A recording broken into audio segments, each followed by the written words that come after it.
From there, my Lord, if I could ask you to turn to page 17 of the bundle, which is in the founding affidavit.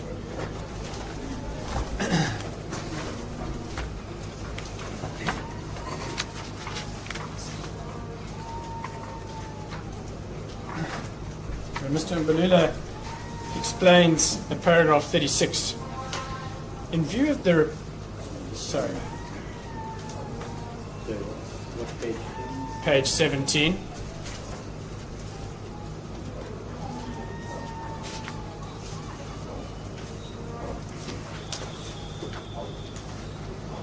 So I say properly so in view of the repression and banning of the time, Mandela and Slovo, both members of the ANC, although that is disputed, Mandela was, were given the mandate to set up uMkhonto weSizwe separately from the ANC and SNCP. To further demonstrate that the uMkhonto weSizwe mark belongs to the ANC, Mandela made the following assurance in his statement from the dock.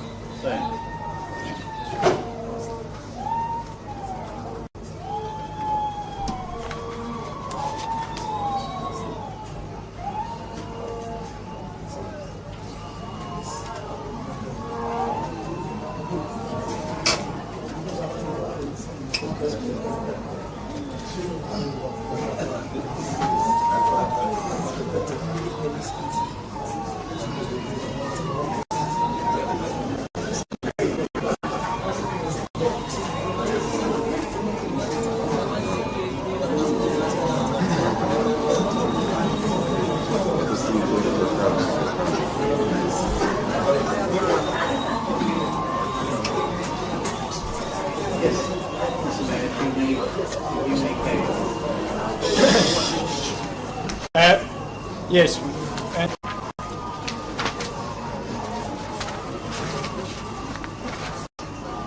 He said, Mr. Mandela said from the dock, I say properly controlled violence because I made it clear that if I formed the organization, I would at all times subject it to the political guidance of the ANC and would not undertake any different form of activity from that contemplated without the consent of the ANC. And similarly in 37, they talk about, Mr. Mbalula explains the ANC conference in 1962, at which, for the first time, the conference explicitly linked the ANC with uMkhonto, calling it the military wing of our struggle. There could be no turning back. So, my Lord, the position is clear. Right from the outset, there was a separate part of the ANC called uMkhonto weSizwe, which was always subject to the guidance and control of the ANC. It is, to use the analogy more recently used by former President Zuma, the uMkhonto weSizwe was a room in the house of the ANC. It always was. It was a separate room, yes, but it was under the control and the guidance, and for that reason, all the goodwill that associates with uMkhonto weSizwe vests in the ANC house.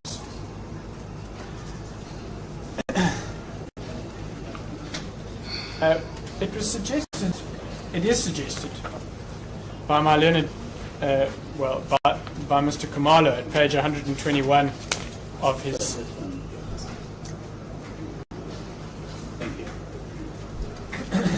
Of his affidavit.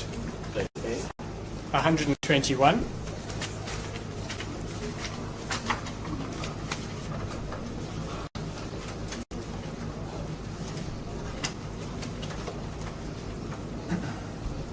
It suggested that during this time, when the ANC was banned, and it was only unbanned in 1990 by the time of the two decisions referred to, what they say is, in the second sentence, the time between the unbanning and the formation of, as well as the actual end of uMkhonto weSizwe was relatively negligible to amount to trademark use with the requisite goodwill and or reputation. I'm not exactly sure what that means, but certainly if it is a suggestion that there wasn't substantial use of the mark uMkhonto weSizwe between the time of its formation and its unbanning, then we obviously strongly disagree. It amounts to a suggestion that uMkhonto weSizwe mounted its struggle in secret, away from the public eye, which we all know is not true. In fact, during that time, it's hard to believe that there were many adults that weren't aware of the existence of the uMkhonto weSizwe army during the struggle years.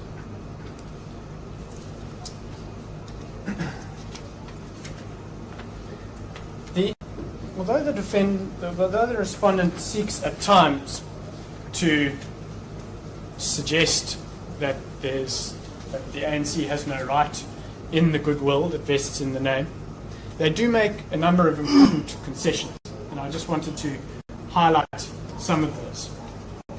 They say, for example, that it was never, uMkhonto weSizwe was never the ANC's military wing, it was the struggle's military wing, and they say that the spear was not the spear of the ANC, it was the spear of the nation. But before these legal proceedings started, former President Zuma, in his speech on the 20th of December, if I can ask you, my Lord, to go to page 172. This is President Zuma's address to the nation at the Electoral Centre in Soweto on the 16th of December 2023. And it was at this speech, during this speech, that he announced that he would be voting for the MK party. And he said at page 175, and this is attached to the respondent's papers, of course, he said in the second paragraph, "I have been a member of the ANC Youth League. I have also been trusted to hold a number of positions throughout the period of my membership. I have also served in the military wing of the ANC, uMkhonto weSizwe." So that is from the mouth of the former president, who was himself a commander of uMkhonto weSizwe during his time within the ANC, and has personal knowledge of the facts. And he says in terms that uMkhonto weSizwe was the military wing of the ANC, and it is not therefore clear to me on what basis the party can now come before you and contend otherwise.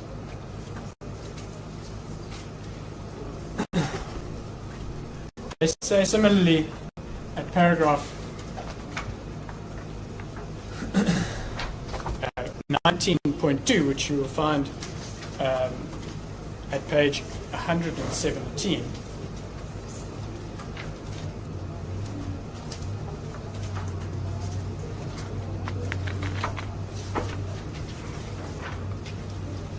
It says, with specific reference to the name,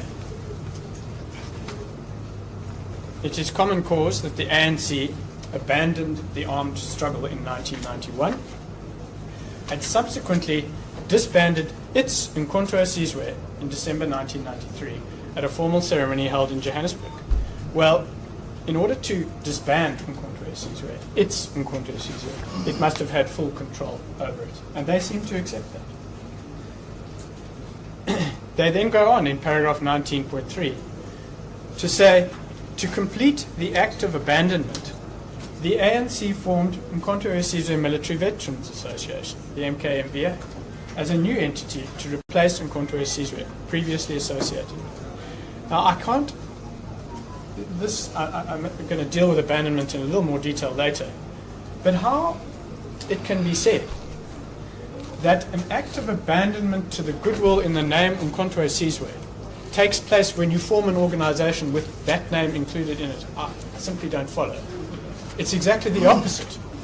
You're not abandoning your goodwill, your rights in the name uMkhonto weSizwe when you form uMkhonto weSizwe Military Veterans Association. You're doing exactly the opposite.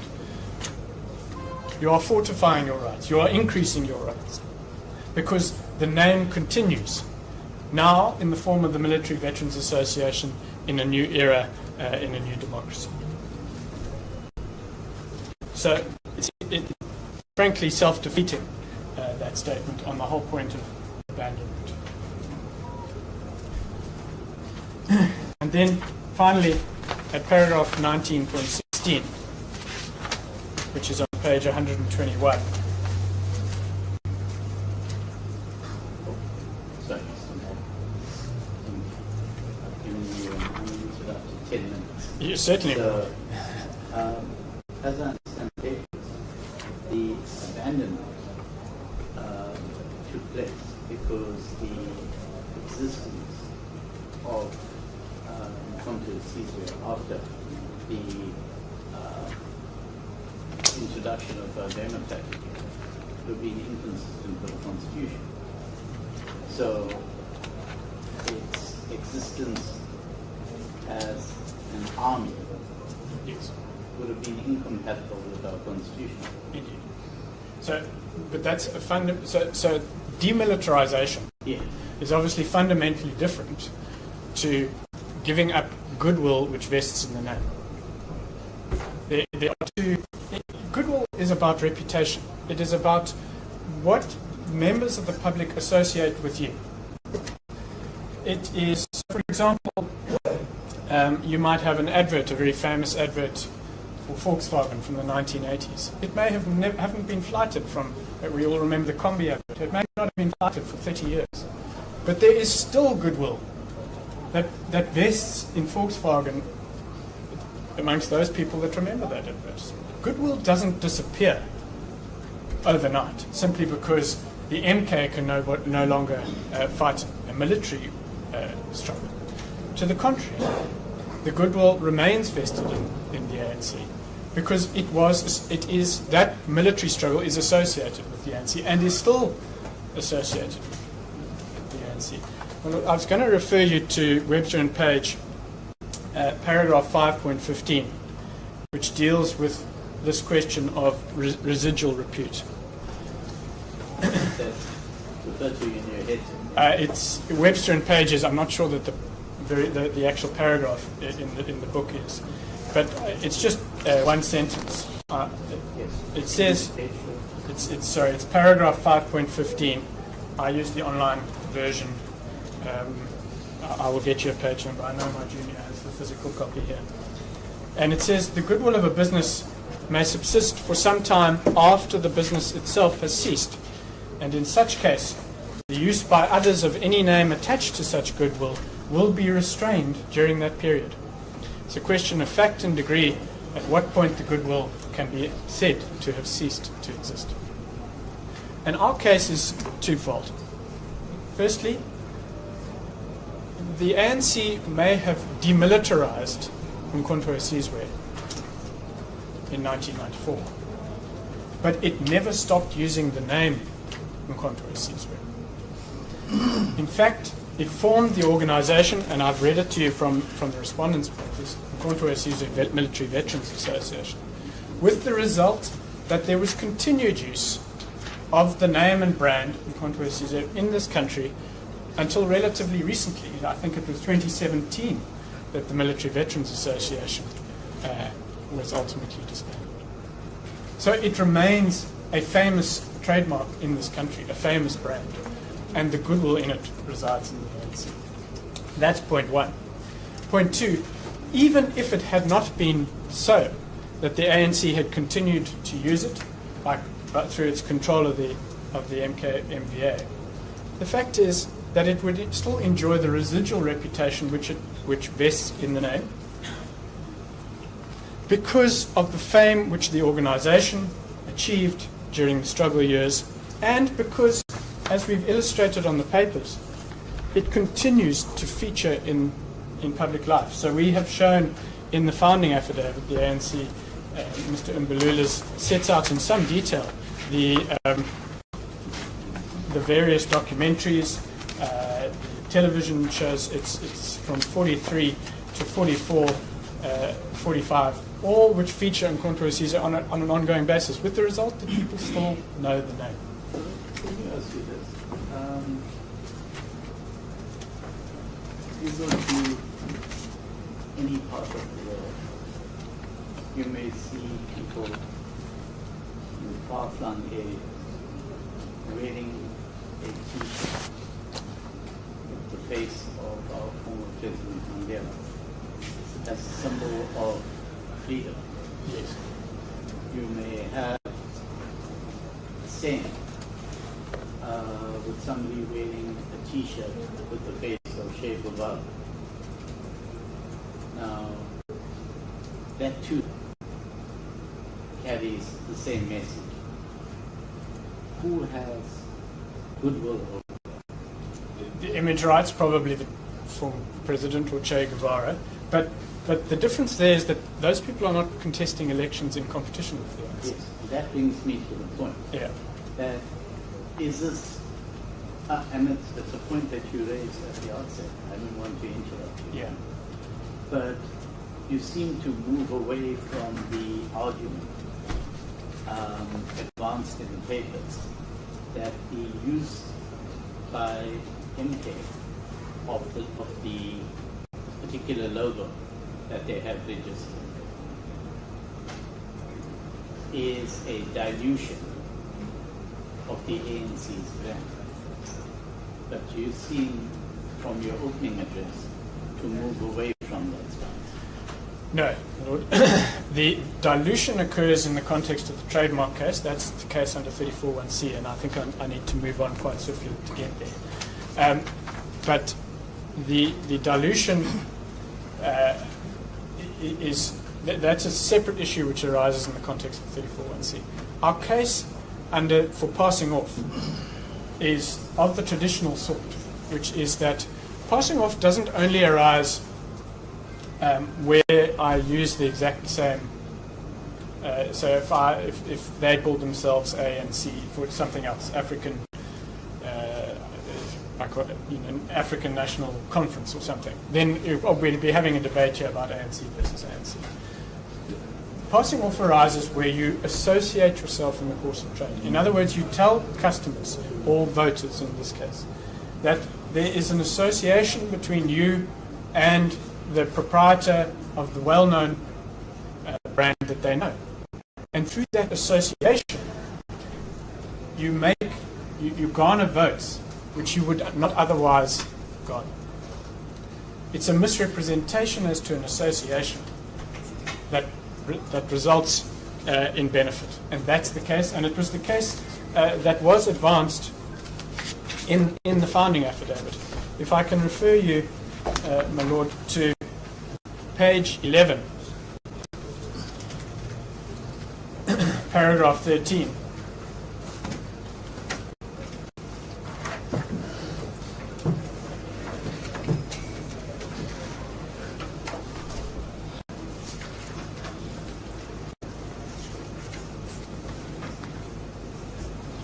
It says, this is Mr. Mbalula, on 26 December 2023, Bolani Kumalo, that's one of the founders of the MK party, stated that his party, or maybe their founder, stated that his party and the ANC's uMkhonto weSizwe are all under one uMkhonto. While I'm not clear as to the meaning of this uMkhonto he's referring to, I can confirm that the ANC's uMkhonto weSizwe has no relation and or connection with the first respondent. To suggest that they are under one uMkhonto is a blatant lie. The video of Kumalo addressing members of the public is attached. And then similarly in 14, on 30th of December, addressing a crowd of supporters, Zuma stated that he has not left the ANC, but the first respondent, his party, is one of the rooms within the ANC, which he will use to save the ANC. That's the association. That's the case. So those are the utterances as opposed to any passing off by use of the logo. But it's all part of the same strategy. So the use of the logo, that is why they tell you in terms why they've adopted the logo. You just need to read into it. They're telling you, I've adopted the logo and the trademark so that I will tell consumers at the ballot box that my party, is one of the rooms within the ANC. They draw an association with the ANC, which we say is unlawful and amounts to a misrepresentation and therefore passing off.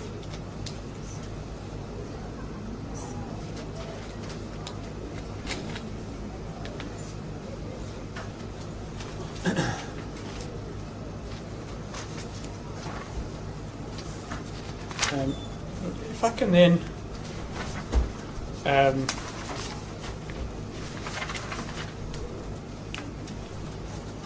I think I'll hear my learned friend on Joinder and respond to him in reply. I just want to go on to the trademark case. It's actually relatively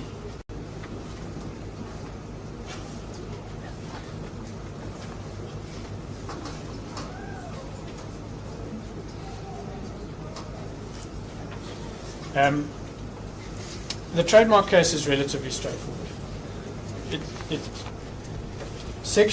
It's brought in terms of section 34(1)A and 34(1)C. That's at page 9. Yes. So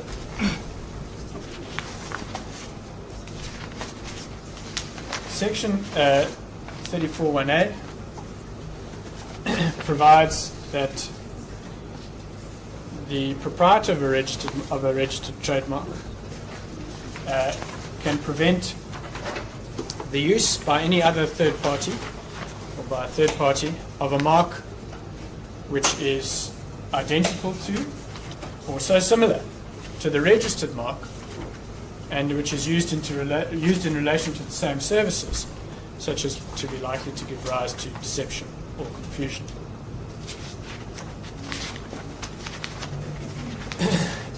We deal with that in paragraph 20. And the section, in sum, it just says that the respondent must be shown to have used a confusingly similar mark in relation to the same goods for those for which the proprietor has obtained registration.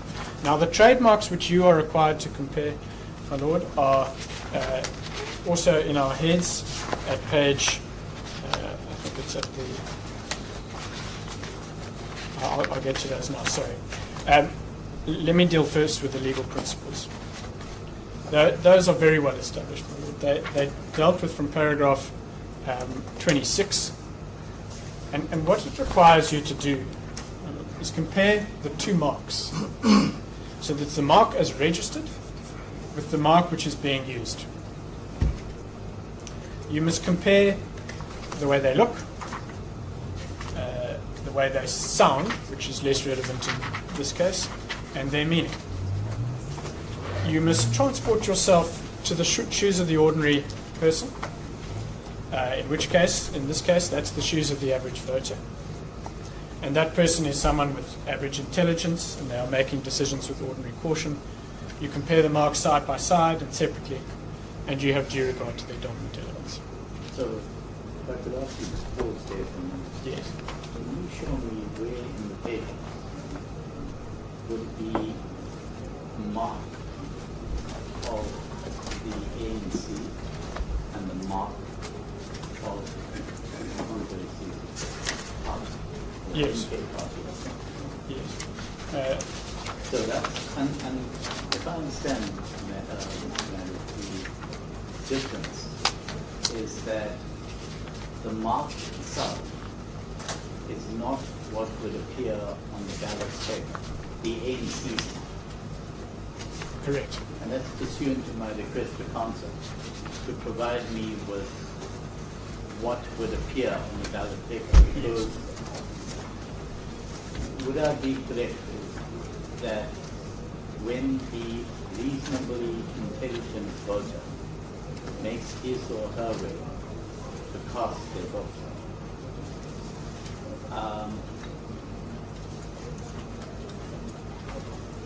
it's done within the confines of the booth when nobody else is present.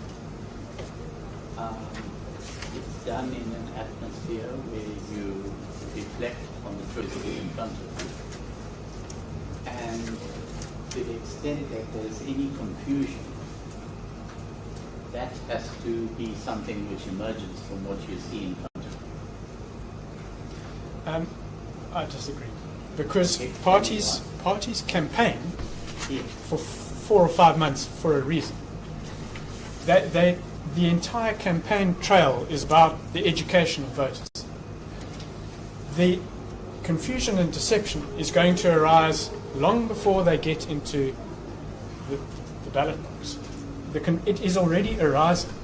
It is arising through speeches and utterances and use of this mark, which is telling consumers that when they see this mark, the one that you will see on page 41 of the papers, when they see that mark in the ballot box and they put their tick next to it or cross, that will be a vote for one of the rooms of the ANC. No, but if I understand the case that you now advance, or the case that you advance,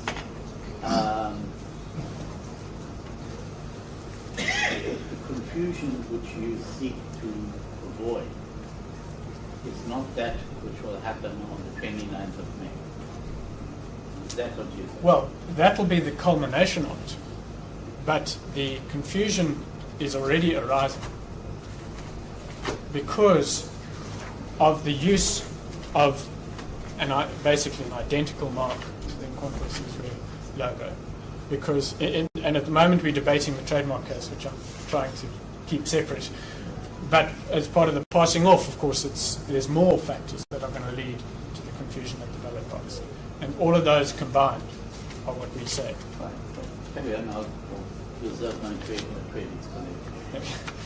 Well, you asked for the comparison which you are required to make. It's on page 40, is the registered trademark.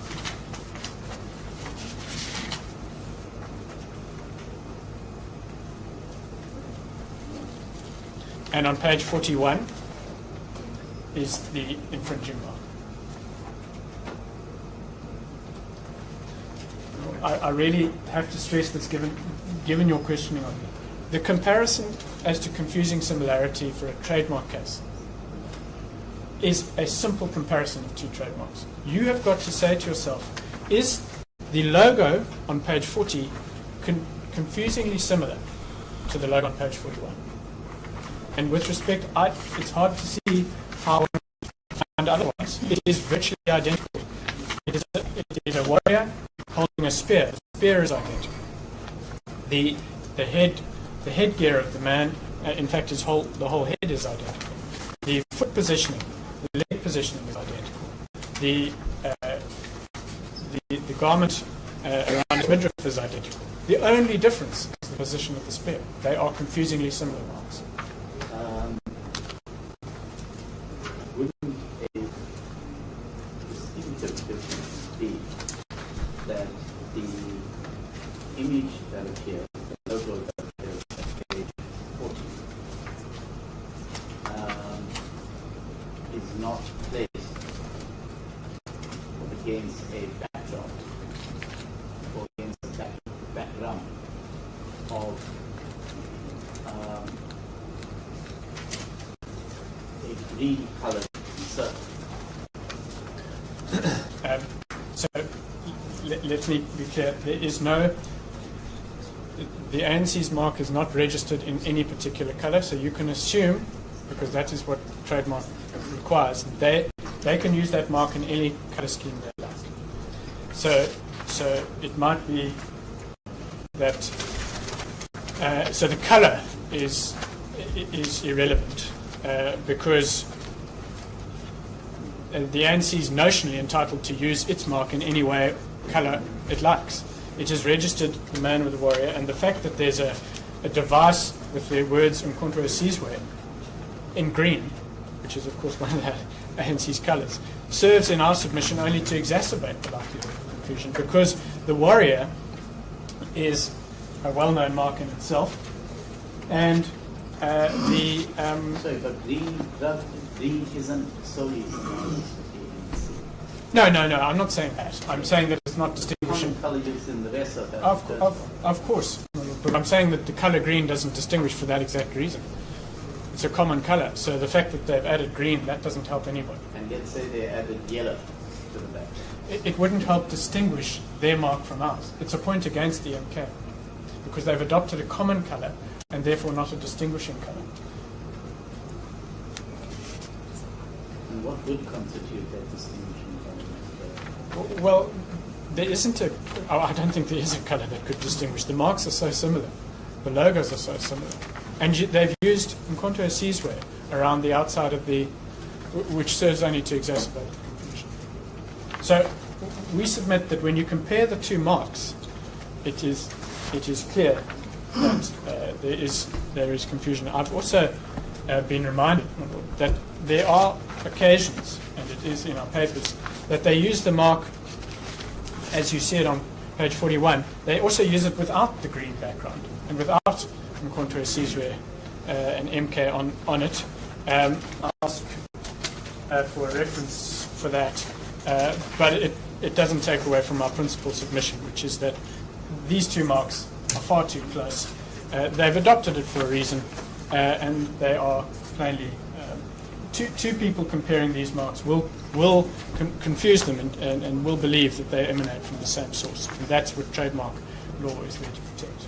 I'm sorry, Mr. Mayor. Yes. Before you go on, the registration itself of the mark, where do I find that? It's annexure. With the register. It's annexure FA5, page 73.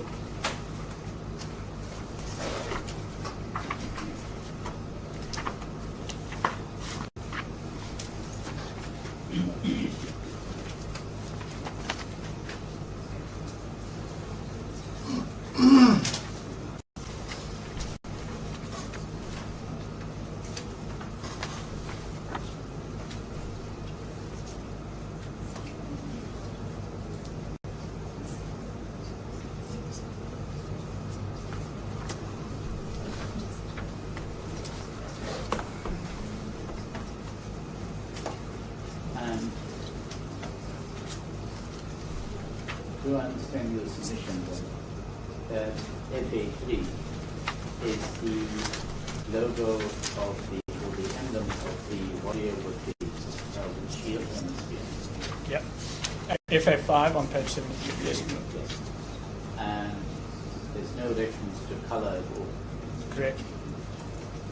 Which means that the ANC is not limited as to the color scheme in which it can use its mark.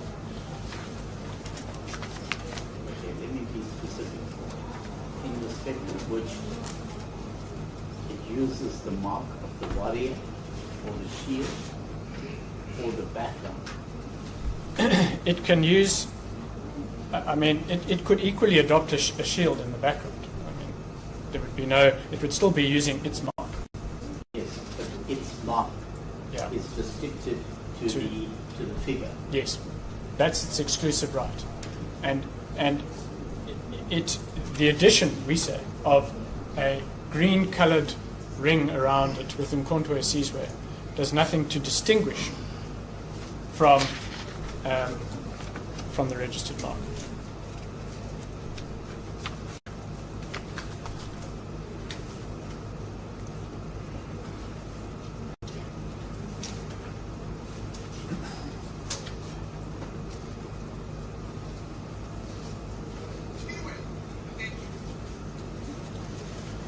So we say that it is a confusingly similar mark that is being used. It is used, as we've said on occasion, without the...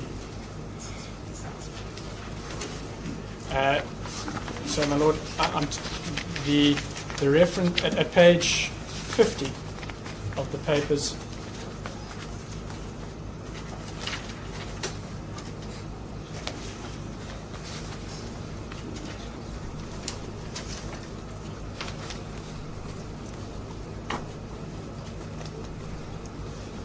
Apparently it's in the video at page 50, where they use the the warrior with the spear without the background.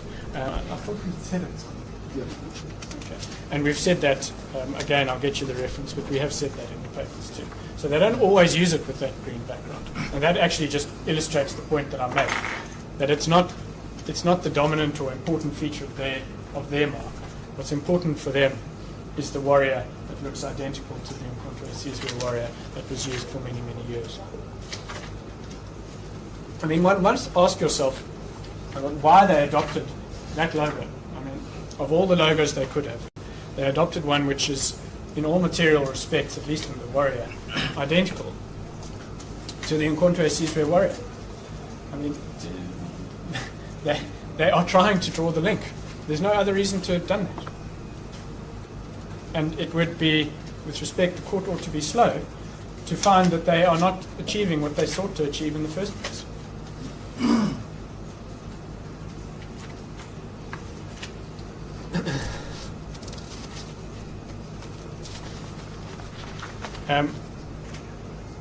Then, insofar as the services are concerned, my Lord, we deal with this in paragraph 21 of our heads of argument.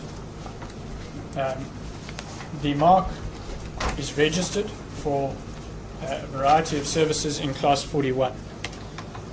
it is registered for what is referred to as the class heading. Well, I prepared a short bundle of authorities, just of the authorities that I intend to refer to today. Not every authority in our heads. If I could hand that up.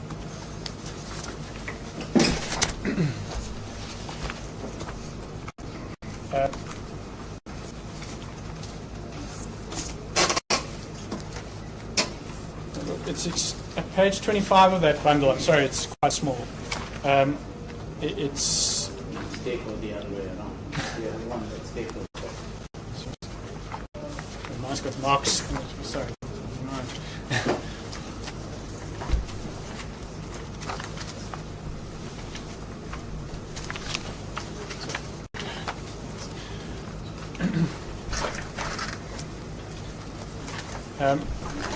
Page 25 of the bundle, paragraph 11. It's a judgment of His Lordship Mr. Justice Lowe in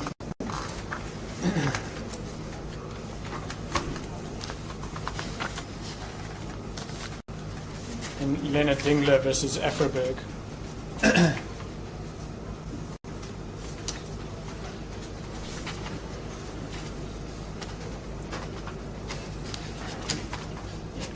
It says South Africa applies the International Classification of Goods and Services, known as the NICE classification system, in respect to the classification of trademarks. At the time of registration of the plaintiff trademark, the applicable version was the 9th edition, which was published in 2006 and came into operation of 1 January. The NICE classification classifies goods into 34 classes and services into 11 classes.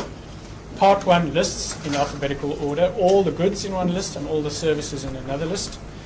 Each class has a class heading. The heading of class 34 is, and in that case it was tobacco, smokers' articles, matches. Part 2 lists in alphabetical order for each class the goods or services belonging to that class. Each item of goods or services is allocated a basic number, and in the case of class 34 there are 50 items. Cigarettes is one of the items and has the basic number 340020. A copy of the list is annexed to this judgment. So I refer you to that to explain the concept of class headings, because as in that case, in this case, the mark is registered for the class heading for class 41. Now, class 41 covers a wide range of services, right from training to sport. It's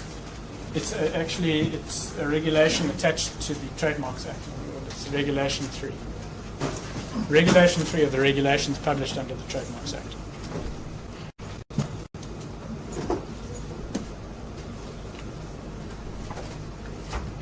But what you will find there is in any event reproduced on the Trademark Registration Certificate FA5. That is the class heading which you will find for class 41.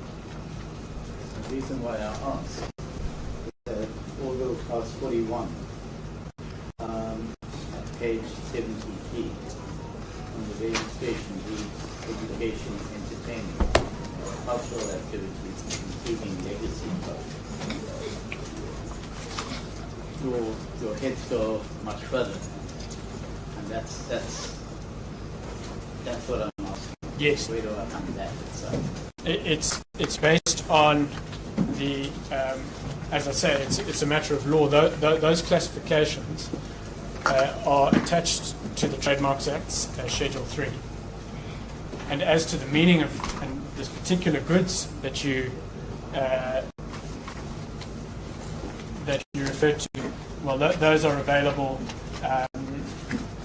from the WIPO website, which is where the list comes from. And we've dealt with them. We've explained, we've given you links, my lord, in our heads as to where those come from.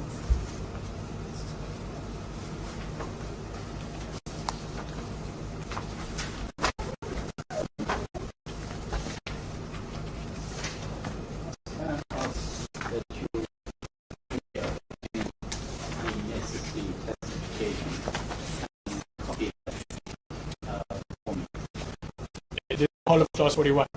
Yes. Okay. we have, as I say, given you the links to the specific. I want you to give it to me. I'm not going to look at it on the surface. Understood. And anyway, we will give that to you. Some of the services include, as we've said in our heads, the arranging of congresses, conferences, and symposiums. And political parties do that as a matter of course. They arrange congresses. In fact, a congress is a meeting of political organizations. And it also includes political speech writing, which again, political parties do as a matter of course.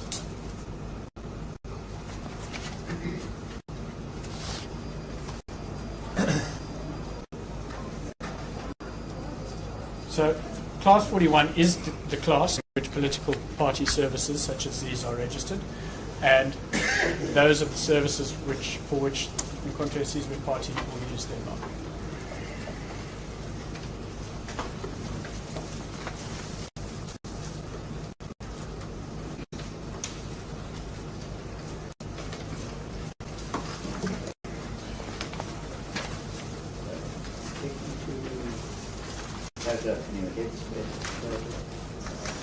Paragraph 22.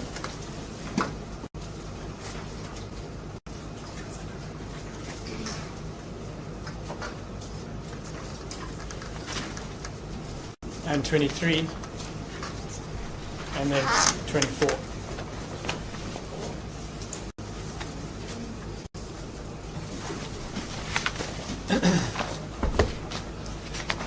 I'm conscious of the time. I've had an hour. And I still need to give some time to my junior to deal with the points in limine to the extent necessary. If I can then, in the time available, deal with Section 34(1)(c). The requirements are dealt with in paragraph 40 of our heads.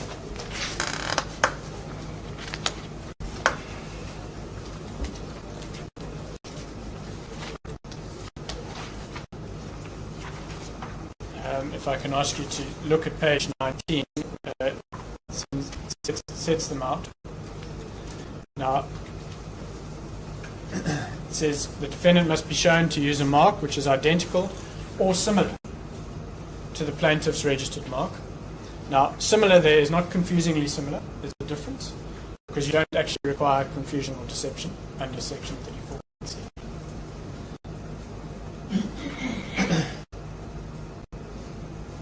The best way of explaining it, or I hope a good way of explaining it, is it is simply an association. In other words, even if I'm not confused into thinking it's the same organization, I recognize the symbol because it is similar to the one that I know from historical use by the ANC. So you don't need to be confused. It is simply that you associate it, or you know that symbol, and it's similar because it's similar to the one that is well known.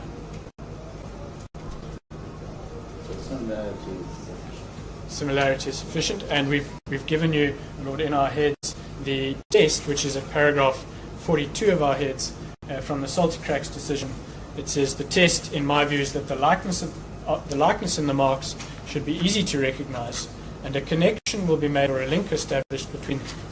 This, of course, gives expression to the approach which recognizes first impressions and imperfect recollection and eschews undue period. So it's simply, I recognize that mark because I've seen it before and I associate it with the one I've seen it before. Without any unnecessary interrogation. Exactly. I just associate it. I see the use is unauthorized. That is clearly established here. In the course of trade, would be likely to take unfair advantage or be detrimental to the distinctive character or repute of the plaintiff's registered trademark. And we say this is actually really a very clear case of taking unfair advantage of the reputation which vests in this logo. It's clearly a very well-known logo. It's been used. The evidence is overwhelming. It's been used for decades. And that's why uMkhonto weSizwe adopted it. The similarity here, I've dealt with that. And insofar as dilution is concerned, if I can ask you to have a look at paragraph 40 of the Cape Cookies decision, which is on page 36.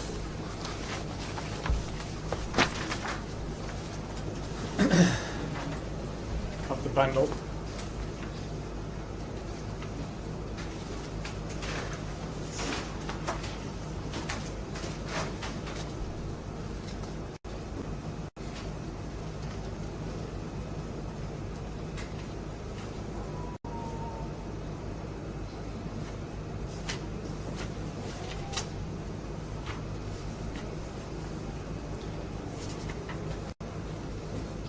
National brands submitted that Cape Cookies would be likely to take unfair advantage of the power of attraction, the prestige and repute of the Salty Cracks mark.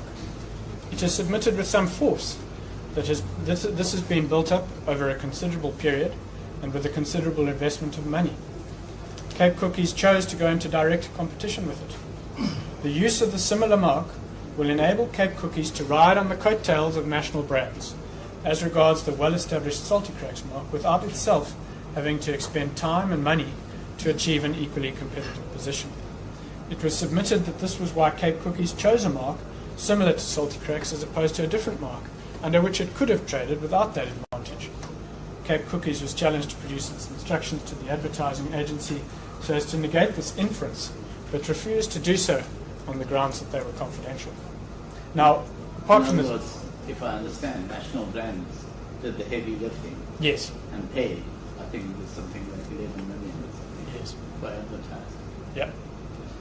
And in this case, the ANC has done the heavy lifting. Through years and years of struggle, it was the one who organized, took control of, took responsibility of the MK.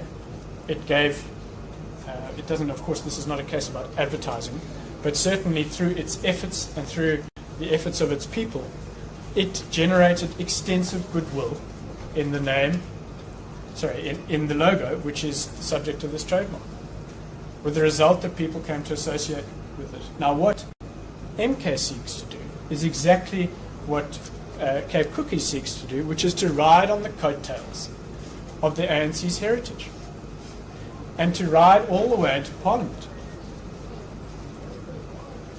They don't want to. They don't have their own history or legacy, and so they're riding on the coattails of the ANC's history and legacy in order to achieve the same advantage which the ANC enjoys as a result of its history. And that's where the dilution of the value, the advertising value, the power of attraction, the prestige, the repute that vests in this mark is being diluted.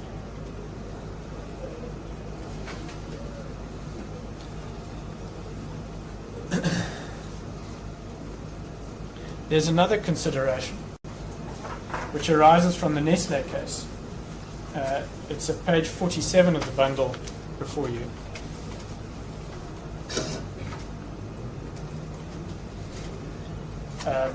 Paragraph 52. I'm not going to read it to you, my lord, for time constraints. I'm just going to explain page 47, paragraph 52.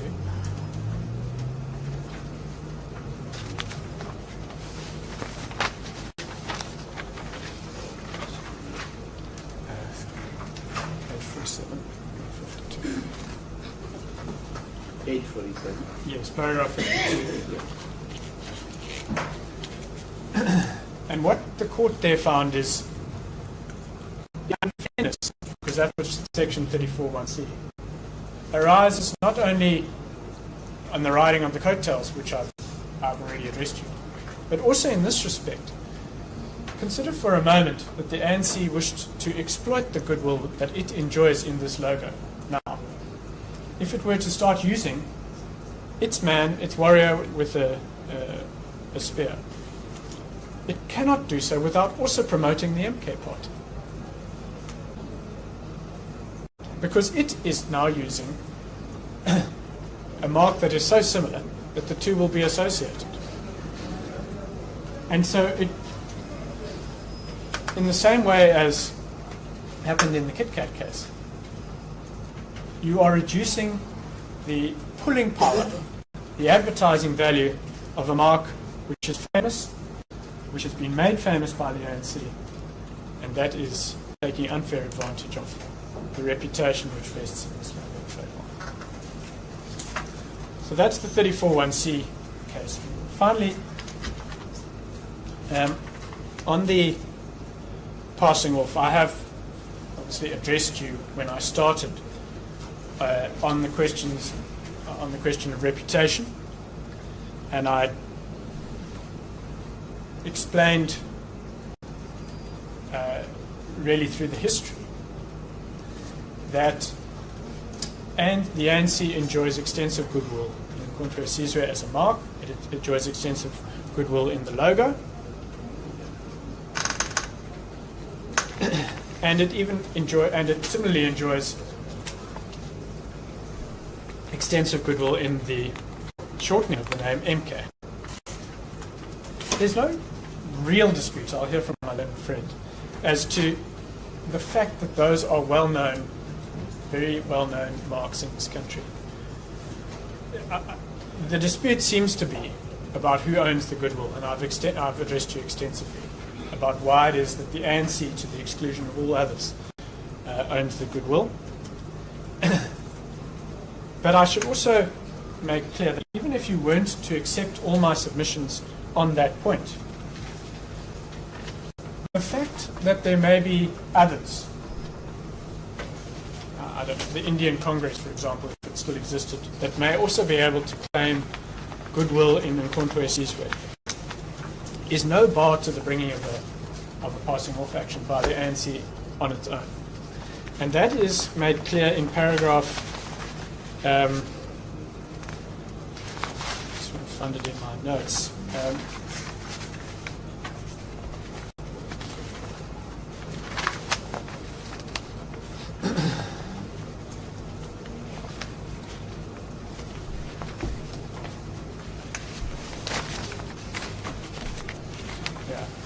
It's paragraph 5.13 of Webster and Page South African Law. Sorry, 15.13.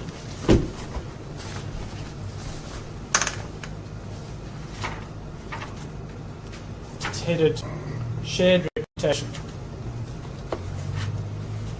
It says, what has been said in the previous paragraph regarding a single source is subject to the qualification that it is possible for a particular symbol to have been used by more than one independent or unassociated trader so as to have become known as indicative of the goods or services of all of them. It does not follow from this situation that no goodwill attaches to the symbol. The goodwill vests in each of the traders who have so used it, and each will be entitled to restrain use thereof by an outsider who has no right to use it. So the entire debate about other people that may be able to lay claim is, in fact, we say only the ANC has the right to this goodwill, but even if we were wrong about that, it's no bar to our passing off action. So that's in response, if I understand your argument, that isn't in response to the contention of non-joinder, for example, of the SACP. Indeed, that would be an answer to that. We have two answers to that. The one is, well, actually the SACP has never been shown to have controlled, taken responsibility, funded it is in alliance with the ANC, of course, but it has never been suggested or shown that people associate uMkhonto weSizwe as the military wing of the MK party. But if they do, then again we say it doesn't matter for the reasons I've said. And in any event, as you know, the SSCP has filed an affidavit in these proceedings in which they say they follow the leader, they follow the lead of the ANC as the leader of the alliance. So there are two requirements for passing off. The first is proof of reputation, and we say we have established. I don't think there can be serious questions over it. We have established common law rights, reputation, goodwill in the name uMkhonto weSizwe, in the name MK, in the logo, and that goodwill vests in us. And then the question is, well, is there a misrepresentation made by a rival trader? And I just want to go, please, because I think it's obviously critical given the questions that you've posed to me. If I can go to paragraph 55 of our heads on page 24.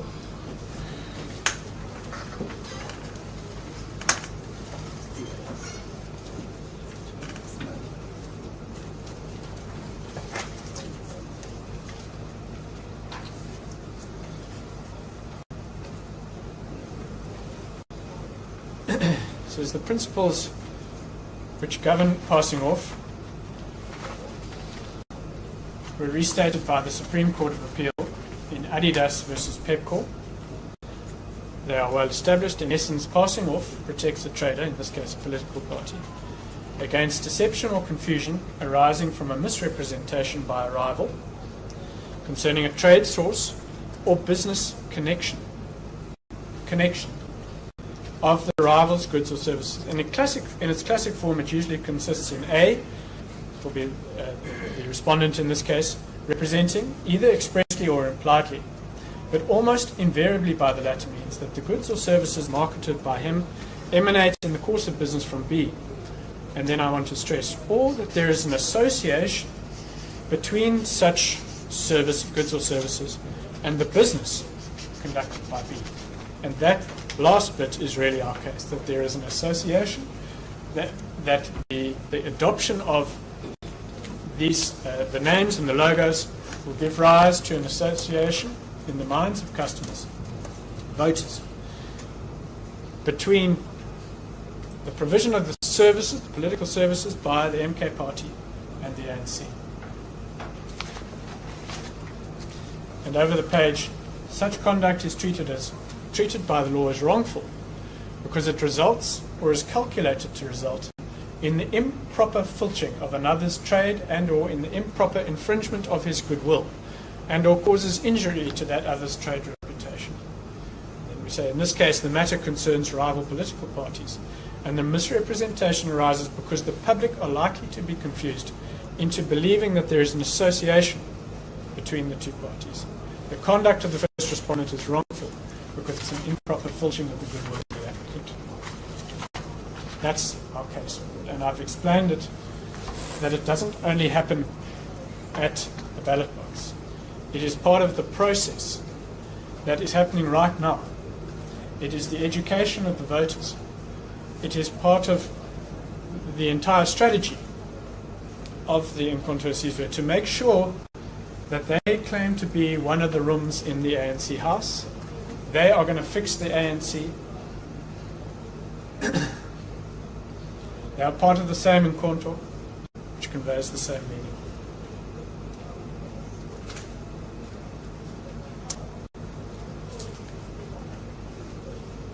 And to convey that message, they use the ANC symbols so as to confuse and deceive voters into believing that there is a connection when in truth there is not.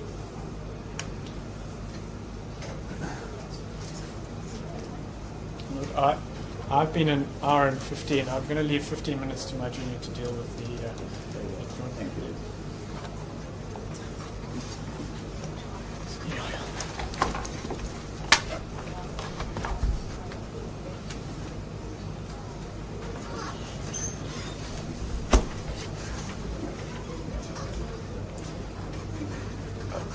My Lord, in the 15 minutes that I have, I will briefly deal with three preliminary issues.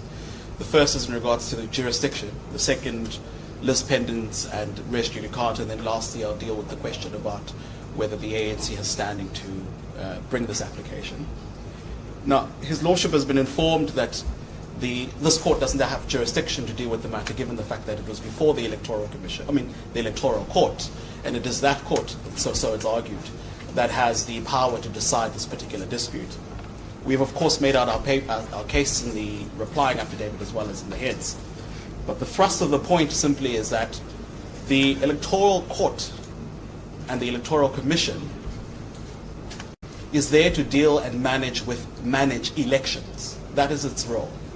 It has no power under the Trademarks Act to deal with trademark disputes. And that's expressly set out in the Trademark Act. The test for that you will find in section 16(1) of the Electoral Commissions Act, which states that, throughout actually section 21,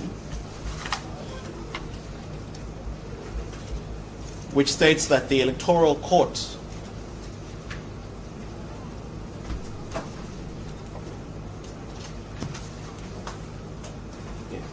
is empowered to review decisions of the Electoral Commission.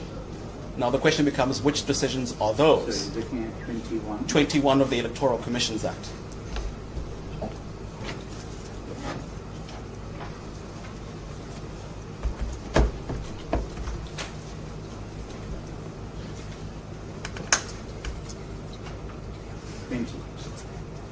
Sorry, so 19, yes, so you see that in section 20, under chapter 5. And 21A says the Electoral Court may review any decision of the Commission relating to an electoral matter.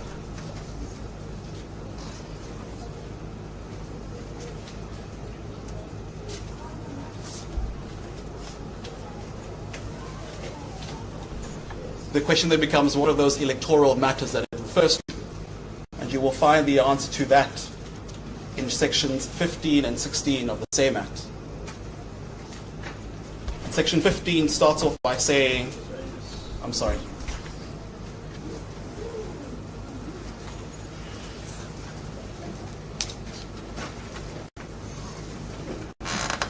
It is entitled, Chapter 4, Registration of Parties, and that's key. Section 15 under Chapter 4. Yeah.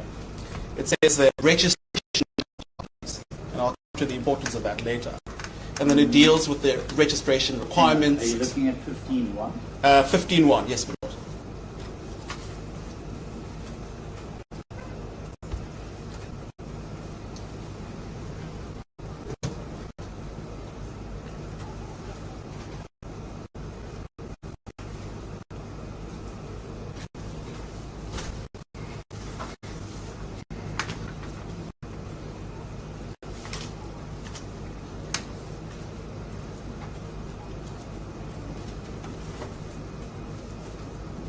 I'm just trying to figure out where you're reading from. The registration.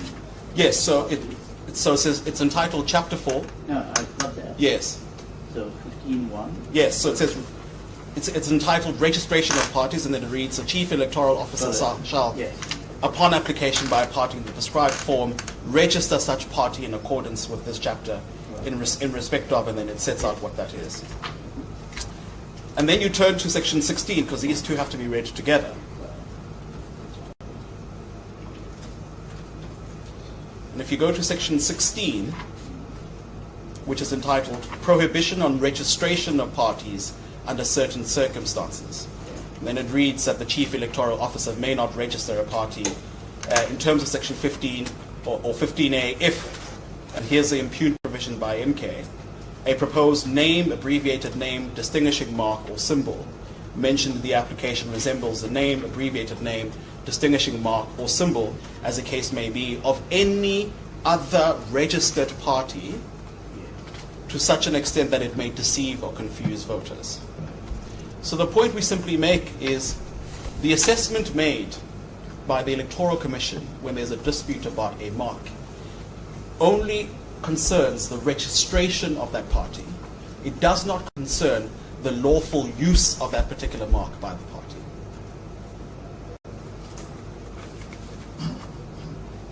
And the lawful use in this particular instance, where there is in fact a trademark question, cannot be an issue that's decided by the Electoral Court or the Commission. How do you get around 16.1b, where it says the CEO of the IEC Yes. will not register a party if it has a distinguishing mark or symbol, as it is of any other registered party, Yes. to the extent that it may deceive or confuse. Yes. So, let me put the question to you in the context that you've got a CEO and you accept that the Electoral Court and the Commission are specialist institutions dealing in electoral matters. So I would assume the CEO then has a full indication of the existing logos and marks used by other registered parties. Yes. At the time when determining whether to grant registration, in this case, to the MK party. Yes. Yes. Now, in that context, the CEO decides, I will authorize the use Yes. of the logo. Bring us that. So our answer to that is this, and the court hit the nail respectfully. And added into that mix is what the Constitutional Court says about CAP, that this court is at large to deal with all matters that it Yes. considers. Yes. Yes. Well, so respectfully, we say the court has hit the nail in the head there, because when the CEO sits of the Electoral Commission with a application by a new party to register as a political party, they do what section 16(1)(b) says, which is to compare that particular distinguishing mark with any other registered party. Registered party can only mean a political party in the context of the Electoral Commission Act. And so, and we know that the ANC was registered well before him. Absolutely. So that mark, its registration, yes, was already before the yes, IEC. yes. And where I'm getting at is the exercise carried out by the IEC in granting authorization on the 15th, 16th is to the extent that we authorizing a mark which, in our view, doesn't lead to confusion. Yes, no, but the exercise that they conduct is to look at the mark of another registered political party against the mark of the proposed applicant, to make a decision about whether there is in fact a similarity between these particular marks. But it goes further, and they invite parties to object. Yes, absolutely. But that particular exercise doesn't mean that it considers all the registered trademarks by a party that alleges that they have rights to that. All it is looking at is the logo of the ANC against the logo of uMkhonto weSizwe for the purposes of registration. But what it doesn't do is look at the trademark register and compare every logo there is under the sun with that which is being applied for. And if I understand your argument correctly, they would look, what concerns the IAC is what would be on the ballot, on the ballot sheet, or on any other mark or symbol of the party. Is it only on the ballot sheet? Only the mark of a registered political party, because its function is only to decide whether this party should be registered or not. It doesn't decide whether this is a lawful use of a trademark. That's not its function. Isn't it? And I'm raising this with you because you probably want to deal with it in the trial, marriage rights.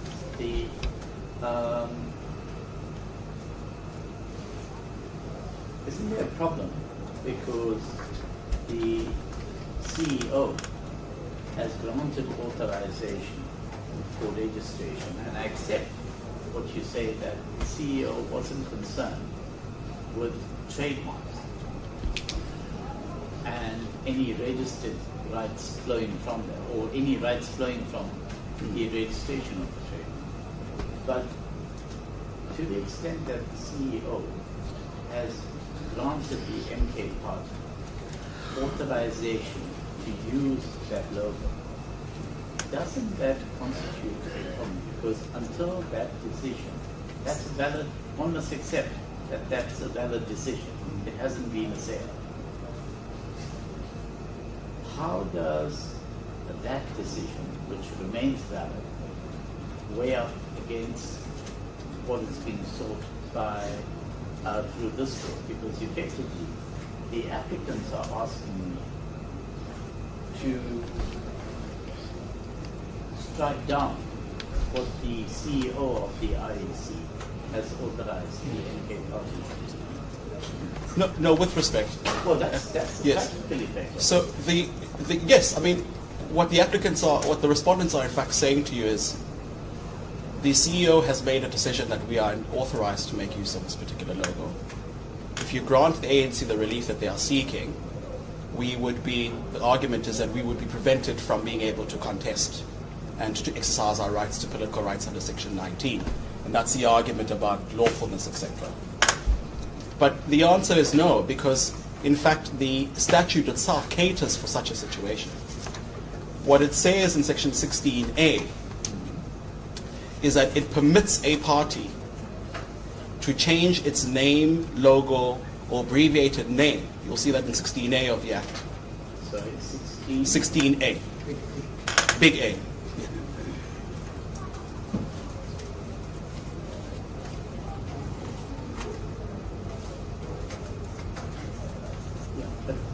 So, in the context yes. of the preceding section, yes. 16A assumes an objection from another political party to the use of that name. And in that context, you're then permitted to go back and revisit the name that you may have given to your party. No, I mean, yes, it would have to be, but it would have to also, what it also in fact means is that if the court were to be with us, that there is in fact a violation of the trademark, or that we've made out a case and pass him off, the remedy for MK is not that they would be stopped from being able to contest the elections. They have to change their name. They'd have to change their name. Because we say that is a violation of the Trademark Act, which the Electoral Court doesn't have jurisdiction to deal with. Someone's splitting hairs. Respectfully, no. Because the court has to read both statutes together, and it can't ignore the Trademark Act. Because the nub of the argument, if you were to take MK's argument to its logical conclusion, it means that for as long as you are a registered political party, you have carte blanche to use whatever trademark there is under the sun. They could tomorrow call themselves the Coca-Cola Party. And because they call themselves the Coca-Cola Party, Coca-Cola has no recourse before any court to enforce its trademark. That can't be correct. Coca-Cola might not be able to complain to the Electoral Court, but it most certainly can complain before this court that a registered political party is making use of its trademark. Otherwise, then there's absolute free reign, and the Trademarks Act means absolutely nothing for people who have trademarks as long as you are a registered political party. That absolutely cannot be correct.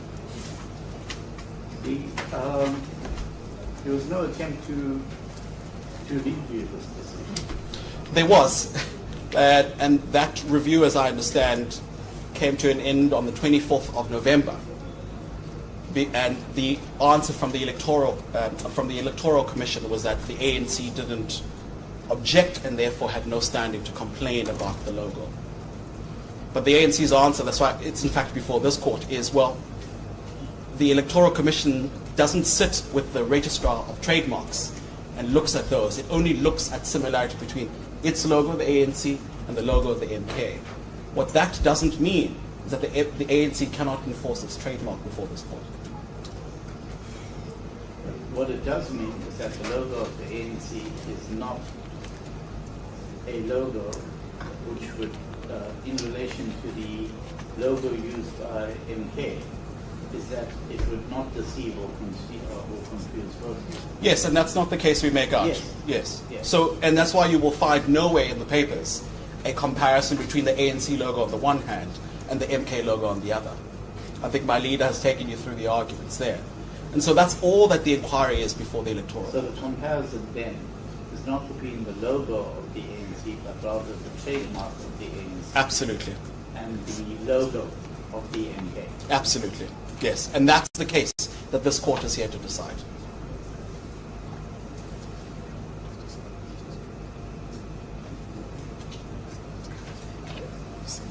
So my leader reminds me that what the Electoral Court has in fact done, or the Commission has done, is to compare the logo of the ANC as it appears on the ballot against the logo of MK. But what it doesn't do is to compare the trademark of the ANC against the logo of MK. That's what this court is here to do.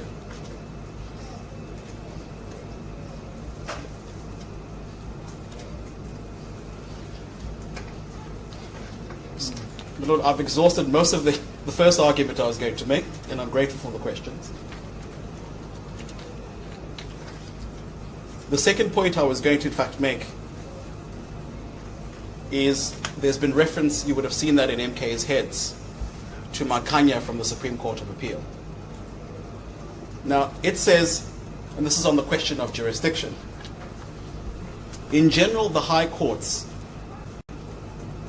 thus exercise the original authority of the state to resolve all disputes of any kind that are capable of being resolved by resort to law unless that authority has been assigned to another court. And that's the debate here about whether the Electoral Court has that authority. When a High Court resolves a contractual claim, it exercises original jurisdiction. When it considers a claim for the enforcement of a constitutional right, it exercises that original jurisdiction. So too, when it enforces a statutory right, which is what we say we have here. But the state might also create specialist courts to resolve disputes of a particular kind. Generally, those disputes concerning the infringement of rights that are created by the particular statute, by particular statute that creates the specialist court. When a statute confers judicial power, and this is what we want to underscore, this is now paragraph 25 of my caveat. When a statute confers judicial power upon a specialist court, it does so in one of two ways. It will do so by either conferring power on the specialist court and simultaneously excluding the ordinary power of the High Court in such cases. That's when it does it as exclusive jurisdiction. Or it will do so by conferring power on the specialist court without excluding the ordinary power of the High Court. Which eventually has concurrent jurisdiction. In which the court has concurrent jurisdiction. And so what we say about that is, one, you will find nowhere in the Electoral Act or the Electoral Commissions Act where the exclusion of this court in respect of jurisdiction is made. Nowhere. The second is, if there was in fact such an exclusion in the Act, it would have to be stated so expressly. And we rely for that proposition on the judgment of the Constitutional Court in Competition Commission versus Group 5, in paragraph 45, where the court says if the High Court's jurisdiction is to be excluded, it has to be stated so expressly.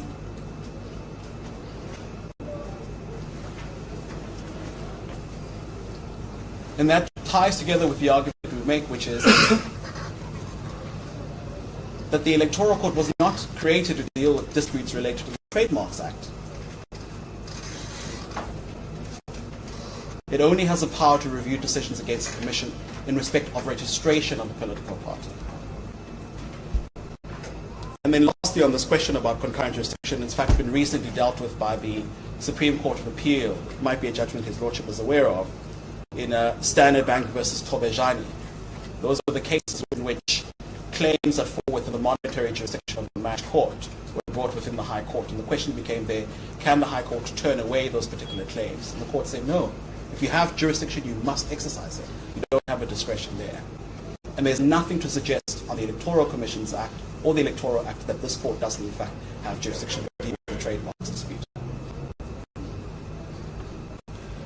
Now, if I could then deal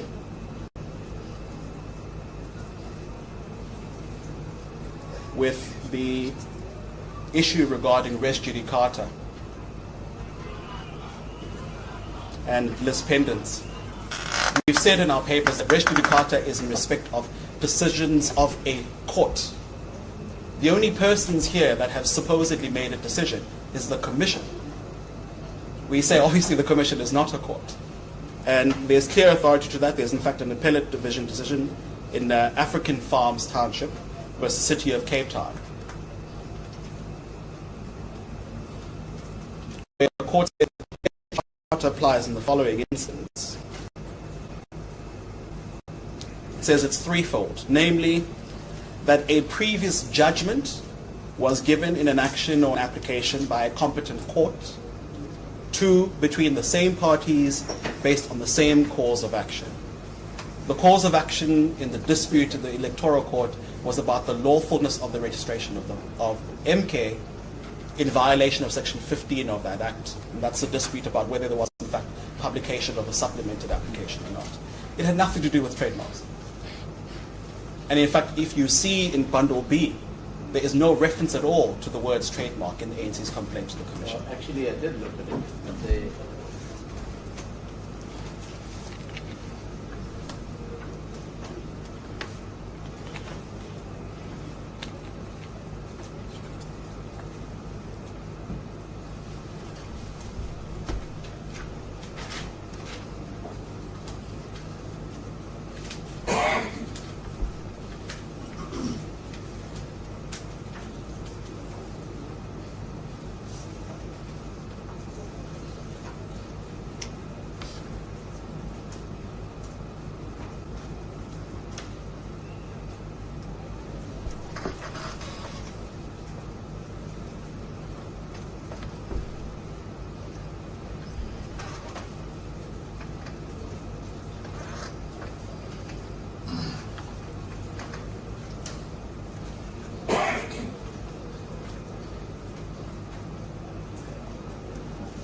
these are your papers in bundle B, Mr. Ramaphosa.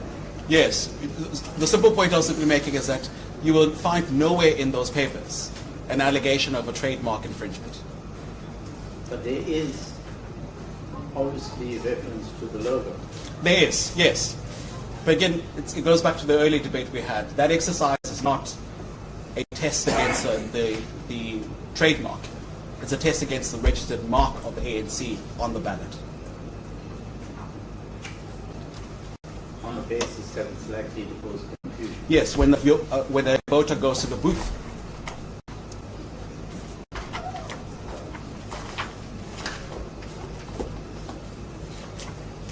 I did tell you that I went through the papers and I found that the word trademark is mentioned at page 22 of bundle B. 66.2. 66. Distinguishing mark registered for uMkhonto has been registered as a trademark by the MK Legacy. I'm sorry, my lord. Where are you reading from? Page 22 of bundle B. Paragraph 66.2. 22. 66.2. Yes, you have it. Distinguishing mark. Just a moment. My apologies, Lord.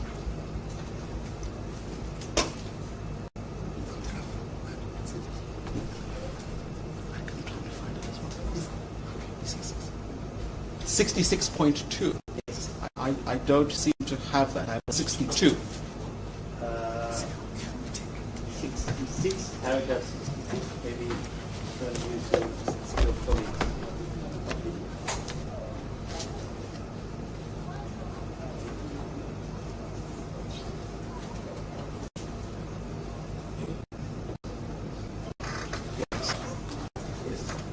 That's a paragraph that I Yes. as No. reference to the trademark. I accept that it's not squarely before the Commission, but it nonetheless is mentioned. Yes, I mean, I'm happy to accept that. The simple point is the Commission didn't decide the dispute in relation to the trademark.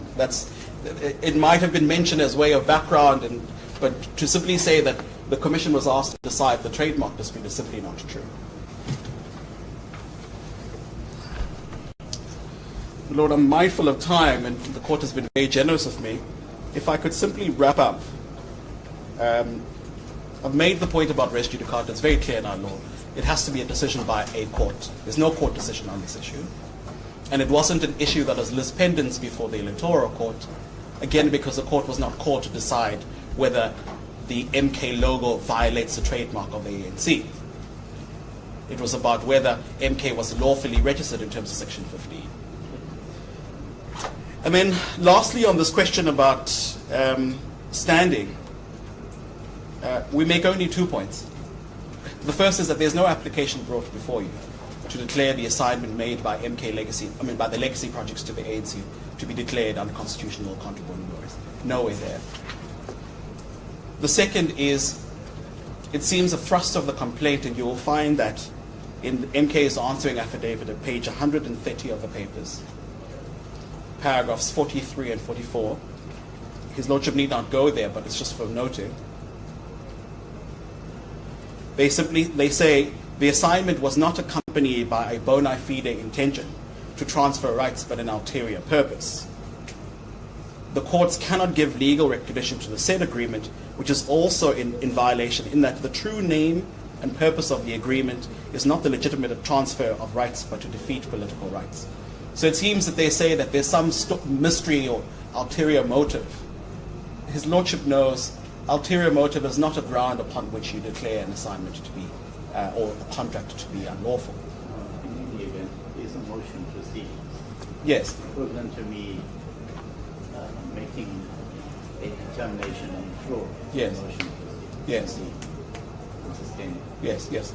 No, I appreciate that intervention of His Lordship. That's really the thrust of the point. You don't have that before you. A case is not in fact made out. In any event, to the extent that it is in fact made out, ulterior motive is not a basis upon which you strike down a contract. The test is set out clearly in Vidica and Barques and in all of those judgments of the Constitutional Court. Lord, unless there are any specific questions which we'll probably have to deal with in reply, those are my submissions. We'll take the adjournment at this stage. Return in All right.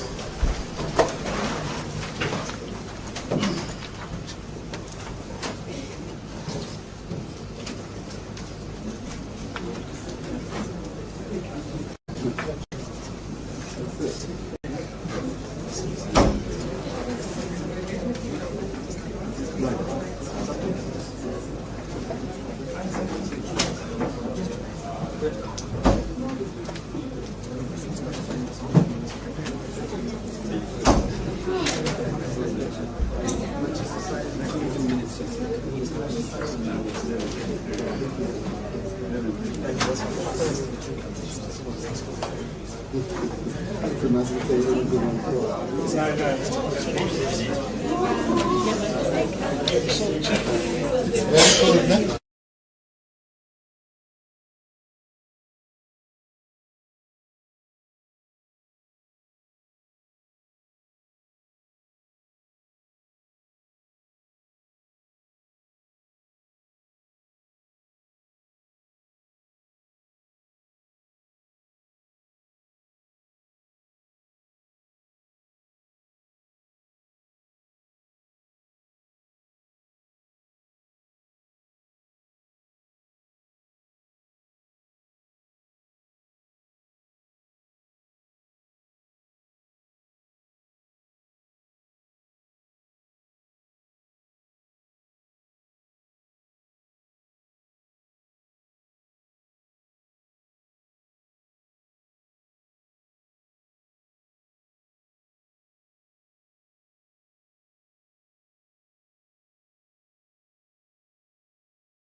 argued by my learned friend Mr. Skakane SC. So I'll deal with the two, what I call the two broad headings.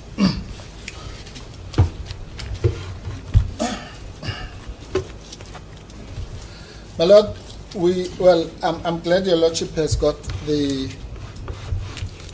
judgment that was passed down yesterday, because I'll be referring to it again in broad terms. And if Your Lordship allows me, because of the time constraints, when I refer to the cases, Your Lordship has assured us that Your Lordship has read the papers, and I know that Your Lordship is also familiar with the cases. I'll paraphrase. I won't go and read a specific paragraph in order to save time. But all I can say, my Lord, is that the case that's presented here is far worse than the case that was presented in the Electoral Court last week. And I'll explain that in some great detail. And it has actually induced me, my Lord, to start at what is normally the end of the case, about abuse of process and costs and all that. Normally, as Your Lordship knows, we do that at the end. But I would request Your Lordship and implore Your Lordship to listen to our presentation, both mine and my learned friends, against the backdrop of the serious allegation we make that these proceedings are once again an abuse of the court process and should be visited with a punitive costs order. Because, my Lord, this has to stop somewhere. We cannot have our courts being abused in this manner every week in, week out to achieve political ends. But let me put that, I just wanted to use that as a backdrop. On a more legal, strictly legal or constitutional point, I would also implore Your Lordship to listen to our presentations against the backdrop of the rights contained in Section 19 of the Constitution of the Republic of South Africa. Because, my Lord, whatever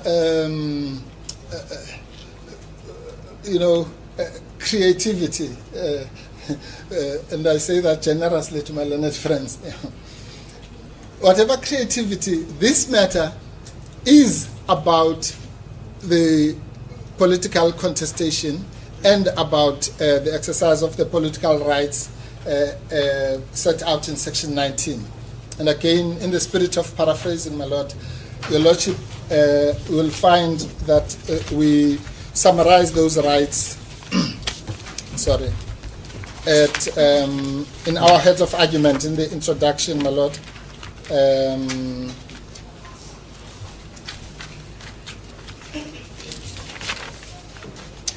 At paragraph 3.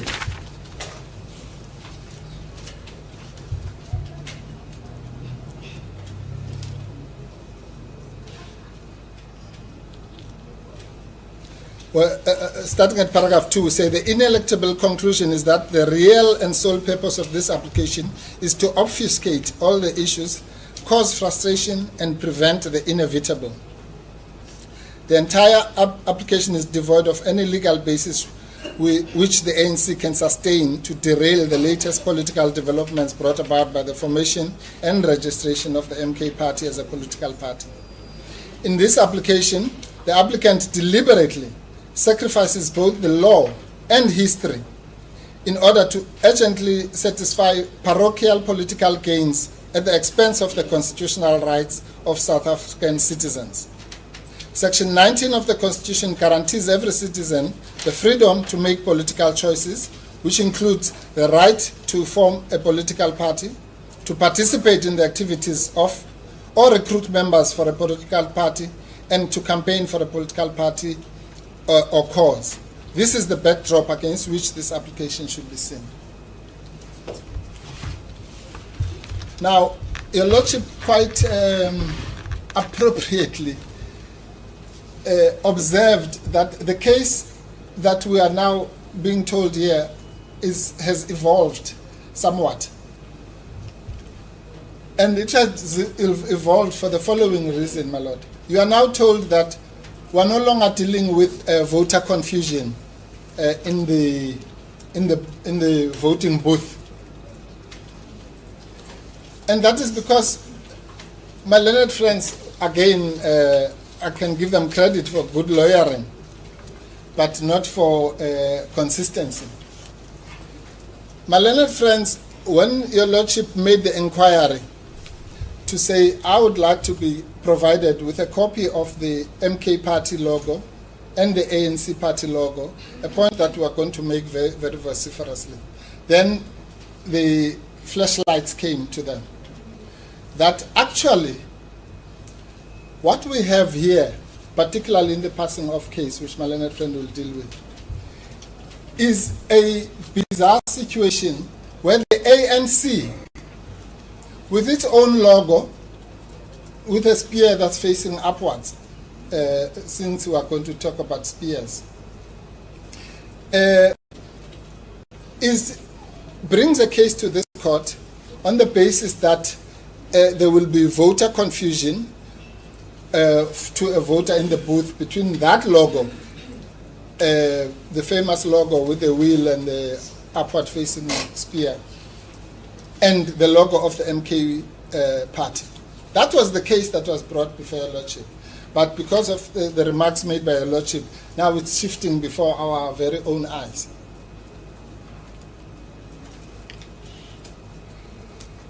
And just for good reference, my lord, and I just want, again, this is what I call the backdrop kind of discussion. I'll refer your lordship to page 13, paragraph 21 of the founding affidavit of Mr. Mbalula.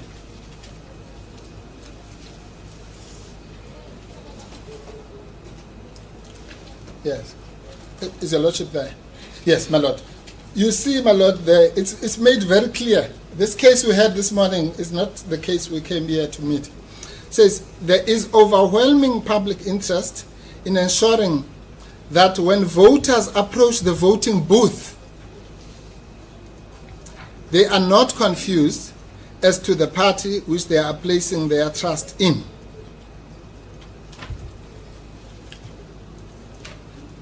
In the voting booth. In other words, your lordship hit the nail in the head in requiring to be given this, because that's what we're brought here to do. This whole case, my lord, is anchored on something called voter confusion. Right? So, yes, the law talks about confusion in general terms. But this case here is not about confusion in general terms. It's about voter confusion specifically. And that phrase doesn't come from us, it comes from Mr. Mbalula. Because he goes in to say, it is a matter of clear public interest that any voter confusion caused by the unauthorized use of the ANC's intellectual property is clarified before the elections take place. It is therefore for the benefit of all parties and so on. So the ANC, with its own eyes open, has circumscribed this case to be about voter confusion. That's the next backdrop. I'm not going to elaborate because I want to go to the issue of the preliminary points. Because this is crucial, my lord. To the question of jurisdiction. By the way, my lord, we're in the urgent court, and we've been brought here as a matter of urgency. But my learned friends don't even have the courtesy to tell the court why the matter is urgent.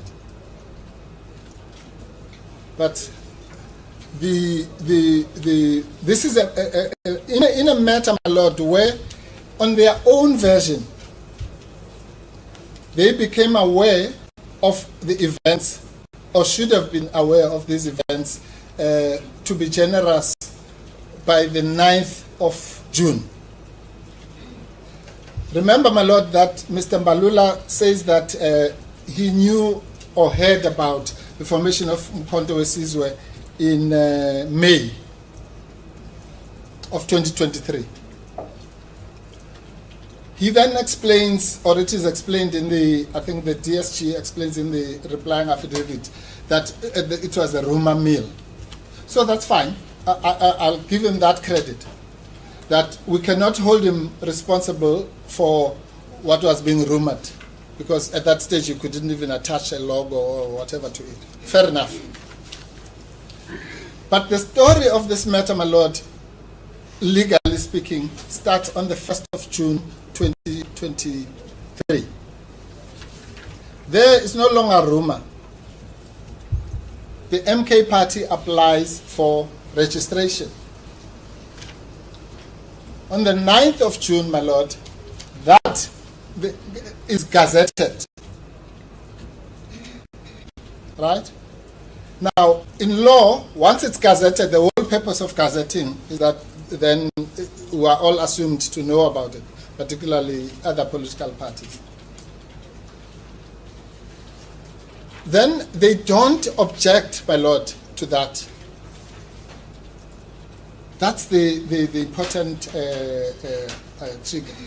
So an application is brought on the 7th, or rather on the 9th of January, 6 months later, and your lordship is not favored with any explanation as to why it's urgent.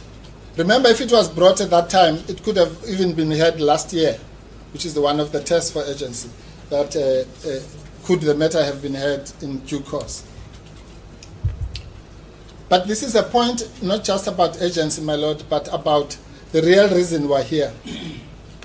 We're here really to cover up the ineptitude, and I think that's the word that was used by the court yesterday, the ineptitude of the ANC itself, and particularly its Office of the Secretary General.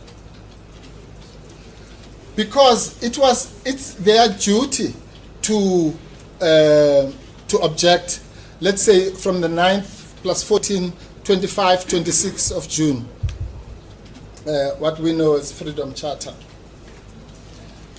That's when they should have objected. As luck would have it, my lord, there was some, your lordship will know from Bundle B, there was some problem. They put 2 logos or whatever. And then the IEC said, no, you must fix this issue. So on the 30th of June, they fixed the issue, and then they re-gazetted, now with 1 logo. So this was just manna from heaven for the ANC. Because now there's re-gazetting, you have a new 14 days. You've missed the first one. They missed the second 14 days. They did not object by the 14th, 15th of July.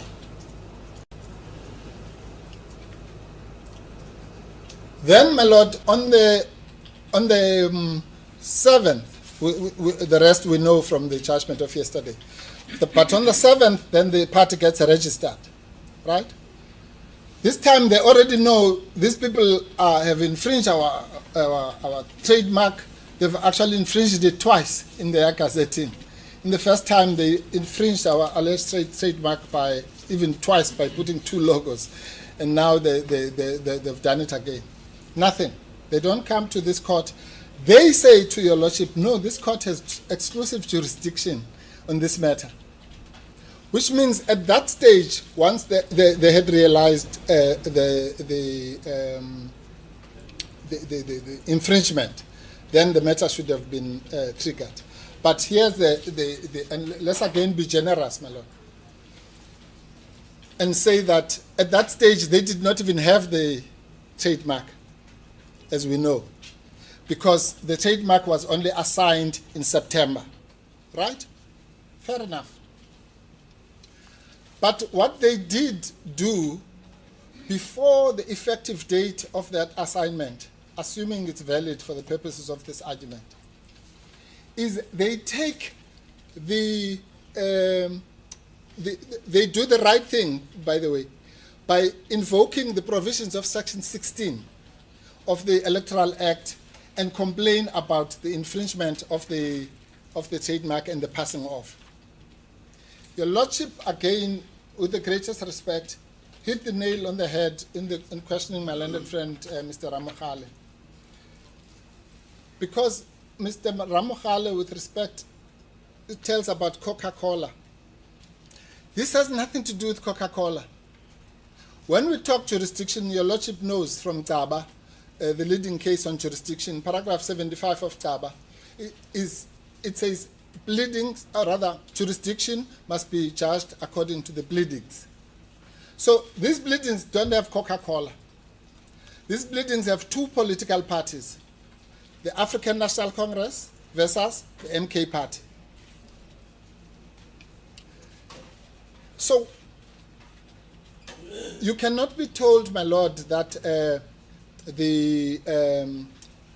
shall we call it, the species of infringement, which is between two political parties, which has been carved out by the legislature, by Parliament, not by your Lordship, not by the courts. Parliament, in its wisdom, decides that when it comes to the infringement of marks, trademarks, that are between political parties inter se, then that is an electoral matter. Sorry, my lord.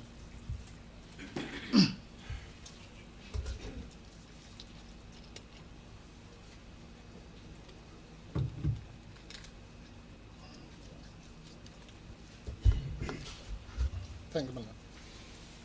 My lord, I'm deliberately putting these points in tandem because they are related. On the one hand, I'm addressing your Lordship about the agency, the evolution of the matter, but I'm also dealing with the issue of jurisdiction. So, on the issue of agency, my lord, just to finish that litany of failures. When now the ANC on its version has now acquired the trademark, instead of coming to this court, they go to the commission with an appeal. And your Lordship's question in regard to that was not answered because your Lordship was asking whether the matter could have been reviewed, and then you referred to an appeal, which is a different thing altogether, but let's put that aside. So the appeal is then dismissed. That, in terms of the Act, your Lordship knows you have 30 days to then do something about it. 30 days expires on the 24th of December, Christmas Eve. They do nothing. And that has serious legal consequences to these issues of abandonment and election and so on, which I'll talk about in relation to jurisdiction. And it's clear that the real trigger, and in this case, unlike in Bloemfontein, at least there's a bit of honesty, that the real trigger is what they call the so-called utterances, which were accompanied by the announcement of former President Jacob Zuma on the 16th of December. And then they wake up and then they bring this matter. So, my lord, there's no explanation whatsoever for the 6 months of doing nothing. So, on that basis alone, and given the fact that our learned friends chose not to address that issue, then it has to be ruled in our favor. But let's come back now to this issue of jurisdiction, which is, in fact, my lord, in fairness, the issue of jurisdiction is a primary issue. Because if your Lordship, we know the cases, if your Lordship doesn't have jurisdiction, then in theory you can't decide anything else. But of course, our courts, like they did yesterday, because the thing might go on appeal, they do address the other issues. But strictly speaking, once the court has no jurisdiction, that's the end. We all go home, because it means the court cannot decide any other issue, whether agency or whatever it is, beyond that. But anyway, so let's deal with that issue. My learned friend, Mr. Ramokgale, my lord, I'm quite sure was not intending to mislead the court, but you are only as good as your case, and the case he has is unfortunately untenable. If your Lordship goes to page 48 of bundle A, bundle B, my lord. Your Lordship will see a more explicit, your Lordship referred, my learned friend, to paragraph 66.2.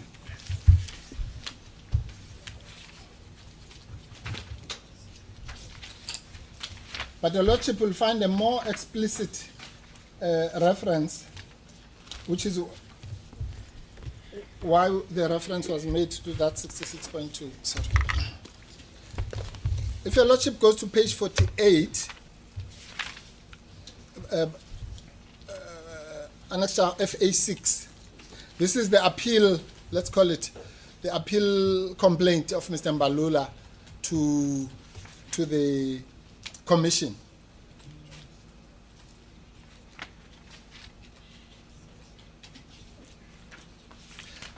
This is against the backdrop that we are now told all of a sudden, when they realize they have a jurisdiction problem, that this case has got nothing to do with the other two cases, or those cases had nothing to do with trademarks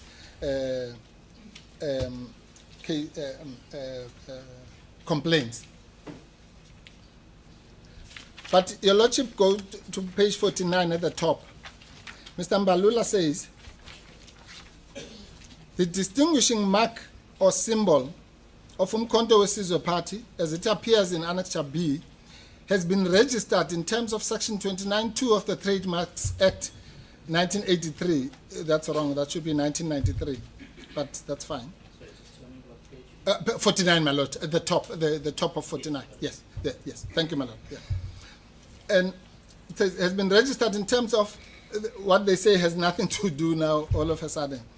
Section 29(2) of the Trademarks Act of 1993, it should say there, with effect from 20th August 2014 for a period of 10 years by the MK Legacy Project.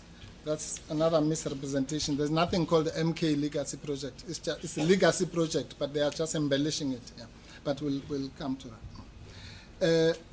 A non-profit organization devoted to the preservation of heritage of the liberation movement, including uMkhonto weSizwe, the People's Army, and so on and so on. The certificate of registration is attached. And then, if you go further down that page, my lord, you'll see, it says, accordingly, for these reasons set out above, if your Lordship underlines that, the ANC appeals to the Electoral Commission in terms of 16(2) and 3 of the Electoral Commission Act to set aside the decision of the CEO to register uMkhonto weSizwe as a political party. Now, what are the legal implications of that, my lord?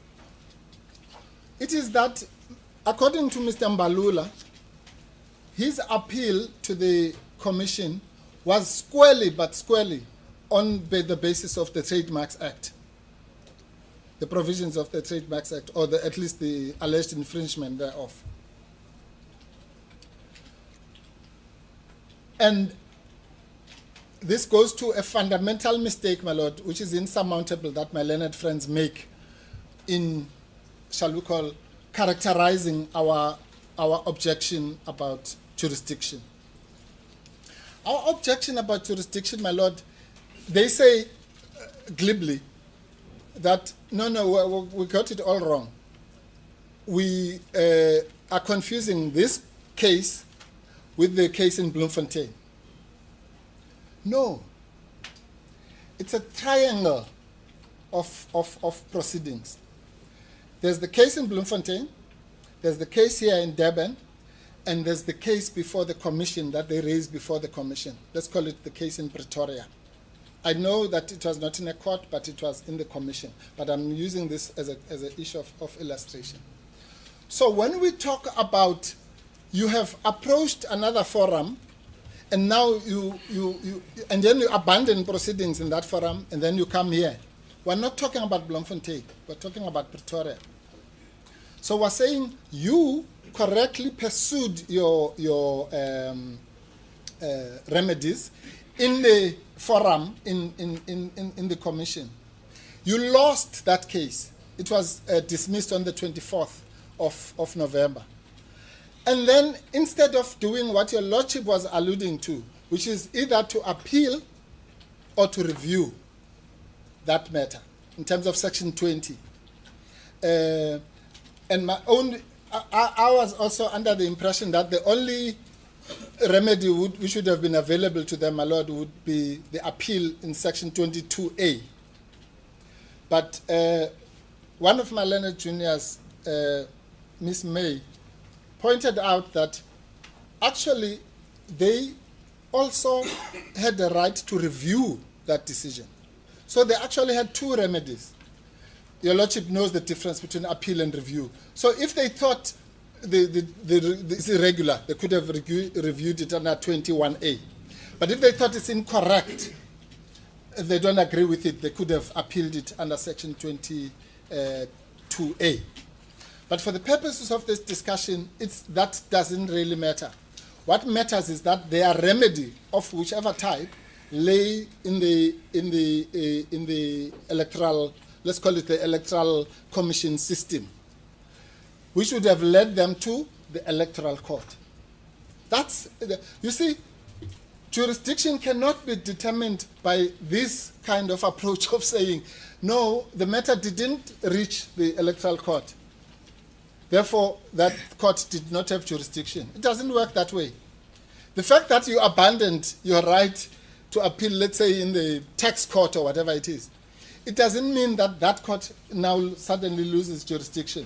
It's your election. In other words, to put it bluntly, you are in the same position as somebody who did exercise that right and lost. So this kind of shortcut doesn't work. The point we're making is not that the matter was taken to the Electoral Court. We know it wasn't. But we're saying that's the only place it could have been taken after losing that appeal, either by way of appeal, as my learned friend pointed out, or by way of review. As I understand the case for the ANC, Yes, my lord. the contention is that the appeal against the registration of the MK party was persisted to the Electoral Court, and that resulted in the court's judgment yesterday. No, my lord. The review. Yes, yes. So in terms of which it was contended that the deputy CEO irregularly authorized The registration. the registration. Insofar as its argument pertaining to trademarks, if I understand Mr. Marriott correctly, he contends that that was reserved for this court on the basis that only this court, as a division of the High Court, has jurisdiction in terms of trademarks. Yes. I'm just No. encapsulating what they Your are. lordship is 100% correct. That is their case. But let me illustrate the flaws in that argument, my lord.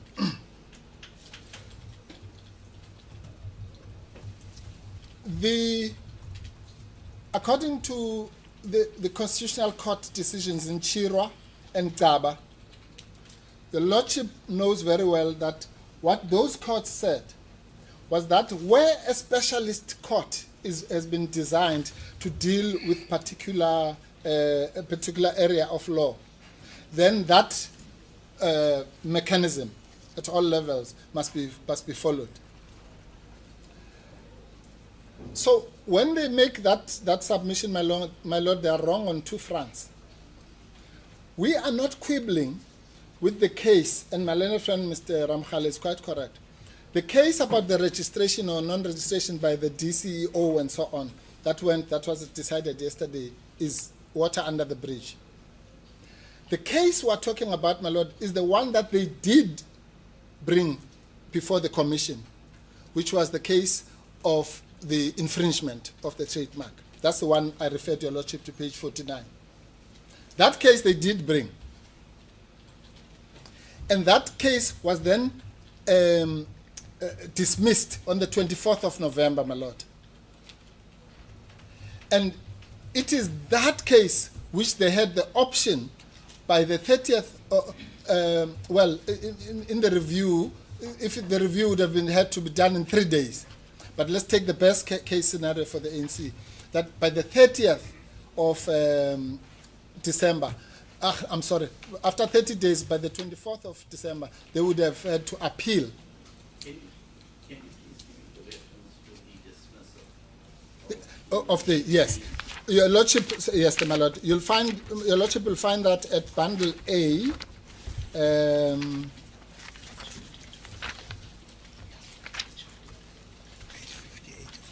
58, FA7.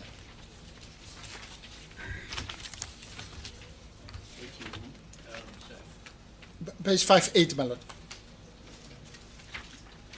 That's a letter from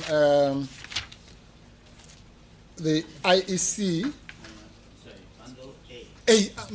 Bundle B. Sorry, I'm thinking because that case happened before. That bundle B is the Bloemfontein. Okay, I'll use B for Bloemfontein. So bundle B, my Lord. Yeah. Page 59, my Lord. I beg your Lordship's pardon. The letter starts at page 58.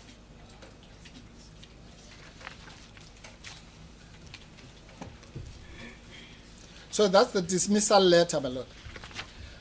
But you see, again, this obfuscation is uncanny, because that is a dismissal of a case brought under Section 16 of the IEC Act, which your Lordship pointed out to my learned friend. It doesn't matter that it was dismissed because there's no locus standi or whatever. The case was dismissed. And what was the case? The case was about the infringement of the trademark.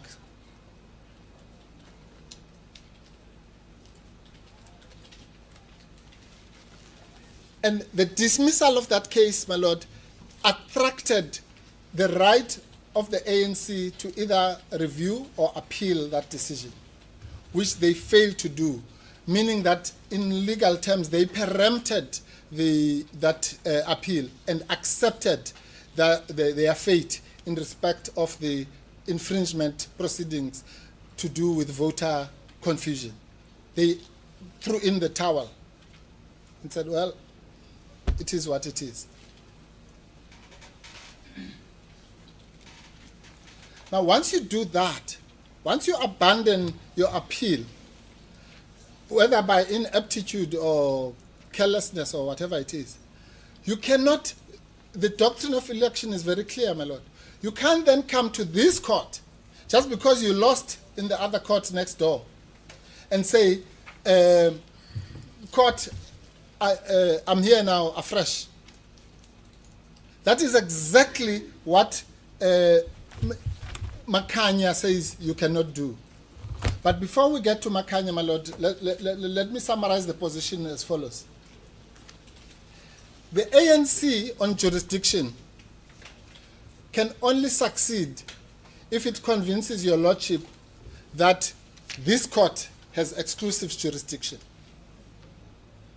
On the issue of the trade. On the issue of the trade, if I can say this, my lord, on the issue of the trademark pertaining to two political parties leading to voter confusion. Because that's exactly, those words are not mine. They come from Section 16 of the IEC Act. That wherever there is a dispute about trademark and passing off for that matter, but which pertains to two political parties and will lead to deception or voter confusion, that cause of action has been carved out by the legislature to be administered under the structures of the IEC Act, which end up in the Electoral Court. It is in that sense that we say that that court has exclusive jurisdiction, and the jurisdictions cannot be denuded simply because you decided not to go all the way. So there are three possibilities, my lord, on jurisdiction. It is either this court has exclusive jurisdiction, as they say, or the electoral court has exclusive jurisdiction, as we say. Or if the court wants to be kind, then the court will say, well, maybe both courts have concurrent jurisdiction. The point I'm making is that the ANC can only succeed on jurisdiction if it can convince this court that this court has exclusive jurisdiction. If it's exclusive jurisdiction or concurrent jurisdiction, then they must lose. And I'll explain the second part. It's obvious if the other court has exclusive jurisdiction, that's obvious, then they must lose. Why am I saying they must also lose even if there's concurrent jurisdiction? My Lord, Your Lordship will, if Your Lordship goes to our heads, you'll see our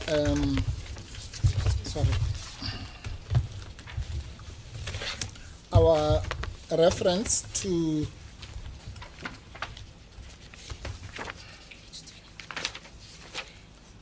Makanya, our page 24. Yes. No, I'm looking for the Makanya quotation. Yes, it's page 22, my Lord, of the heads, paragraph 54.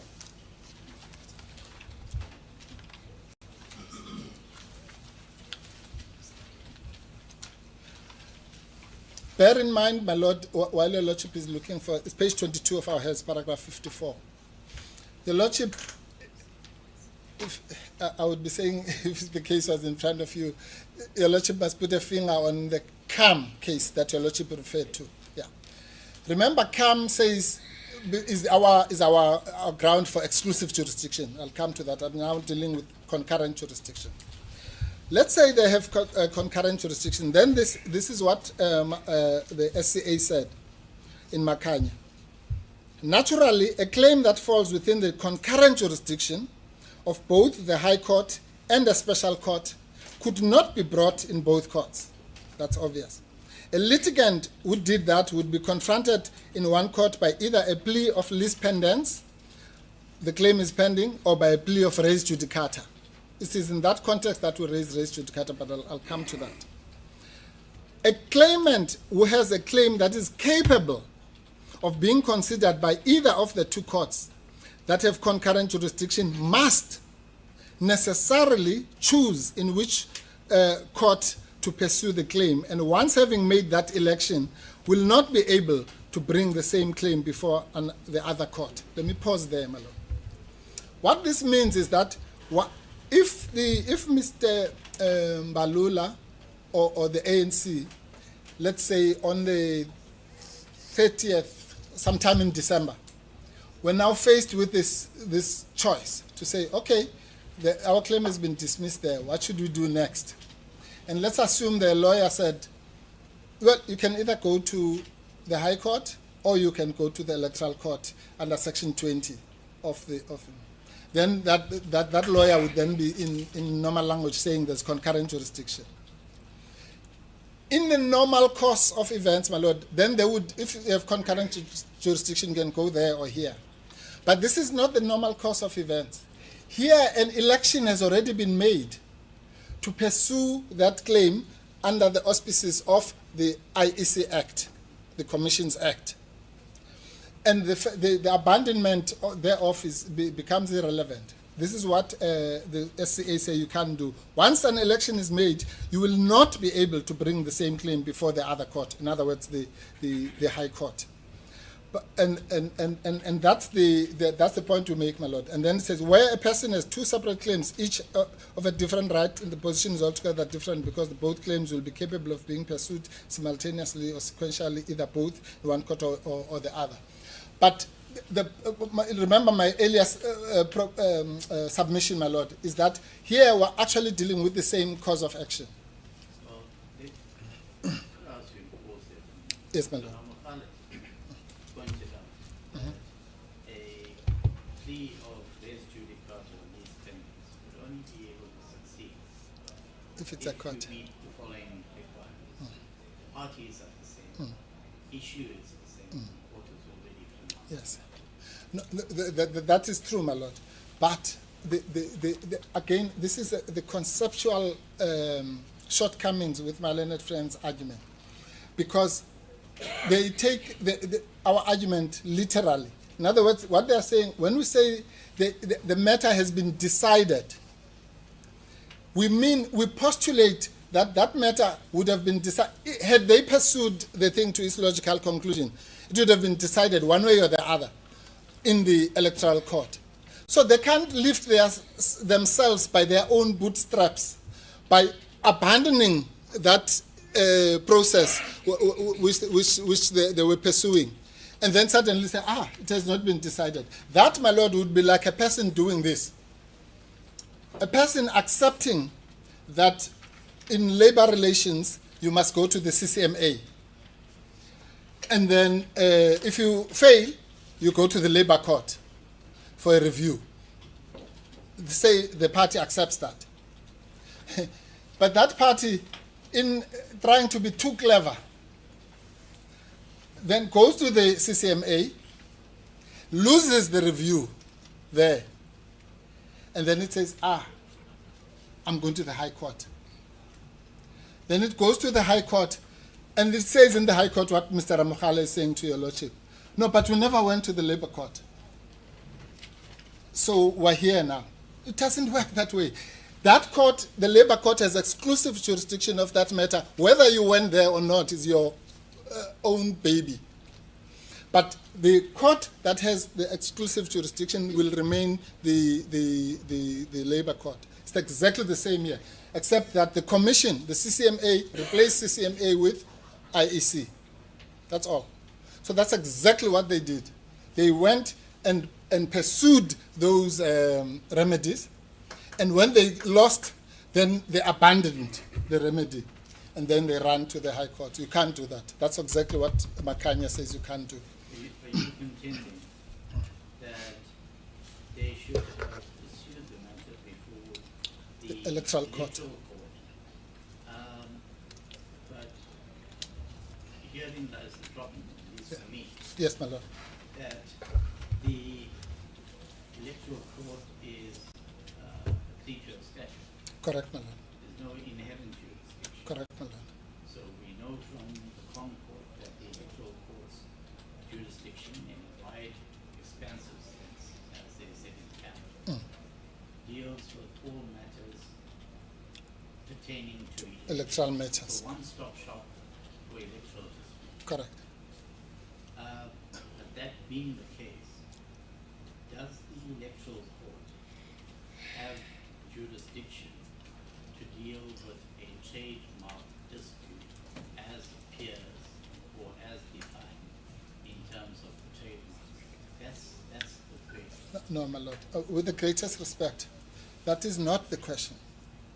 The question, my lord, is has Parliament, in its wisdom, decided, as it did with the Labour Relations Act, to carve out the disputes that concern political parties and lead to voter registration, and transported those out, in a way, out of the Trademarks Act into for the obvious policy reasons. Your Lordship knows these things must be done fast by people who are specialists and so on and so on.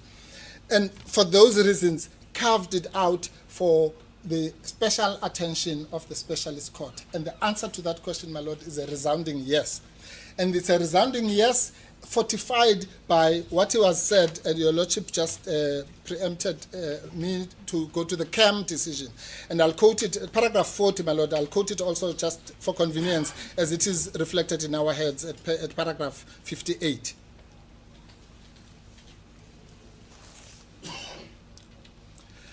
And there the Constitutional Court says the following: relation to the jurisdiction of the Electoral Court. Is there anything in the context that would warrant a more restrictive interpretation of the section and hence the Electoral Court's jurisdiction? In other words, should we take away from the jurisdiction of the Electoral Court that which has clearly been given to it? I think not. The clear purpose, and we know that we use purposive interpretation, the clear purpose was to establish a court that would be able to deal with all electoral matters, the point your Lordship just made. It was constituted with the same status as the High Court and with the Judge of the Supreme Court of Appeal as its chairperson. It is to resolve electoral disputes as a matter of urgency. That's the policy reason. There is not the slightest indication that the intention was to limit the range of disputes that would fall within the ambit of the Electoral Court's jurisdiction, so that some electoral issues would fall within its jurisdictions and some not. Instead, the breadth of the language used suggests that the statutory purpose was to create a specialist court that would deal with all electoral matters, again, all electoral matters. And our jurisprudence holds that when a specialist court is created, the apparent purpose of creating a single forum for resolving disputes of a particular type is not to be stultified by a resort to undue literalism and too careful a passing of statutory language, as my learned friends are doing. That is so the combination now between CAM and what was said in Makanya. So, my Lord, yes, your Lordship's question is with the greatest respect, should be asked in the opposite. That what was the purpose, my Lord, of putting a section like Section 16 of the IEC Act? The purpose could only have been to carve out, to isolate, to say, okay, we have the Trademarks Act, but in this area of where we're dealing with voter education, voter confusion and so on, where you infringe a mark in that context, then, as your Lordship pointed out, the CEO can even reject your application, because that area is where it's political party, not Coca-Cola. If it was Coca-Cola, yes, of course, my learned friend is quite correct. Then they are at large to in fact, the Electoral Court would have no jurisdiction in that dispute of Coca-Cola.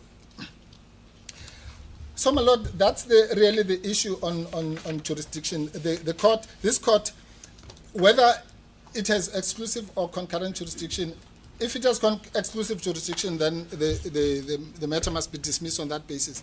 If it has concurrent jurisdiction, then it must be dismissed on the basis that an election has been made, which cannot be avoided, a la Nugent J.A. in Macan.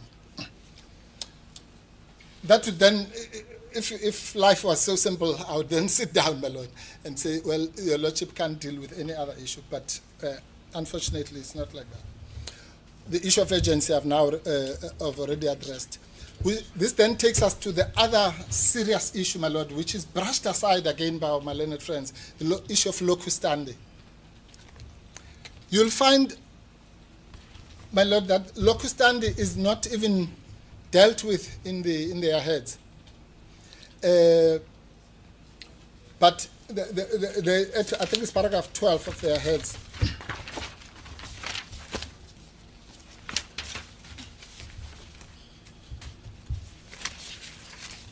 Where they, yes, 12. They redefine the issues and just decide to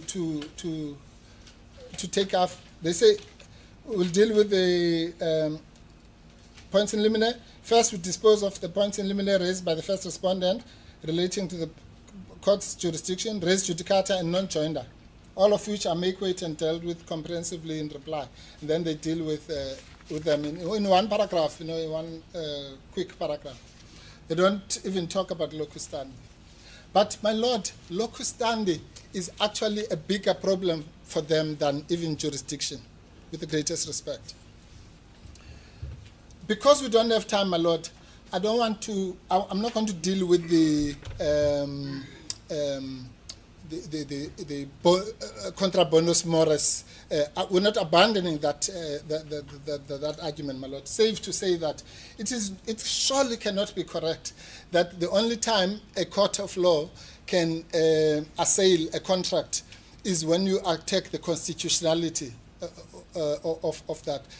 A court is obviously at large to make a finding that two parties are here to enforce a contract, but this contract is contra bonus modus and unenforceable, and therefore I will not enforce it. So it's in that context that we say it's contra bonus modus. And we say that because, my lord, really one would have to be extremely, I don't know, deranged to think that the ANC, such a serious organization, went and did this assignment for the purpose of trademark protection. It can't be, my lord.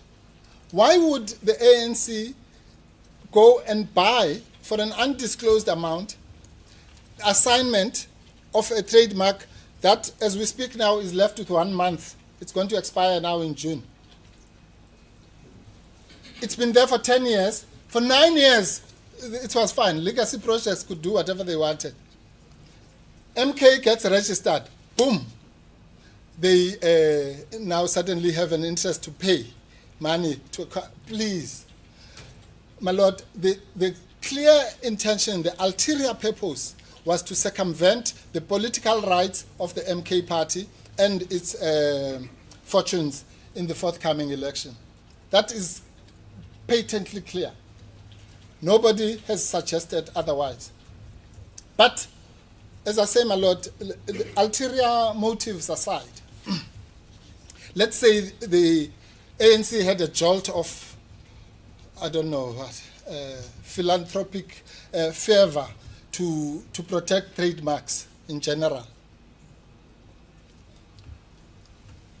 Then they have this problem, this secondary problem to do with locus standi, my lord.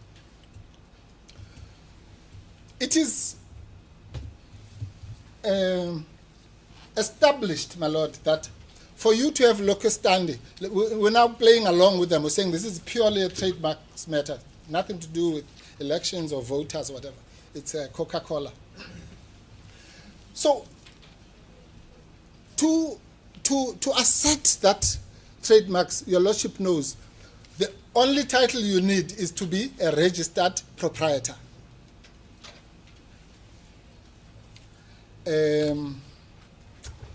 Sorry, my lord.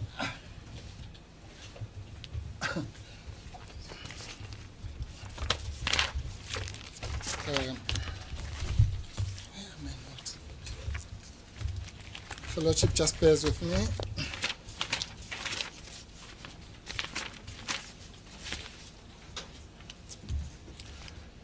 Your lordship will find that at paragraph 12.4 of website page.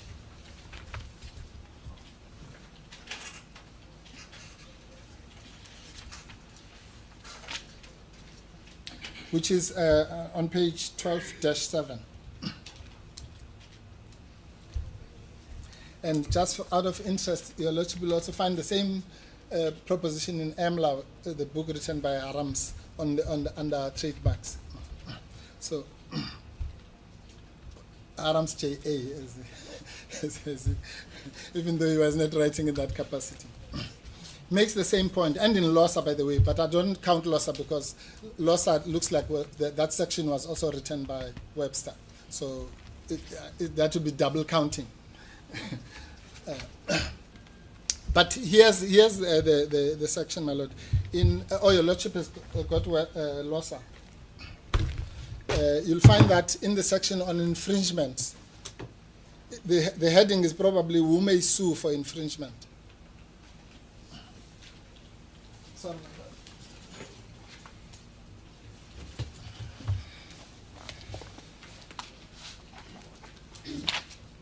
Yes, it's paragraph 220, my lord, of LOSA.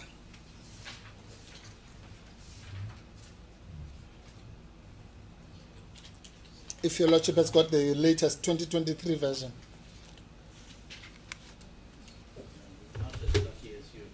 I know, my lord, sorry. Some of us have the latest. Okay, but then, my lord, you'll find it under it says infringement general. Yes. Then it's 1, 2, 3 paragraphs later. Yes. It says, I'll read that one just because your Lordship has got it here. But as I said, it's clearly been written by the same person.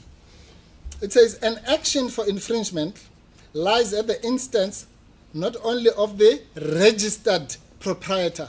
Underline those words, my lord. Registered proprietor, not just the proprietor.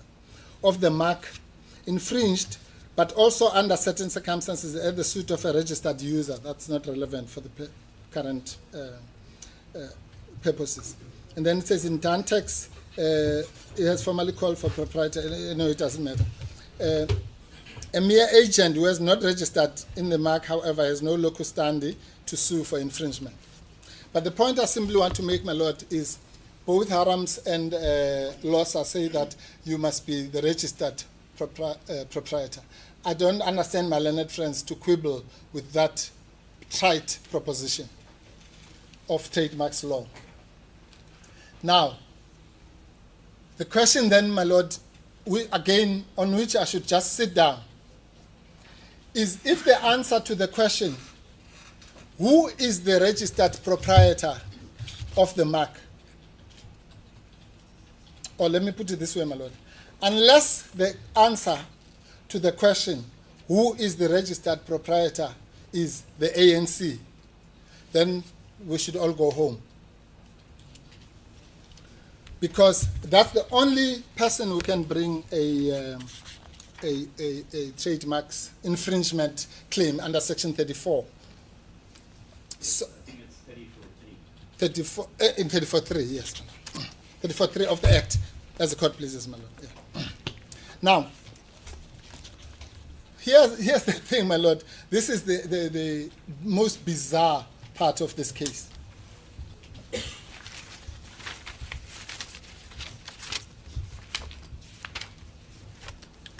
Now, so the ANC wants us to believe the following, that merely by entering the assignment agreement, the bilateral agreement, the private agreement or private arrangement between it and Legacy Project, it suddenly became the registered proprietor.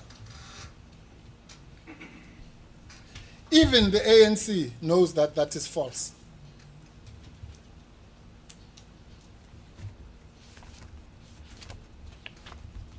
Because, as your lordship knows, even with registration of land and so on, in fact, my learned junior, Mr. Shai, made this example, that if you can qualify and pass the exam, but that doesn't mean you have the certificate, the degree. You are not registered in that university simply because you have passed. And you can be an advocate and all sorts of things. Yeah. But more closer to home, your lordship knows the system of registration of land rights. So I can buy a piece of land from my learned friend, Mr. Ramokhale, and we have our agreement. But that would not give him the locus standi, or sorry, me, the one who bought. It wouldn't give me the locus standi to go and do a reivindicatio. Because who's the registered owner? It's him, until such time that the registration has happened. Same thing here, my lord. The mere fact that these parties have entered into an assignment, assuming it's valid for the purposes of this argument, does not imbue the ANC with the right of the registered proprietor. The registered proprietor remains Legacy Projects. And that even touches, my lord, if I may, on the issue of non-joinder. So you come to court and you don't join the registered proprietor, for the time being at least, and you say you must succeed. But my lord, here, you know, there are few cases where there's the so-called smoking gun. But here's the smoking gun. If I take your lordship to page 256 of Bundle A, the real Bundle A this time.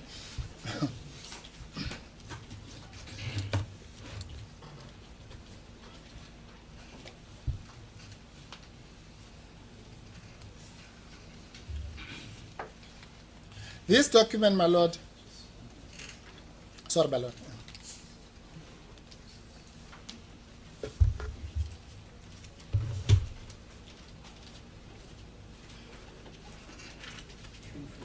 256, my lord. I hope that's the correct. Just check. It's the application for.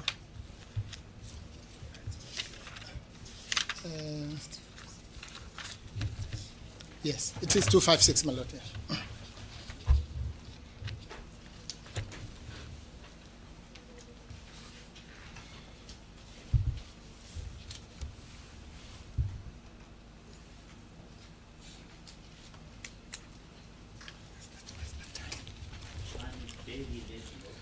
Yes. My lord. That's the name of Legacy Projects. NPO. Yes. The ANC. Yes, my lord. We'll organize your lordship to get a proper copy. I'll ask my learned friends. This is a very important document, my lord. Your lordship has to get a proper copy of this. Let me tell you what it says, my lord. This is the ANC itself. This is an application to record a transaction affecting the rights of assignment and transmission and so on. So this document spells two serious problems. My lord, yes, I beg leave to hand up. I'm indebted to my learned friend. My learned friends have just supplied me with a more legible copy. Thank you, my lord. So this document poses two serious problems for the ANC, my lord. Firstly, it is signed on the 15th of January, as the lordship will see at the bottom, 15th January 2024. That means a week after these proceedings have been instituted.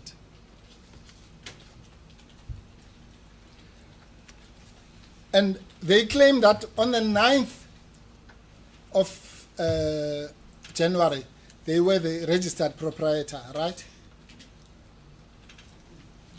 But on the 15th of January, this is what they say. The form says to them, Section 40 form, full name of existing applicant, proprietor, assigner, and business address.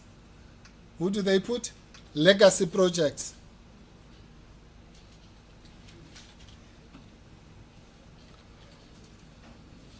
And then it says the full name of proposed applicant, assignee, or business address.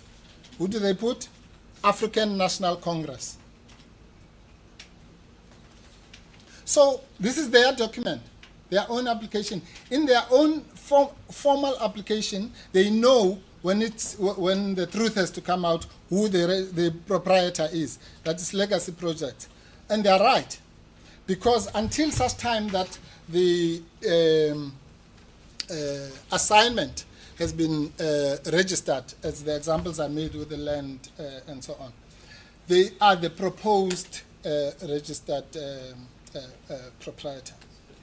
In the case of land, you know the regulation of land, it's the date of registration. Yes, yes. That rights pass. Yes.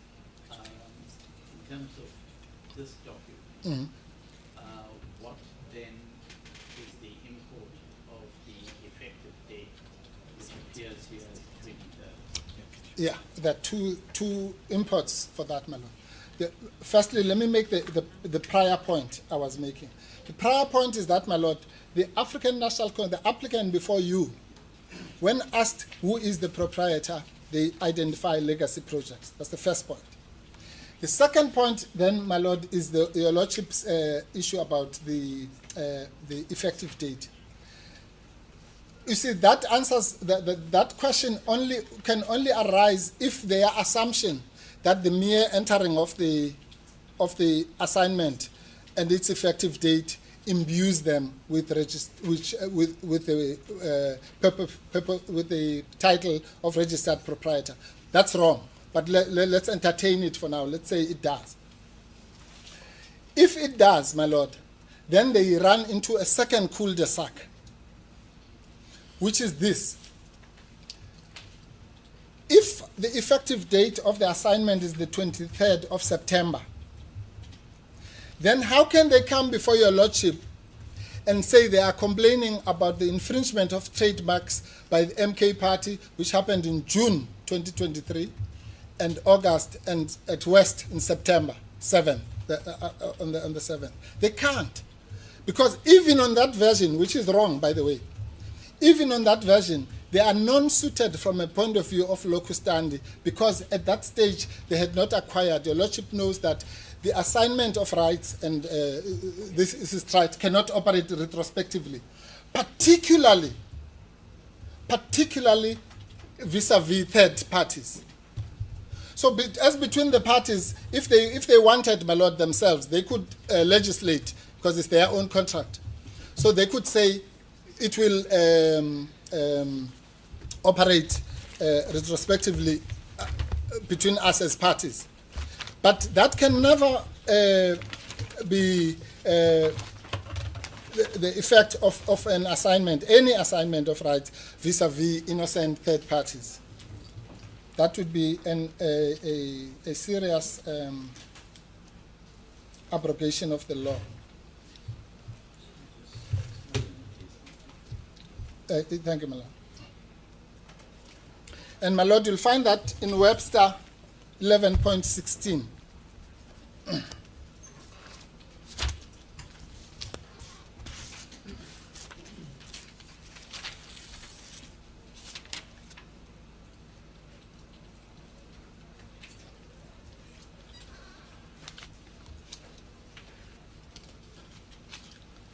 Sorry, my lord. Yes. Webster 11.16.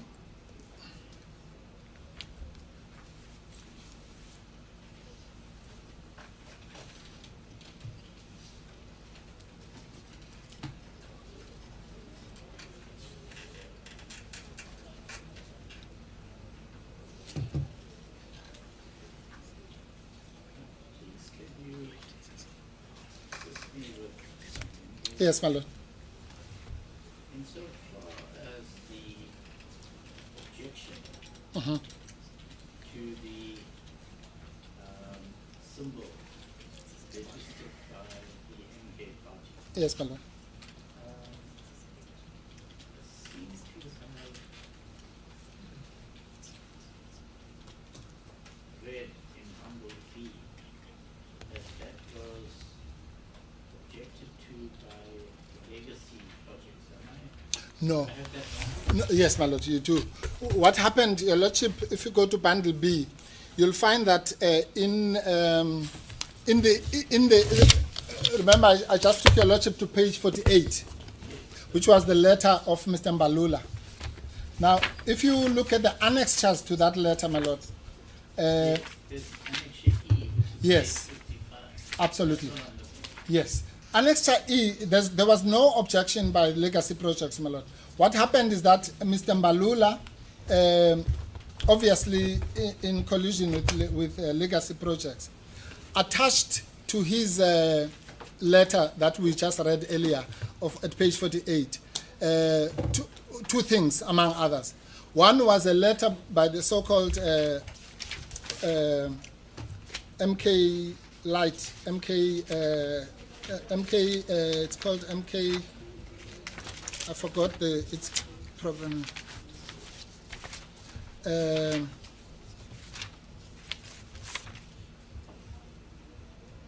Yeah, uMkhonto weSizwe Liberation War Veterans. That's what we'll find on page 57. Then there's the letter that your lordship is talking about from legacy projects at page 55, yes. It's merely, my lord, it's not an objection per se, it's merely an annexure to Mr. Mbalula's, is evidence, let's call it that. It's evidence that he seeks to bring to the attention of the IEC that these people, and all it says, my lord, quite frankly, it doesn't say anything except to say that it reiterates the section 29.2 of the Trademarks Act and so on. So, But Mr. Mkhonto, yes, the letter is addressed to the chairperson of the Electoral Commission. yes, And it says that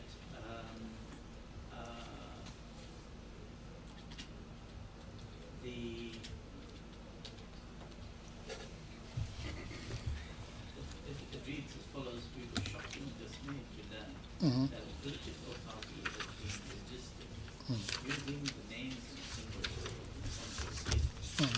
We submit that using the symbol, the name, that is inextricably associated with the violation of the above intellectual property. This date is written on the 20th of September, Correct. 2028, Yes. which is 3 days before the signing Yes. between itself and Correct. the ANC. Yes. But what my reason for raising this is all I wanted to establish was what became of this objection. Do you? No, my lord, because and I can just explain what happened.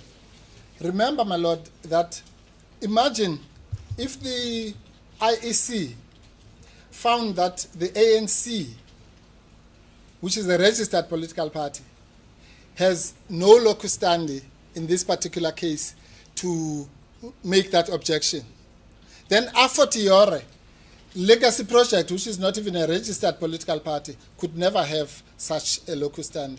Because the acquisition of the locus standi in that is by you having been an objector, which they have failed to do. And then you now... so that is why they got proper advice that legacy projects cannot put such an objection. It can only come in the form of evidence as an annexure to Mr. Mbalula's letter. So there was no objection, with the greatest respect, by either MK something, Liberation War veterans, or the legacy project. But even if there was, my lord, actually it's a case. It would then be a case against them, because it would show that the true proprietor, as at the 20th. So if this objection, my lord, was not done in the context of the Electoral Act, let's say it was done in the Coca-Cola example, then legacy project would have been perfectly entitled to come to the registrar of trademarks and say, we just saw that there's somebody who's abusing our trademark. They didn't do so. So somebody who was not on the 20th, let's just use the 20th as an illustrative date, yeah. How can the ANC come to you, my lord, with its, with a straight face and say that we are coming to assert the trademark rights, which on our own annexure, as at the 20th of September, were vested in legacy projects. And Nochal were not going to even join those people, even though they actually they would have been the correct plaintiff, at least for that period. Now, according to my watch, 5+1. Yes, ma'am. According to my watch, your team has another 25. 28 minutes left.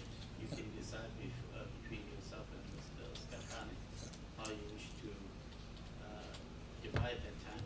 But Yes. I'll take the adjournment now and return at 2 o'clock, and then hear the remainder of your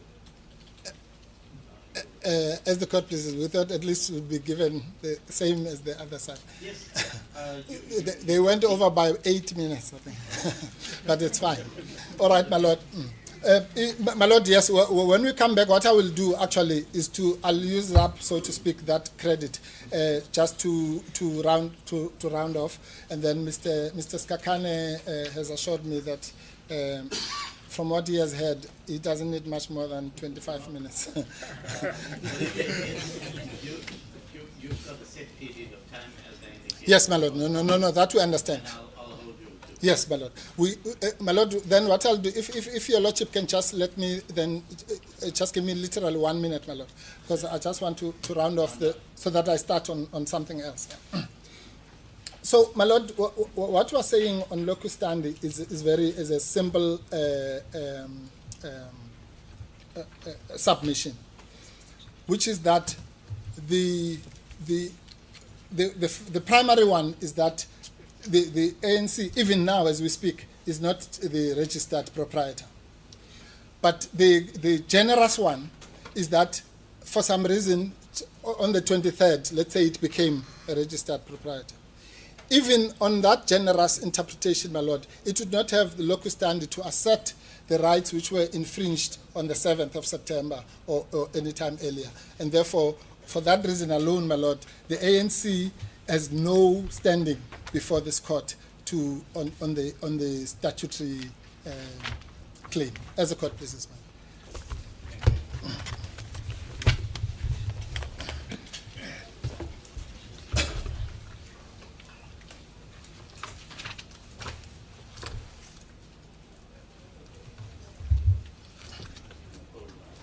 All rise.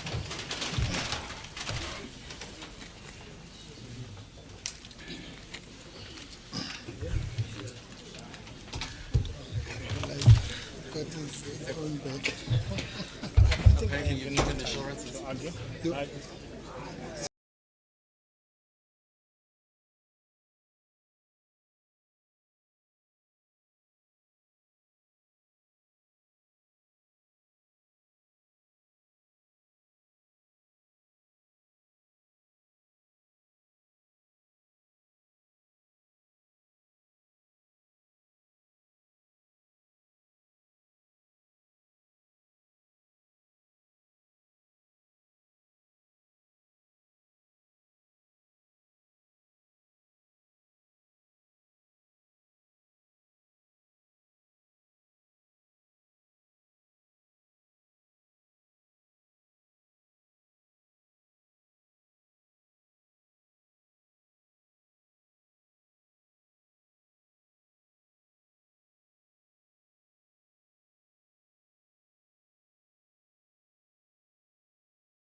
uyele enkantolo ngithi nje lana ngihamba namaqabane lana uMkhonto weSizwe.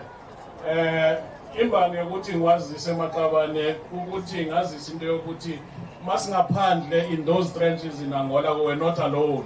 Abomama bebekhona, they were part of that. So in our interim committee sihamba no comrade uNombeko lana. She's part of the interim committee osebenzela umzana sibesibabiza umzana the flowers of the nation. Sihamba no comrade Dikeledi Muyema lana. She's part of the detachment after June 16, which is called June 16 detachment. So these are the comrades, not General Lana Umashobo, Ukona Naye. General Mashobo is part of our interim committee. I'm sure you know him. Makabane is there, oh, Bengamon Commissar. This is our national commissar, Comrade Bobo Pemba. We are also on the side politics. Politics makabane baleke kakhulu ilona ngazothatha isikhathi eside so that osiphetheyo lana unobhala bebezama nalapha enkantolo to undermine him as if this is his thing when it is the ANC thing. But he was so calm and just listened to the nonsense that was being said by those who were in court. I don't want to dwell much on that, comrades. There are a lot of legalities involved in that. All I'm here to say, ukuthi thina singumkhonto weSizwe wokwenene siyawazi uMkhonto. When the decision was taken in the early hours of the morning kwakukhona la eThekwini. That decision yoMkhonto weSizwe under difficult condition, uComrade Nelson Mandela ezama uku-explain as to why now we should take up arms and stop the peaceful demonstrations that we were doing because our people were being killed. We know what happened in Sharpeville. That decision was taken in here. And as it is in Amagala uMkhonto weSizwe, thina sizalelwe kule ANC and there's only one ANC that will take our people to prosperity and the city. Kulabo bafuna ukuchange.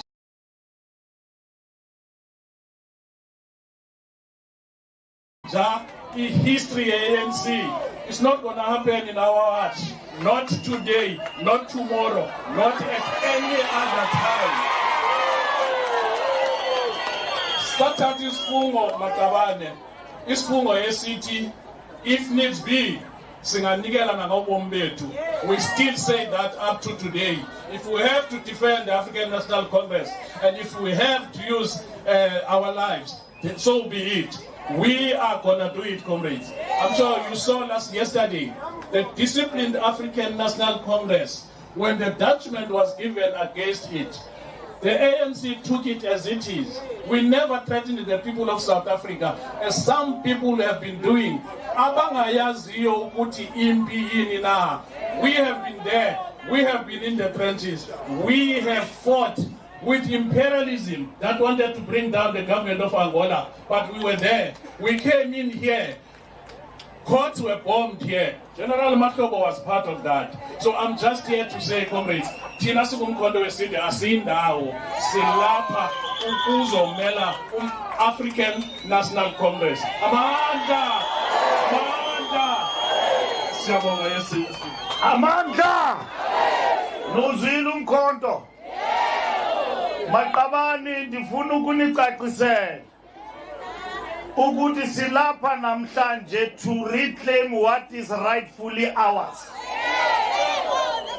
Asina ngxaki noTata Zuma. Noba angayibiza noma yini into afuna uyenza. As long as angayibizi ngomkhonto weSizwe ngoba ngumkhonto wethu lo. Kakade bahlala bekhona abantwana boqhekeko. Uqala nge-1960s nge-PAC. Kwaza nge-Group of 8. Kwaza ke ngoku xa sesingenile in a democratic South Africa kwavela gqi into kuthiwa yi-COPE. Ifile lo COPE ngoku. Nezinye ezimana ngovela ayonto entsha leyo kodwa sithi asizusonga izandla sivume kuthathwa into yethu kuhanjwa nayo. Yabazi abanye benu phakathi kwethu nabanye abathetha into ukuthi ngokuye court niyabapromote ababantu. Asibapromote. Sathatha isinqumo siyi-National Executive Committee ukuthi sizayi-challenge le party to deregister and then sizabathatha head on nge-trademark. Ayonto entsha leyo. Ne-cope ngeli xesha ibifonyishwa. We went to court and we lost. Even now, if we lose to Zuma, it's not something new. Ayizusenzela into lonto ukuthi siluzile. All what is necessary is that we will work amongst our people to win overwhelming victory for the African National Congress. Ayizunqandwa nguZuma lonto. Nomkhonto wakhe wesinkwa noma wantoni na. Uba inkundla zamatyala azivumelani nathi ningoyiki maqabane. Yilonto sithi igwala kulonina ngoku. Ye-29 zikaMeyi ngumnqamla juqu. Ngoba le ANC bayifuna phansi. You know, comrades, kukho abantu apha abangayisebenzeli vote, but bayavotelwa because i-political parties zabo zifana ne-ANC, black, green and gold. Umuntu ongazange wambona campaigner anywhere just because kula ballot kunezakhala ezifana nombutho wethu. Bayangena eParliament banesite ezintathu. Bayangena komasipala umuntu unesite eyi-1. Namhlanje sizoxelelwa ngamagwala ukuthi masinga challenge what is rightfully ours. Noba baya argue up court in terms of the law basebenzisa yonke into abayisebenzisayo kodwa inyani izawuhlala inyani. Bayayazi ukuthi uMkhonto ngumkhonto wa-African National Congress. Into yokuthi utata omdala asifakele inkawu endlini irongo lonto. Ene akukho rongo ukuthi sim-challenge. Urongo umsholozi ngalento ayenzayo. Ndimxelele napha enkantolo xa ndidibana naye ndathi usenzela usifakela amanzi endlini. Wathi haya inguye sithi. Uyabona ke maqabane lo politiki irongo yona.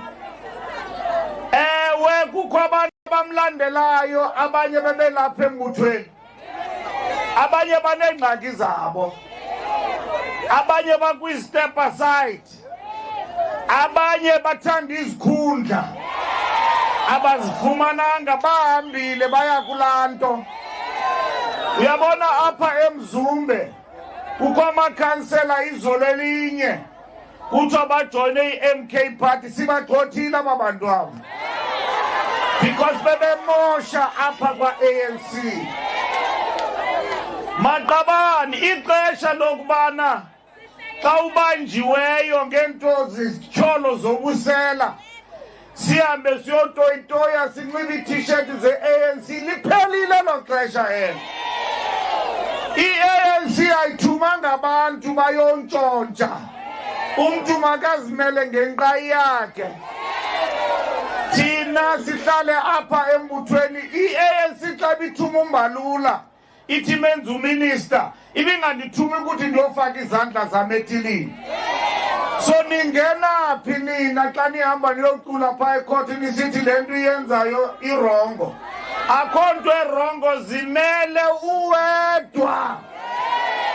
The days of sugarcoating and romanticizing corruption are over. And if people have to leave the ANC because we are fighting corruption, we are on the renewal path, then it means we are on the right path. The days, comrades, when people leave the party because they fight for positions in the ANC are over. This ANC, we joined it as individuals and as volunteers. We didn't join it to acclaim to positions. Uyabona umntu xa kathi akafuni omnye umntu uyahamba uyovula i-political party indaba yakhe le. Umsholozi uye waphatha samenza upresident enezityholo zakhe. Ixesha leli ngoku lelika Ramaphosa. uRamaphosa naye lizawufika ixesha lakhe aphume kungene omnye naye sizamsupporta. But we don't follow individuals, we follow the African National Congress. Umsholozi besimlandela ngoba ebeyinkokheli yethu. Namhlanje usijikele. Uthetha izinto endingava nami ukuthi uthini. Umuntu omdala. Kodwa ke makahambe ayokulonto ayakuyo. Asishiyele lo mkhonto. we-African National Congress. Liyaqhuba ityala pha today. Siluzile Bloemfontein, asizuyi-aphila comrades. Nalapha namhlanje we are here, imbini into esithetha ngazo. It's common law and the trademark. Lento ye-trademark sithi lento into yethu le. Ukuthi siregister nini ukuthi beyi-trademark ayifuni mntu lonto. Into yethu uyaziwa uMkhonto lo weSizwe ngowe-ANC. Because amasela ayazenzela apha. Ulo fika athatha into abaleke nayo kwaziwa ukuthi into ye-ANC. We are arguing that in court. Simanyelwe pha ijaji. Kuya-arguwa pha e-court back and forth. Siye sababetha kakubi ekuseni kanje. Sabavuthulula bayaphendula. Sizawuphinda sikhwele kubo futhi. Sibacacisele ukuthi barongo kanjani. But ke thina maqabane siyawuhlonipha umthetho. Uba umthetho uthi awuvumelani nathi asinaxhala ngalonto. We would have made our mark. We want judges to listen to the law and not be intimidated. And that is what is important because we believe in the rule of law. Amajaji alalele lento sikhulumayo barule kuyo, like it has happened in Bloemfontein. But the vote doesn't lie in this court. Isebantwini, umntu emntwini. I-ANC zaziphendulela nge-29 zikaMeyi. Ngokuthi sihambe siyokhankasa sithethe nabantu bakuthi ukuthi bavotele into yokonyani. Bangahambe beqhathwa endleleni balahla imbo yabo ngophoyana. Atsho amaXhosa athi ihlathi losithela ngabantu. Nina amavolontiya siyanibulela ukuthi ngazonke iintsuku nangonke amaxesha nasoloke nikhona. Nina abantu abakhusela i-ANC ngempilo zenu on the ground. Siyeza ke maqabane kwindawo ngendawo apho nikhoyo. Sizodefenda i-African National Congress. Nge-29 zikaMeyi funeka kuphume noba ngubani na. Uphume nesithandwa sakho. Ungabashiye emva. Uhambe nomntu wakho. Sihambe siyovotela i-African National Congress. Siyanibulela kakhulu maqabane for ukuphuma kwenu ngobuninzi benu nize apha namhlanje. Siyayilwa lempi. Sizayilwa kude kuyo ekugqibeleni. Asizuyilahla. Asizuyilahla. Siphoxakele ngezi ziphumo ezivelayo kodwa into yakhona. Siyahamba siyaqhuba. iziphumo zayizolo kodwa ningatyhafi ngoba abasoze balunge. Uyabona abantu aba bathi bafuna i-2/3 majority, uyizayifumana phi i-2/3 majority? Apho uhlala khona enkandla icontrolwa inkatha. Bawugqibile uthi ufuna i-2/3 majority. Wena apho uhlala khona abantu bakho abakujongileyo kulaa nkandla abakuvoteli, bavotela inkatha. So wena uthi uzawufumana, siyaqhathwa apha, siyadunga nje, kuthathwa okuncane apha because we must be reduced to 50%, below 50%. Ayizukwenzeka loo nto. And I can assure them, because nina ma-volunteer nabantu base-South Africa, day in and day out, nithi nimile ne-African National Congress. Andigqibelisayo, asinangxaki noZuma. Samdifenda ngamaxesha amaninzi ebomini bakhe. Uyayazi loo nto. Uyayazi loo nto, asimlwanga, simenzanga nto. Uyayazi yena into ayiqhubayo. Uzayiphendula ngenye imini. Nathi sizamkhumbuza.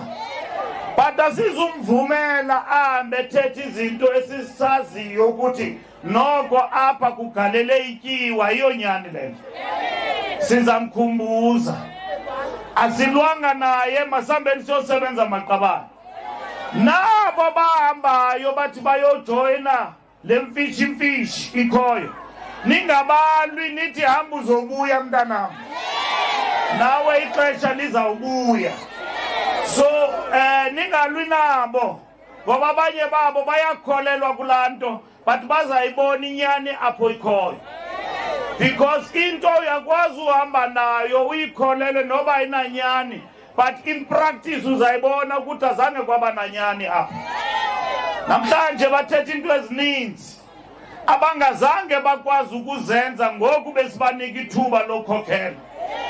Abakhange bakwazi, basishiye edakeni. Uyabona simanxeba nje kungenxa yabo. Kuthiwa singamasela, basishiye nento ezininzi. Sishiyeke nezondo commission ezithetha izinto ezininzi. Umbulelo wabo basivulela i-political party. That is the thanks they give us. Basibulela uMkhonto wesizwe. And if bane-integrity bayakwazi uzimela, why bangazibizi ngamagama wabo befuna uthatha into that belongs to the ANC? Anditsho xa uyazi ukuthi abantu bayakuthanda bayakufuna, uyahamba uyozimela ngenqayi uthi nansi political party ngumbalula. Why uzawuze court uzolwela into iyaziyo ngokwakho? For so many years you have been in the struggle.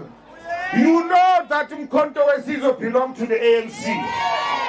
Uze apha enkantolo uzolwela into oyaziyo ayo yakho. Maqabane, there could have been flaws and difficulties we have gone through, but we'll never abandon the cause and abandon the properties and the assets of the African National Congress. Asizuyenza loo nto leyo. The Congress of the People lekuthiwa ikhopi bifonyishwa nguTerra, saye court sayi challenge, we lost. Sabe singaqala uluza ngoZuma. And then we will still march on and remind him that this thing does not belong to you. And that's what you must understand, comrades. Siyanibulela kakhulu ngokuthi nibe loyal to your movement, the African National Congress. Apa KwaZulu Natal kuzawuphatha i-ANC. Akonkatha izawuphatha apha. Kuzawuphatha ntoni? I-African National Congress. Andifuna uba clumsy njengoDuma ndiwumoshe umcimbi omhle kangaka. Andifuna uba clumsy. Yanibulela maqabane kwindawo ngendawo. eThekwini naseMoses Mabhida abanye bayobhukuqa elwandle shame nawubacelela ukuthi sisaqhuba apha ngaphakathi ngo-2 o'clock ngoku ijaji yasifuna nibuyele ekhaya niphephile impi yaqhuba nizibonakalisile ukuthi ningamagorha. You support your movement in difficult and nice time. Nihlala nimile ne-ANC. Masiqhube maqabane towards victory in 2024 on the 29th of May. Let's do more. Knit it together. Let's do more. Together. Let's do more. Together. Amandla. Siyabulela maqabane. Siyabonga. Enkosi.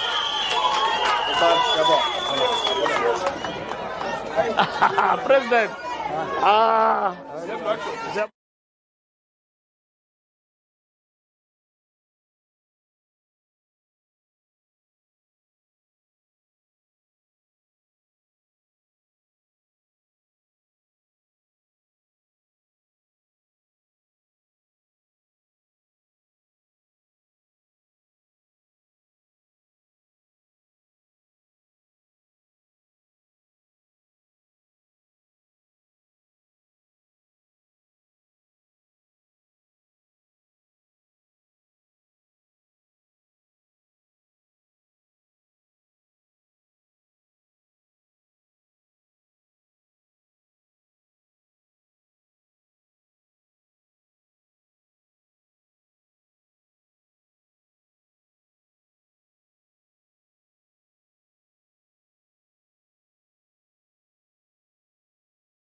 do an assignment to be retrospective. And then it says, while such an assignment may be retrospective, which is not the case here, between the parties, it is submitted that having regard to the clear wording of the section, it cannot operate retrospectively so as to prejudice or affect vested rights of third parties. That's the crux. So even if they had actually agreed to do a retrospective assignment, which they haven't, it could not affect, let alone vested constitutional rights of other parties. That's the only point I wanted to make in respect of the points in limine. My Lord, when it comes to non-joinder, I've already explained why the non-joinder in regard to legacy projects. In regard to the SACP, my Lord, the point is very simple. It's like this. Again, let's go to normal law. People forget that trademarks law is actually property law. It just happens to be incorporeal property. So in property law, joint owners of anything, whether they are married people in community of property or partners in a law firm or whatever, have to be joined when that property is being litigated. That's right. Even in the section that my learned friend read of this book, it actually says that in the part he didn't read, was that if there are those partnerships, obviously they must be joined. But obviously one of them can assert the rights of the partnership if they were attorneys or whatever. And this has not been done there. When it is common cause that the SACP, as it were, is a joint owner. I'm using that word loosely, of the right. Okay. Now, when it comes to the merits, my Lord, I've already made the point. The Lordship, I will beg your Lordship to take into account that the points that I've made are cross-cutting to 34.1a and 34.1c. And for that proposition, my Lord, I wish to refer your Lordship to a case that's not in our heads. National Brands Limited versus Continental Biscuit Manufacturers. Yes, it might be maybe in the other bundle of my learned friends. Okay, it's referred to, yes, it's cited somewhere. Yes, ma'am. Paragraph 17 of that, my Lord, is a paragraph that really shows that all the points I've made are cross-cutting. As court pleases.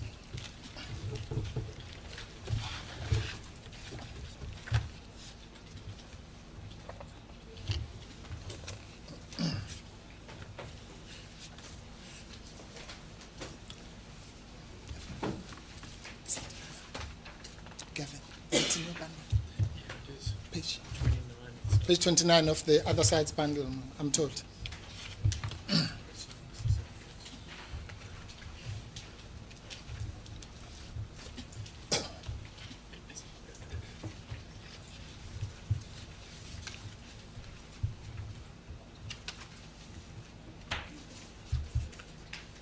I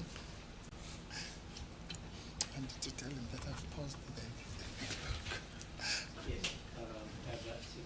17, my Lord, yes. Yeah. It's a short one, unfortunately. It makes the point, it says the applicant's registration of the trademark conferred on it right to... It's a different case. I thought you might be referring. It's a different national brands case. Oh, yes. No. It's not that national brands, apparently, my Lord. Yeah. It's, okay, the neutral citation, my Lord, is of this one I'm dealing with, is 2023 in square brackets. ZAG PPHC 526.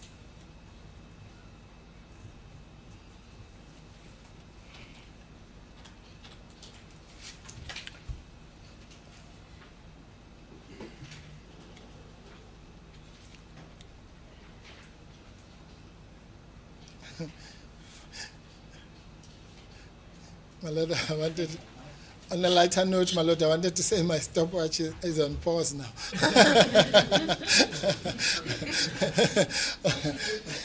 As the court pleases. My Lord, paragraph 17, I'll just read it out, my Lord. Paragraph 17 says, the applicant's registration of the trademark conferred on it the right to protection thereof in terms of the provisions of Section 34(1)A and 34(1)C of the Act. The production of proof of registration serves as evidence that the right is clear. There is no dispute between the parties in this regard. And the point I'm making in a slightly different context is that the point we discussed before lunch about proprietorship cuts across, obviously, any infringement, whether it's 34(1)B, A, B, or C. The second point I want to make, my Lord, very quickly, is that I will now address Your Lordship on, of course, Your Lordship knows that there are many elements of this, of A and B and C. Oh, by the way, this case, just Your Lordship must just flag this. If you look at their cases pleaded, actually the best case for them would have been under Section 34(1)B, which is the one they did not plead. But let's put that aside. On the ones that they did plead, my Lord, the common elements are the following: unauthorized use. So if we defeat unauthorized use in terms of 34(1)A by necessary logic, we're defeating it in 34(1)C. Secondly, in the course of trade. If that case is bad, it's bad for both 34(1)A and C. And thirdly, in relation, I'm paraphrasing, to the relevant goods, is that one that says for the goods for which, in relation to which the mark has been registered. So even if you don't go to all those things about the well-known and so on, just take these three elements that are common to both sections. We've already started with proprietorship. Unauthorized use, my Lord, means surely that in the situation where they had abandoned, in the sense that I explained earlier, then the use, and it's also in Webster, the use is authorized in that sense, implied. In other words, what Webster says is that authorizing use can be done expressly, obviously, but it can also be implied from a waiver or a estoppel. How does that assist you, Mr. Koto? Because there is no evidence of authorization at the legacy or by the ANC. So what do you think that happened? No, my Lord, I'm sorry. That's the wrong way to approach it, my Lord. The onus is on the plaintiff, on the one who's alleging. Yes, they must prove that it's unauthorized. Not I have to prove that it's authorized. No. They must prove that our use is unauthorized. And I'm simply saying our use cannot be unauthorized when they have abandoned that right. That's the first submission I make.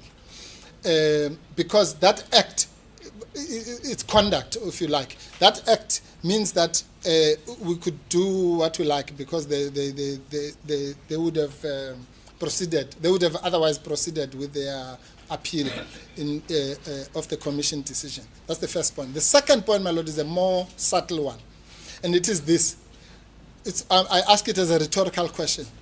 Can we really say in constitutional South Africa that that an act or conduct which is authorized by the IEC, in the sense it is constitutionally authorized, if you like, of the registration of a party, and which gives you exclusive rights, is unauthorized? And it's a point, my Lord, that I'm saying just by operation of logic, you can't say such an act is unauthorized. And my learned friend says that he doesn't know why we claim exclusivity over the mark. But that exclusivity follows as a matter of law, my Lord, because in Cope,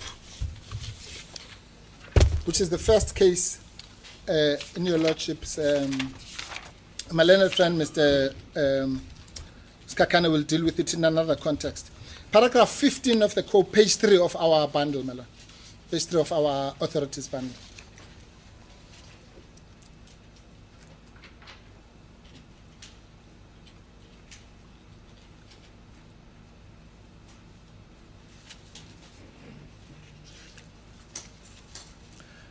there it says the following, my lord.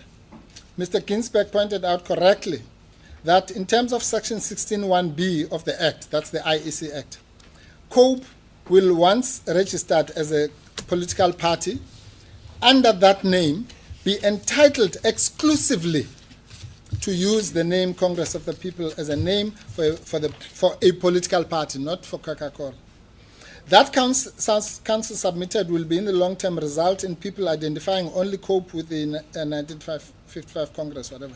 I tend to agree with Mr. Pakrin for COPE that we are called upon to charge that case on the facts as they stand today and not as they might stand in the future. So what the court was saying in the first part, my lord, is that the registration, which we now know is not hanging because it was confirmed yesterday in the judgment, at least gives the MK party the exclusive right, when we're talking about political parties, the exclusive right to use that name as a name for a political party. So that's the vested right that I was talking about. So that vested right cannot be defeated by the Trademarks Act, because that would be turning our entire legal system upside down. You'll be saying a constitutional right can be defeated by a statute. It's the other way around. A statute must be construed in line through the prism of the Constitution. So that's the authorization point. The second point, my lord, is in the course of trade, and your lordship alluded to this. In fact, I'll condense this with the next point because there's no time. Your lordship asked correctly to be given a copy of the register of the classification. Well, I can assure your lordship that you'll find nothing in the classification, class 41, other than what is in that certificate. Class 41 simply says, and I'm reading from the schedule to education, semicolon, providing of training, semicolon, entertainment, semicolon, sporting and cultural activities. That's it. And that's as it appears in the registration certificate. Where are you reading from? Your lordship? The reference that you Yes. Yes, no. I think the better one, because I see your lordship has got Webster. I'll give you the Webster reference, Madam. If your lordship goes in Webster, it will be in the annexures under appendices. And your lordship will find it at appendix 2-41. The heading is services, and then class 41 says education, providing of training, entertainment, sporting and cultural activities. That's it. So this story about congresses, which I don't even understand, it really is neither here nor there. The point is that the use must be in relation to, must be in the course of trade and in relation to the goods for which the mark was registered. And we know what the goods for which the mark was registered. It is those things. MK Party has got nothing to do with any of these things. The services that MK Party offers and goods, by the way, don't feature. If you look at prayer 2, my lord, of your notice of motion, they only talk about services. But suddenly in the affidavit, they talk about goods. They were right to only talk about services in their prayer because MK Party does not produce goods.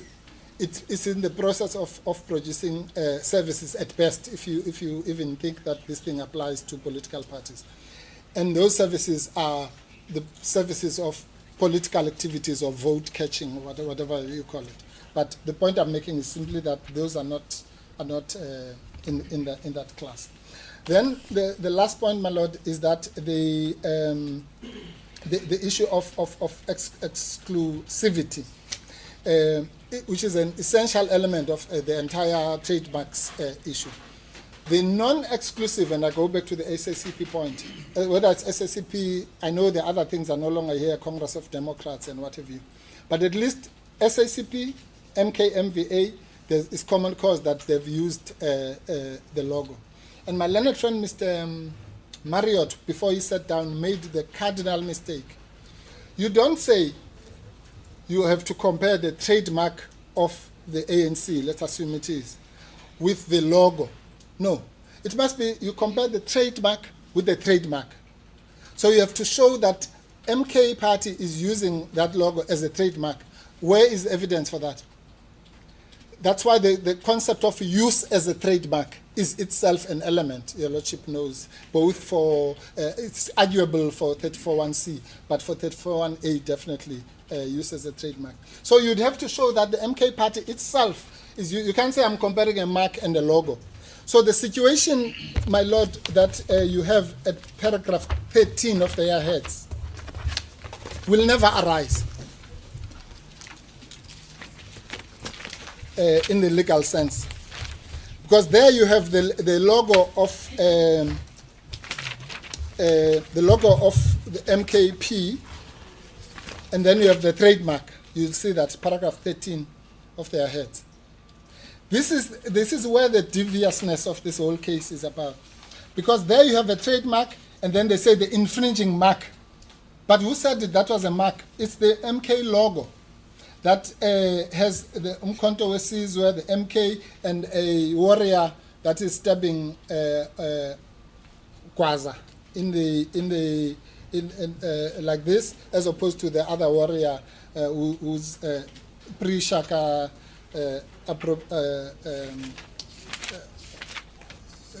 stance. But the most important thing is the green, is the green background, which Your Lordship pointed out, and the name, the words uMkhonto weSizwe, but it's not a mark. When it comes to Mr.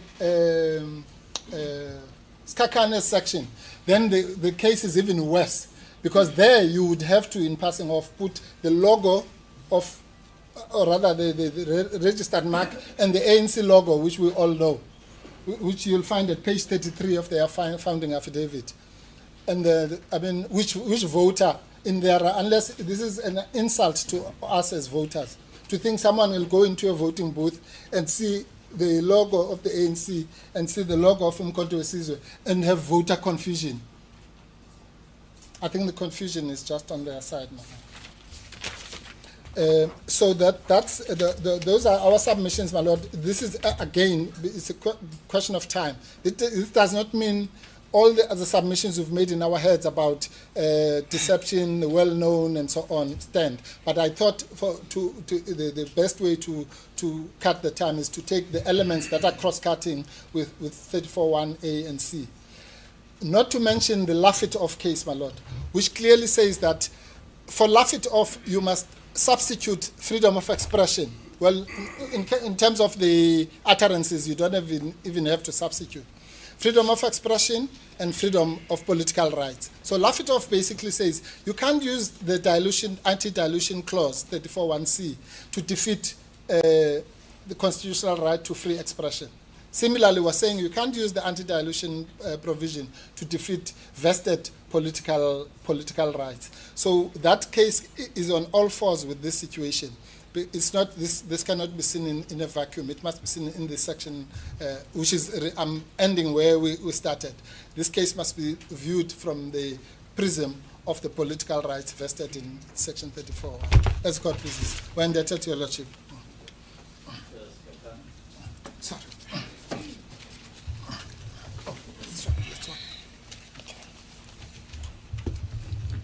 My Lord, no, it's fine. I think I would need your assistant, Your Lordship.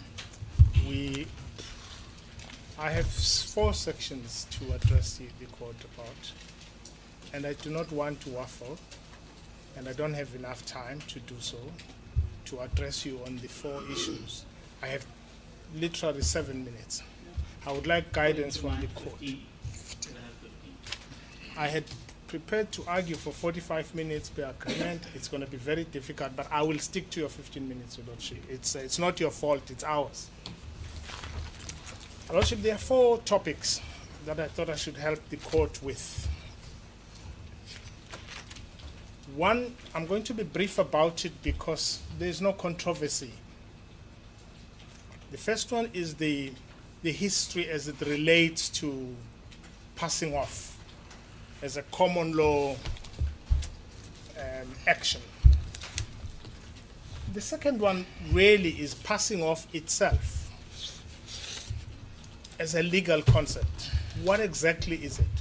And how does this case fit in it? And then I was going to deal with the abuse of process flowing from there, but I think I want bore the court with that. My learned friend, I think, dealt with it.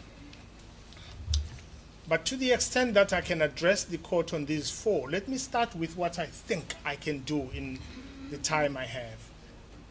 But look, there are two domains of law we're dealing with.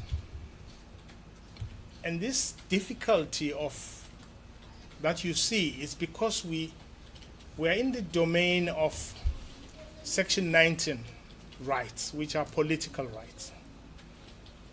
And there are consumer rights, or what you would call Section 22 rights.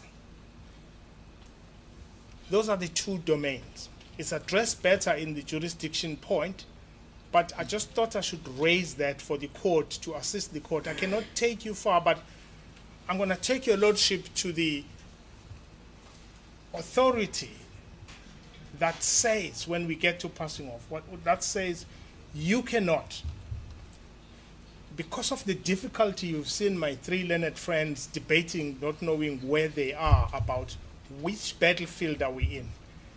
And that authority, it's in Webster and Page. It actually tells us, it's an old English case. It says that is why this confusion you see, that is why passing off that action is difficult and unsuitable for cases of a political nature. It's a case of kin. I'm gonna have to give to your lordship. Let me just. You will have to really bear with me. It's difficult to squash what I was to do in the time I have. I just can't.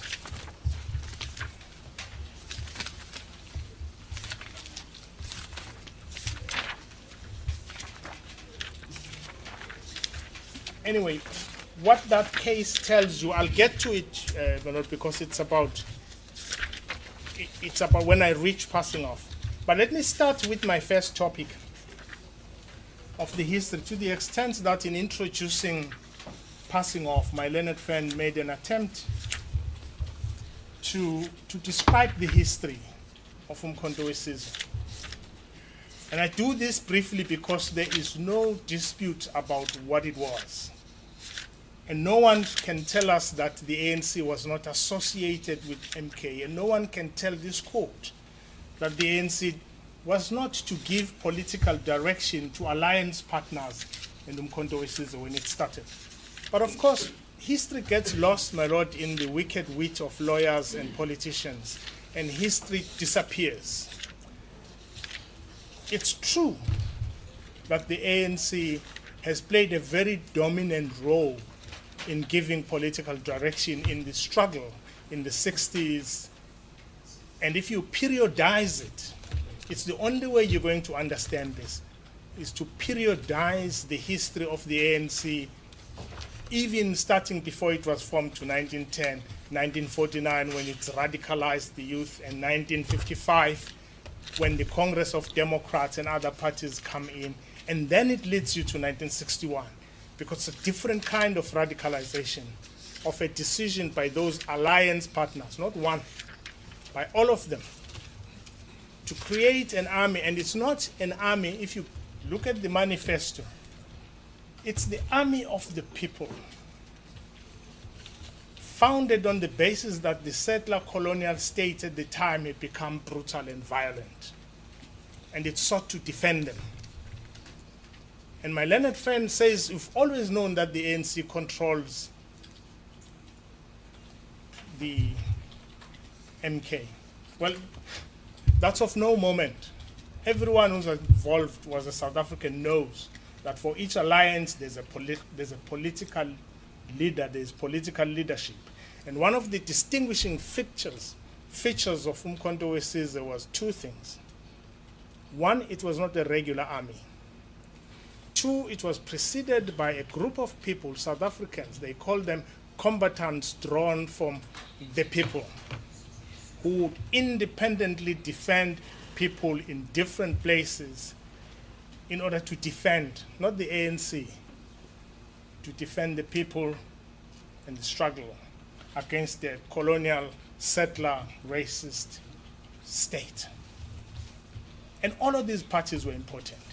I'm saying that summary, and I'll say your lordship must look at the manifesto because the ANC has quoted it and it's correct. Where my learned friend gets it wrong, he uses non-legal terms. It belongs. No one can deny that the ANC had a head, and I think you'll find that in paragraph 33 of the replying affidavit of the ANC.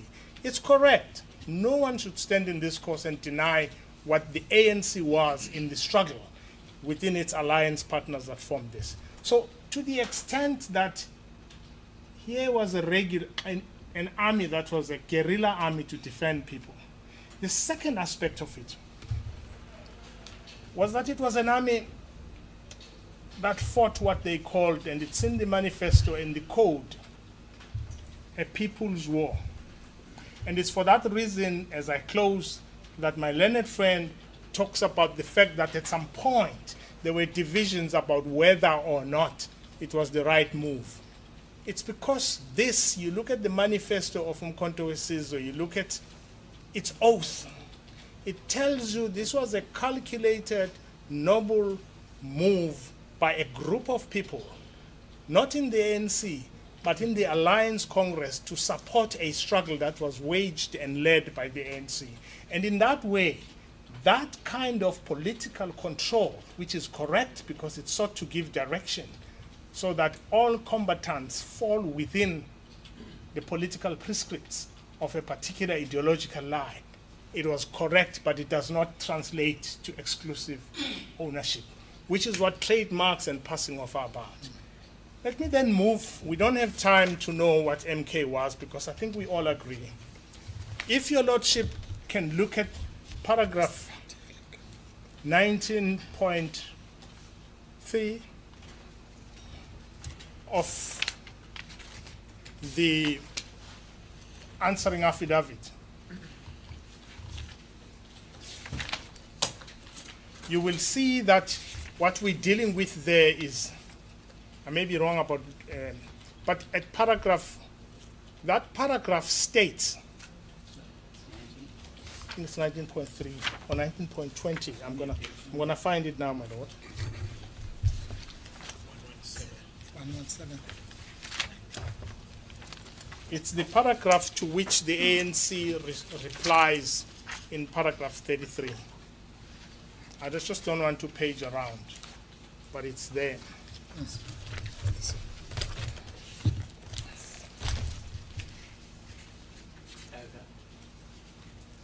No. No, my lord, it's not this one.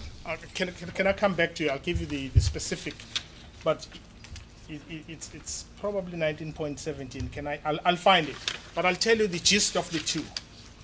One paragraph in the answering affidavit of uMkhonto weSizwe says that this was not formed by one organization. It was a multi-organizational endeavor.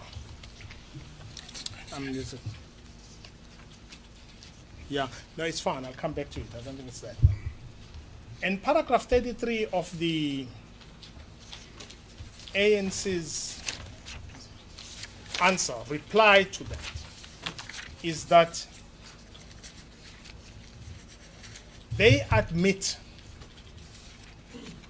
that this army was not formed by one organization. That's the point I'm making.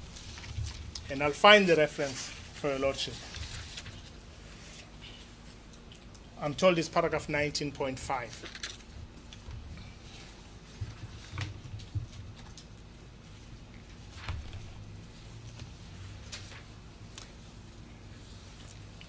It says the ANC never enjoyed exclusive ownership. This is not in dispute. It's not in dispute. What you have is nuances that fail to understand political direction and ownership since this 1961 and later. And so what is being said by my learned friend, Mr. Marot, is not wrong, but it's actually a mistake of mischaracterizing a relationship between a party that gives political direction. And you'll find that with ISIS, you'll find it with Hamas, you'll find it with the PLO, and all armies of people that are occupied and oppressed take political direction from somewhere, and that does not mean ownership. It has never. Well, let me then move quickly to the second topic. So the point I'm making there is that there is no sign, no evidence that there was exclusive ownership. But in our heads, we've dealt with the principle of passing off. But let me just start with what Judge Harams says in a case that I think locates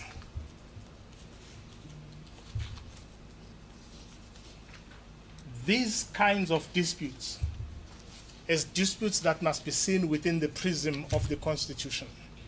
And once you are there, you must then decide whether you are dealing with trading in goods and services, which is of commercial value, or you're dealing with Section 19 political rights, which leads you to what my learned friend, Mr. Marot, correctly calls it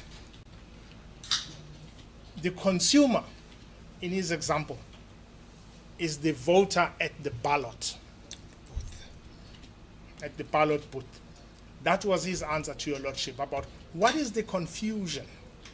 He says it's the voter at the ballot booth. And he's right. No one who's honest can deny that this dispute, if it's a dispute, is about that.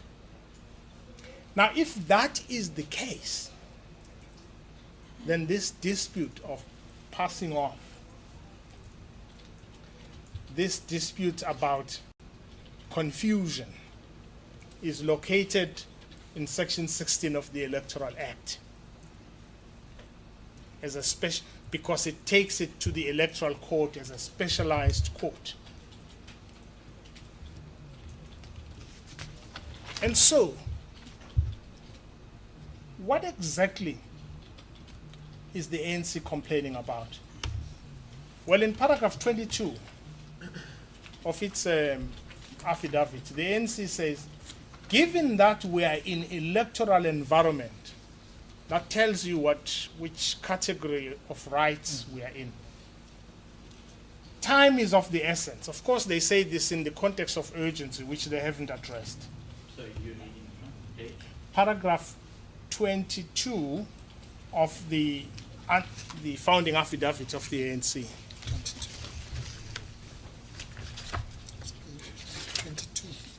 Paragraph 22. That's page 13. It's page 13. It's fine, I've got it there. Now, it may be said in the context of trying to justify that this matter is urgent, which we all know is not. But it tells you, coupled with my learned friend's answer to your Lordship, it tells you that the environment that is at issue in these proceedings is the electoral environment. And therefore, it locates it. This is some kind of lack of right and wrong forum. This battle we're having today is in the wrong battlefield. It neither belongs in the electoral court because that's been decided, nor here, if you want, because it's actually a battle for political mind share, which no court can determine. That's what it is. And that's why your Lordship and my learned friends are battling to locate it. That debate you are having because this is not a battle for a court. It's a battle for political mind share, and it's a legitimate battle. It just happens to be in this court because South Africans have a tendency to come to court as an extension of political gains. But it shouldn't be, because it's a battle for mind share, which is legitimate between political parties. And so it says, deliberate acts, this is the paragraph, deliberate acts to cause voter confusion erode free and fair elections.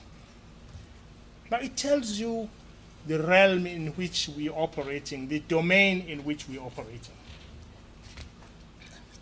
All right, you will see that you put aside the fact that this point, as I said, is made in urgency. in the improving agency. Trademark law deals with trade in goods and services. Strictly. It's in the area of commercial law. That's trade. That's why everyone is battling to tell you what they sell. What are the goods? What are the services? I hope it's not the people.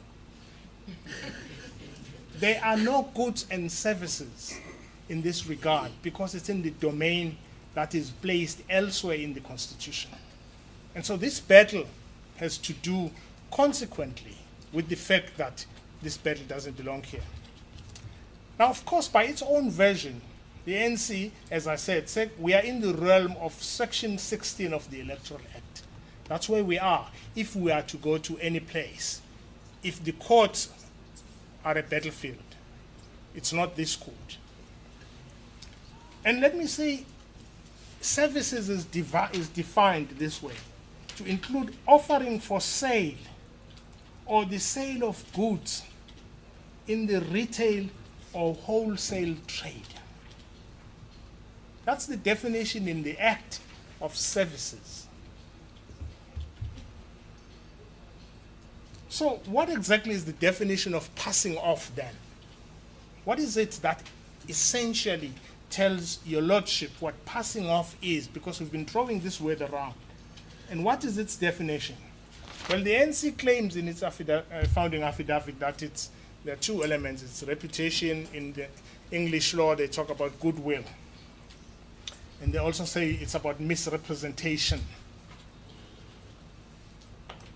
And they make this case in paragraph 90 to paragraph 109 of their founding affidavit.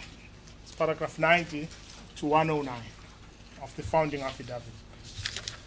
And at the heart of that claim is what it says. It says, since its inception, the ANC's uMkhonto weSizwe has been known as such and has never changed. It means belonging.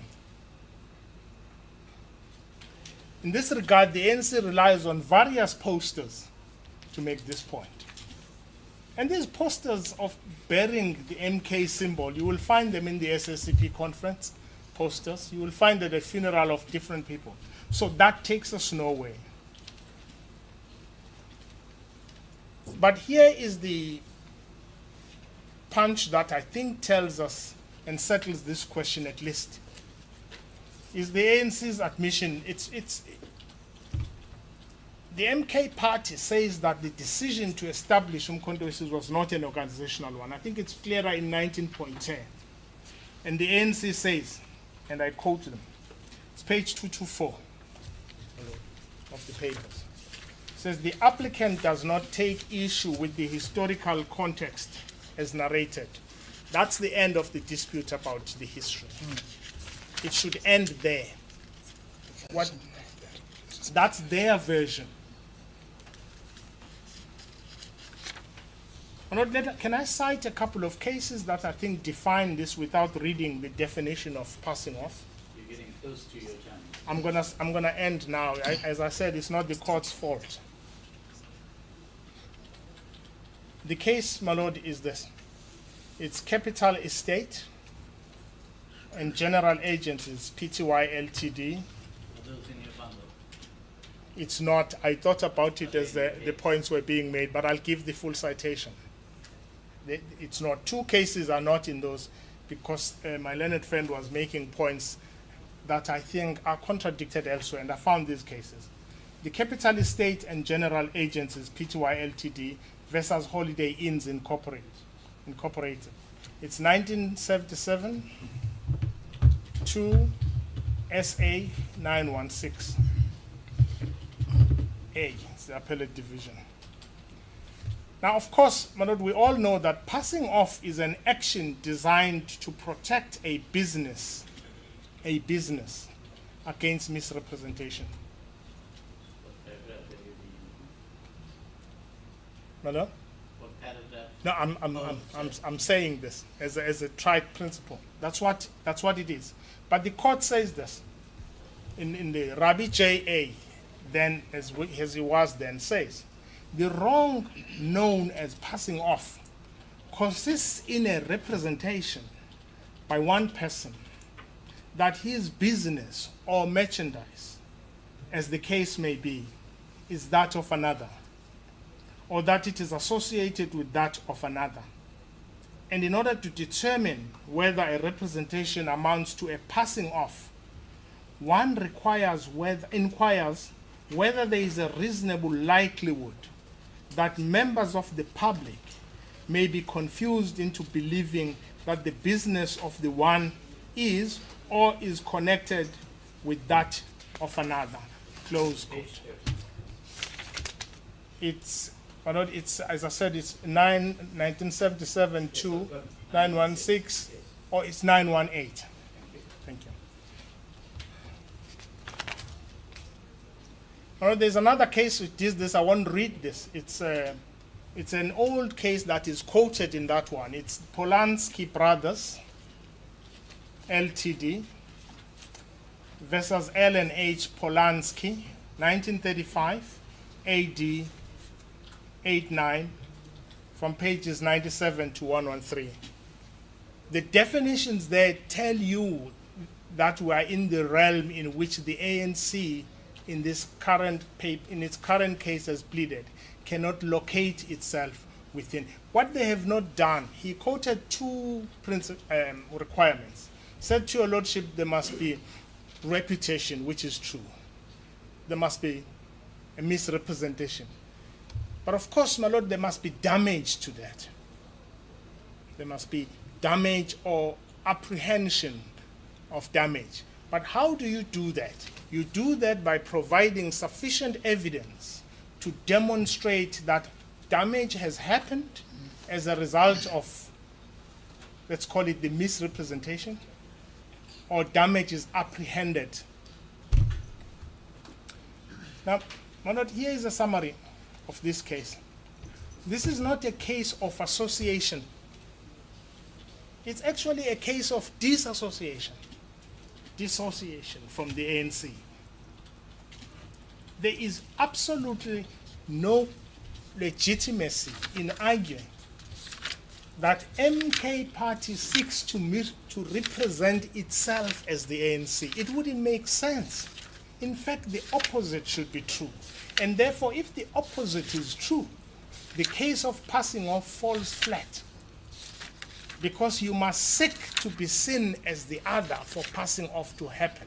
Or you must seek your goods to be interpreted as sourced from the other. And that is the end of the passing off. My lord, just for you 1 minute left about the three elements of interdict, which no one has dealt with. The debate your lordship was having with my learned friend, Mr. Mpofu, about whether there has been a registration or whether there has been exclusive ownership is about a clear right. Not a prima facie right, a clear right. The applicants are asking for a final. The applicants are asking for a final. Yes. They ask for a final interdict. Means it's not a right you must claim that you could guess that it's there. It must be a clear right. And your lordship was at pains to point out that there was no shred of evidence that could satisfy just that requirement. The second one is what I've just talked about, whether there is damage. And that, of course, coincides with the requirement of what a passing off must be for a party to complain about. That there has been, I have a reputation, and there has been a misrepresentation in order to damage my reputation, that, or goodwill, as they say in the English law. That is the nature of passing off. There is no evidence for damage caused or not caused. I don't believe there's an ANC member who will confuse uMkhonto weSizwe party with the ANC. It is not true that members of the ANC can be confused about the face of Cyril Ramaphosa on the ballot paper and that of whoever will be on the one for uMkhonto weSizwe. It's actually a statement that is condescending in nature to the voter. And if that is true, the case for passing off doesn't work, and the second leg of the 3 requirements for an for a final interdict. And we don't have to get to the other one. Even if they do have an alternative remedy of what they would do if they went to the right forum, the right battlefield, with the right arms. And I've said they did. They went to the commission with this very complaint. But in any event, as I said when I started, my lord, the battlefield for this is not here. It's actually people respecting Section 19, which allows everyone to compete for political space. It is just said that people are in this room fighting about political space that they now have, but don't want others to have. But generally, Section 19 was to make sure that we can exercise that political space and use every non-violent weapon we have to fight for political mind share. And that's where the battle is. And if parties could stop going to court and we fight about jurisdiction and compete where they must to persuade me that they have not forsaken us, they have not forsaken the people, all of them. No court has jurisdiction to deal with political mind share as a battlefield. And those are my submissions. I'm sorry if I took more. I think I took your 5 or 4 minutes. 50 minutes. So I'm very sorry. It was difficult to do this. Thank you. Thank you, my lord.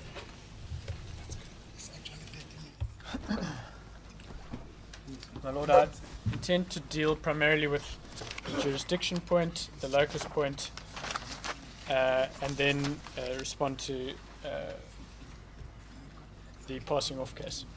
My lord, on the jurisdiction point, my learned friend focused on the objection to the registration which had been considered by the Commission, the Electoral Commission, and he said that the ANC had elected to run its trademark fight, basically, under the Electoral Act. He accepts that the Bloemfontein leg of the case was irrelevant. But his argument depends on 2 things. The first is, does the Electoral Court have the power to determine trademark infringement in passing off cases? And secondly, did we in fact, or did the ANC in fact, run a trademark infringement in passing off case before the Commission?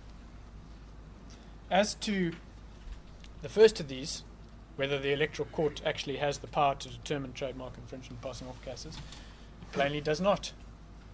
What it does is it looks at the 2 parties' names as registered before it and their logos as registered before it and decides. So it'll look at ANC and uMkhonto and weSizwe. And I've made it clear that that's not our case. And why does it do that? Because that is an electoral matter. But it does not have the power to determine trademark infringement in passing off cases. And that is why it says at page 60 of, why the Commission said at page 60 of Bundle B, in paragraph 12,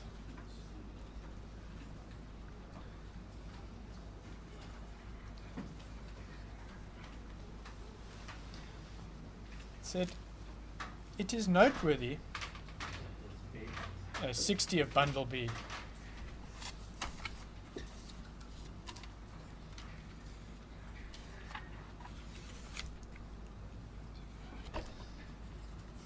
Bundle B meaning the IEC fund? yes, I apologize, yes, 60, yes, it's the Electoral Commission's letter, the end of it, paragraph 12. Furthermore, it is noteworthy that the protection in terms of section 16(1)(b) of the Commission is only afforded to those political parties that are lawfully registered with the Commission in compliance with the provisions of section 15 and 16. That's entirely consistent with what I say to you now, which is all that they look at is what's registered before it. That's why they weren't willing to entertain legacy projects, and that's why they weren't willing to entertain any debate about common law rights in uMkhonto weSizwe or registered trademark rights in a logo. It's got nothing to do with them. What they look at is this party registered that is coming to object? And as part of when they consider the new the new application, they will look at, does the name that is now sought to be registered, is it similar to one that is registered before us? That's what they look at. Semantic argument takes you past legacy trust because it doesn't fall within the ambit of the Electoral Act. They're not a registered party. And what about the ANC? The ANC's, the registration to which the IEC will have regard is their registration as a political party with the ANC. The IEC will not have regard and will not entertain disputes. Let's take it out of the trademark. Let's consider the passing off. The IEC is not going to entertain a debate as to whether the ANC has common law rights in a brand or a name. It has no power to do that. It's not going to. You, as the ANC, you don't submit every trademark right, every common law right in a brand that you have and ask the IEC to determine whether that is going to be infringed by the registration of this name. That's not the IEC's job. That is not what they do. They don't have jurisdiction. They can't determine whether there's a common law right. Let's go back to what the ANC asked the IEC, and that's found at page 48 and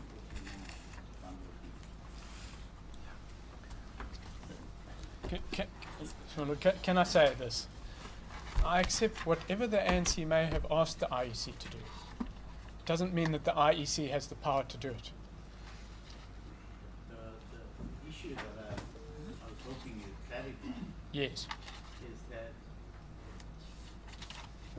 that was the basis. Page 58 is the letter written by the Secretary General of the ANC to the IEC. And I raised this because it was raised by Mr. Mkhonto, particularly paragraph 2 on page 49. He says the issue of trademark was raised as a ground of appeal by the ANC, only to be later abandoned. Now, I hear what you say, that the Electoral Court and the Commission don't have jurisdiction in terms of the Trademarks Act. But what will I make of paragraph 2? And everywhere else is on page This is not unusual. You might go to a court and the court says, like an application. I don't have jurisdiction. You say, actually, you know what, I agree with you. I'm going to go to the court that does have jurisdiction, and here we are. So the fact that the ANC started on a path. Yeah, but you take it, you go down the path, but you stop halfway in between. And what I'm asking you is what became of the grounds noted in page 49? It's not quite clear to me from the Well, the ANC was in the wrong field. They were before the IEC trying to argue a trademark case, which is the wrong place to be. They clearly realized they couldn't proceed, and an appeal or a review would be utterly pointless because they were in the wrong place, and therefore they come to the right place. You can't now say, well, because you realized you were in the wrong place and went to the right place, that you've given up your rights. That's all right.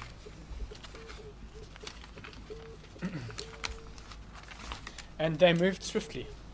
Within 6 weeks of that decision, there was these proceedings were launched. Just on that topic, my lord, I've been criticised for not having dealt with urgency, my lord. No disrespect was intended.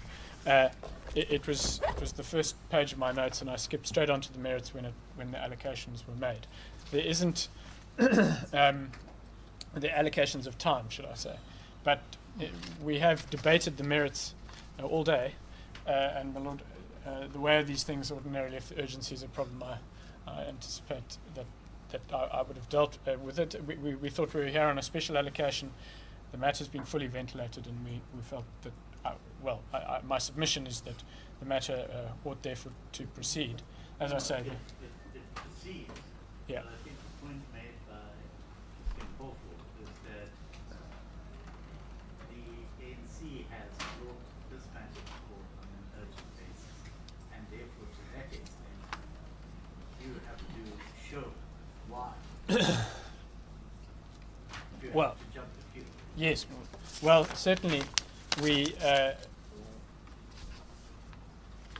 The point simply is that the test for urgency is whether you can get adequate redress in due course.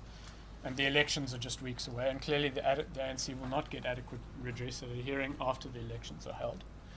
To the contrary, uMkhonto weSizwe will have been allowed to achieve exactly what it set out to achieve in the first place, which is to ride on the coattails of the ANC's heritage.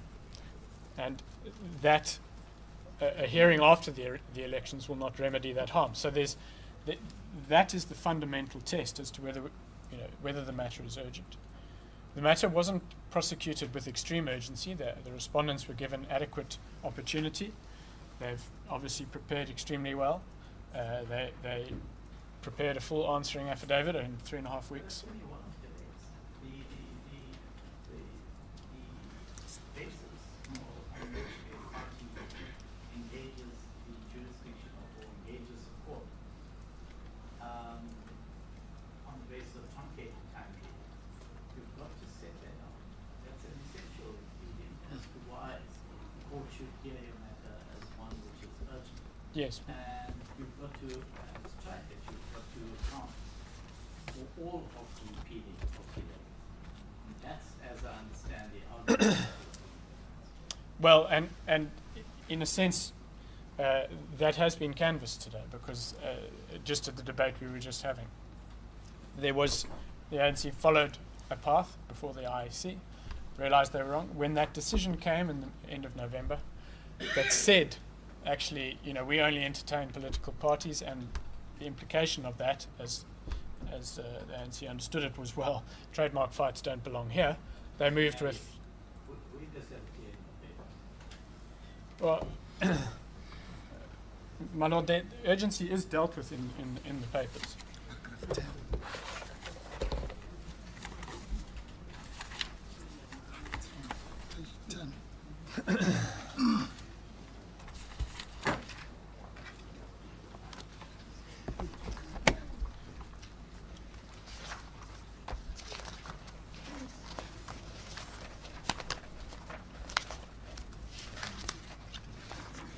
The point was made, my lord, that the elections are just around the corner. They've got no option to approach because page 10, my lord.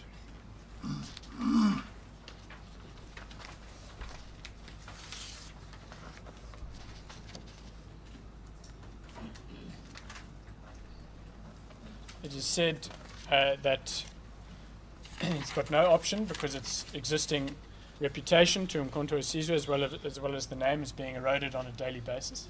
That is often the case in trademark cases, and often the reason why they are dealt with on an urgent basis. Because, of course, a hearing in up to a year or 2 years' time provides no real redress at all. He said in paragraph 20 that the elections, it was said, would be within the first 4 months. It's within the first 5. As such, if the ANC approaches this matter in the ordinary course, the damage which Mr. Kamala and former President Zuma do by their pronouncements would be irreparable, and they go on to explain that every day that passes is causing more harm. That is the case for urgency, and with respect, those are good grounds we submit for bringing an urgent application. There's no base. The matter cannot get proper redress in due course, and on that basis, it ought to be heard as a matter of urgency.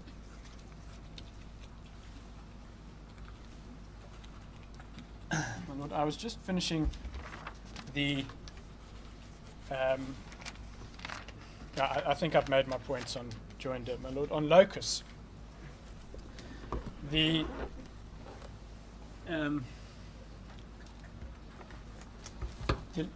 ANC's locus standi arises from the assignment for its trademark case, and on the basis that it owns goodwill for its passing off case.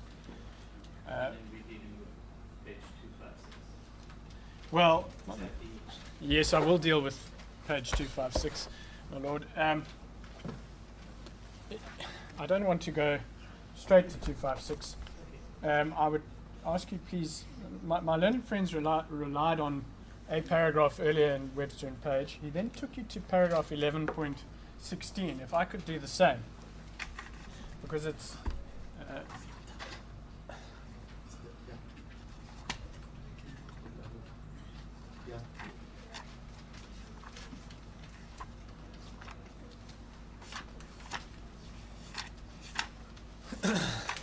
what it says in the first paragraph is a registered trademark is a species of incorporeal property. 11.16 Webster and Page. Thus, the transfer of proprietorship takes place in terms of a transfer agreement. Registration of an assignment in the Register of Trademarks is not a prerequisite to the transfer of rights in a registered trademark. The recordal of an assignment of a trademark is a recordal of an existing fact. It's fundamentally different to the transfer of land. The point simply being that we don't need to be registered in the Trademarks Register to have the proprietorship. let's say I'm looking. Yes. What's the best case scenario then in terms of the assignment? It has to be recorded, I think, within 12 months. It's already been applied for. As far as locus is concerned. We've pleaded the assignment. We are the proprietor. So, as from what day? From September, the effective date So that would be your best case scenario. on the trademark. Yes.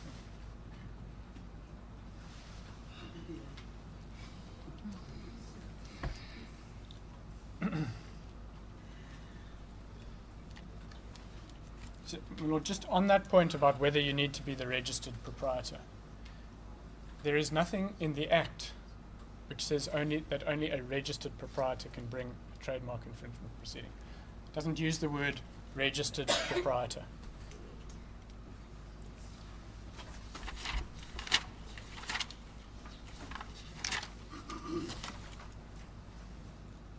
So 34.3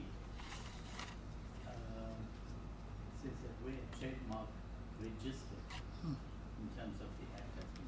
Yes, the trademark is registered. Doesn't Then, surely, Mr. Barrett, it can't be that if a trademark is registered in the name of legacy document, that an entity like the ANC could bring an application, whether it's in this court or in the IC, for particular relief. You've got to show direct and substantial interest. and you do that by pleading the transfer of the right, which is what I've just read to you. You don't have to plead that you've registered the recordal yet. That is just a recordal of an existing No, fact. I'm talking about the report. Yeah. I'm talking about the assignment. So we go back to September. Yes. As I understand the argument of the respondents say that the ANC is not the proprietor, registered proprietor. Well, there's a big difference between those two. Okay, go ahead. A proprietor is the owner of the mark. The ANC was the owner of the mark.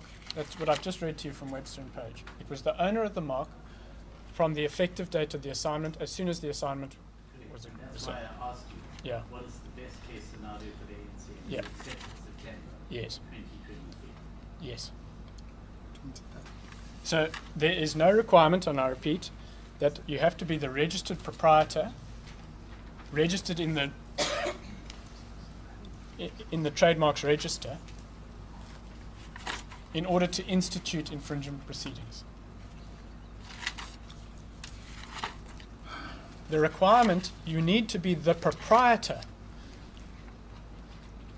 And the difference is that a proprietor has taken assignment or transfer, but a registered proprietor is somebody whose name now appears in the register as the proprietor. and I don't have time now, my lord, but you may want to contrast the absence of any requirement to be the registered proprietor to bring infringement proceedings with other provisions of the Act which clearly stipulate that you have to be the registered proprietor. Sections 23, 25, 30 all refer to things that only a registered proprietor can do. 23, 25, 30.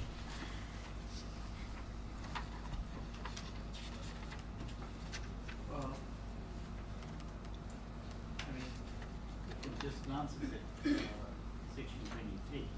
Yeah. It deals with the amendments of the register.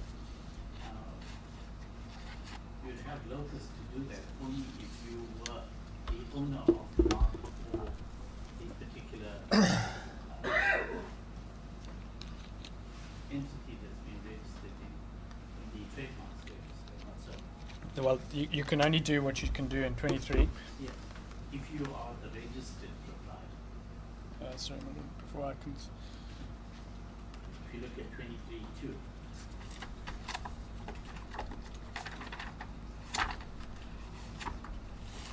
Because that's on the basis that the right already vested.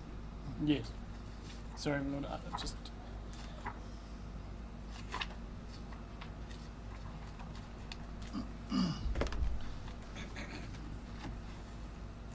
Yes, my lord. You only the registered proprietor can amend the register. Yes, but you don't have to be again registered. You don't have to be the registered proprietor to bring an infringement suit. That's my point.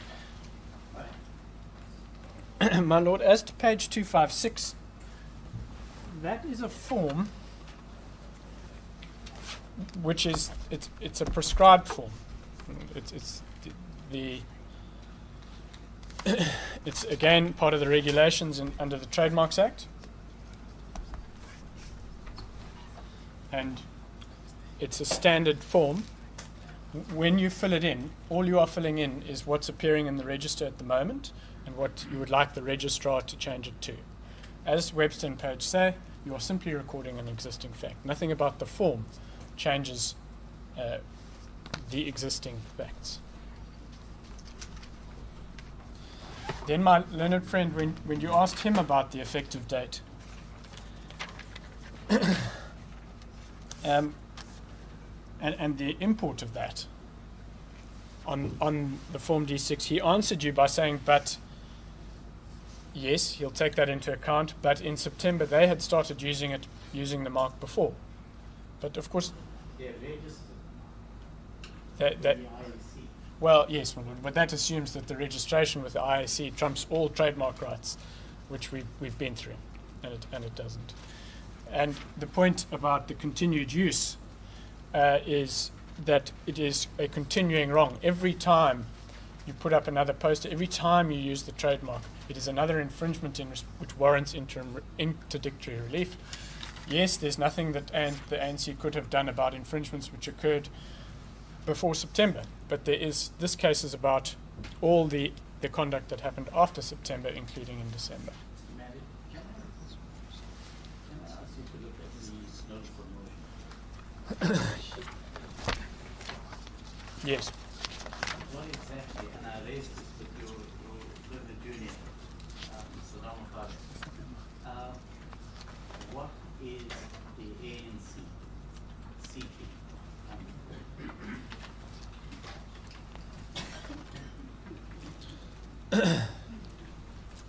What's a practically? The practical, thank you, Lord. The practical effect is that the MK Party will not be entitled to use the logo, any mark that looks like the warrior device that you see on page 3.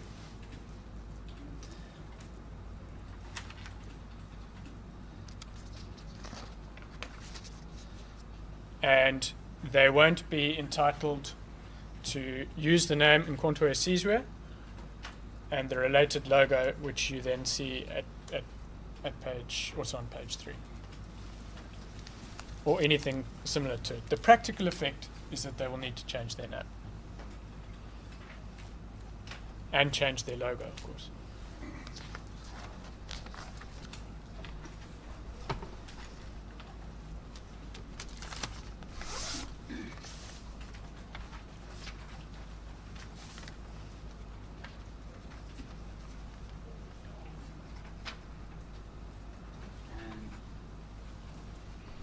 their defense to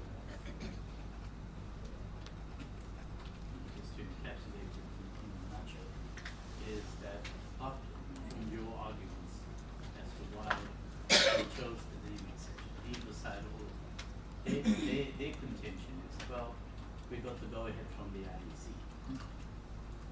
That's the You're saying that's not good enough because that doesn't deal with trademarks. But at the practical level, the order that you asking this court to make is effectively that all posters should be taken down or delivered up to the ANC, and that the party as it is currently has to disassociate itself from that and go back to the IEC and commence the process for the, renaming of the party. correct. 16 big A. That's the practical effect, yes. And that has to be achieved within a period of about, let's say, 2 months. Well, I mean, obviously it's not overnight. I mean, there's no provision for time in the order. No. Yeah. I'm talking about the IEC. I can't prescribe to them what to do. No, but They're bound by the act. we can't control how fast they go to the IEC, but certainly once the IEC has it, it will be processed. Yes. And the consequence of that is that if I'm inclined to make an order in favor, that all political activity by the MK party ceases. No, my lord, because they could continue under another name. So But you can't, as I understand, you can't campaign under a different name until you've been authorized and registered to do so by the IEC. there would be a gap, but I mean, I don't think there would be they still remain registered. It's just under a different name. So I don't think there would be any bar against campaigning. They're still registered. Well, you're registered as what? Well, there would be a name change process undergoing, and they would say, well, we've applied to change our name, and we're campaigning under this banner now. That is the effect. Anything else, Mr. Mayor? Lord, I had just a few points on Mr. Mpofu's submissions. 3 short points, my lord. My learned friend referred to unauthorized use. That has been pleaded. I don't know if you need the references, but it's paragraph 84 and paragraph 106 of the founding affidavit. 84 and paragraph 106. And this relates to something we've just debated. When the Act says unauthorized use, it means authorized by the proprietor. The IEC cannot authorize the use of another person's trademark. And then third point, well, you asked for the full niche classification in class 41. I have it for your lordship. What appears in Schedule 3 are the class headings, but as the judgment in the judgment that I read to you explains in Leonard Dingler, it's part of the niche classification, and the niche classification goes down into the subcategories that I explained during my opening address, and those include, as I made clear, the organisation of congresses and the like.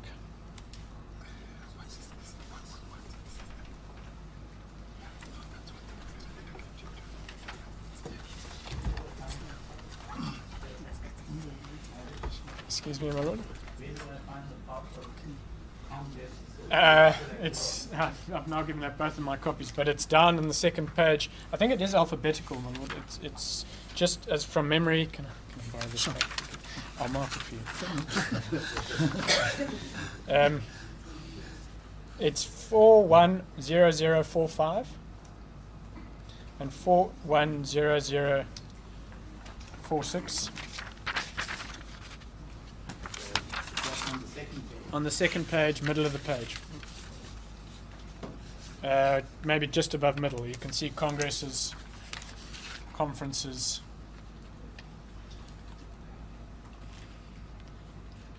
Maybe we can just mark it for you. Yeah.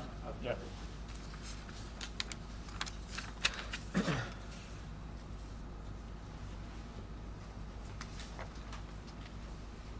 don't want to make a finding on something that I don't raise. Yes. But surely you've got to read arranging and conducting of conferences and congresses in the context of what the heading is, rather than subs. In terms, you've got to read that in the context of education, providing training, entertaining, sporting, and cultural.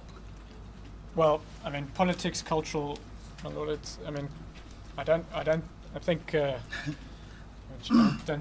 the distinction is rather fine. And if you look at the dictionary definition of Congress, it is political. That is the dictionary definition. It also refers, for example, to political speech. That is another one of the goods listed. Here we go again. Okay. Political speech. I think it is.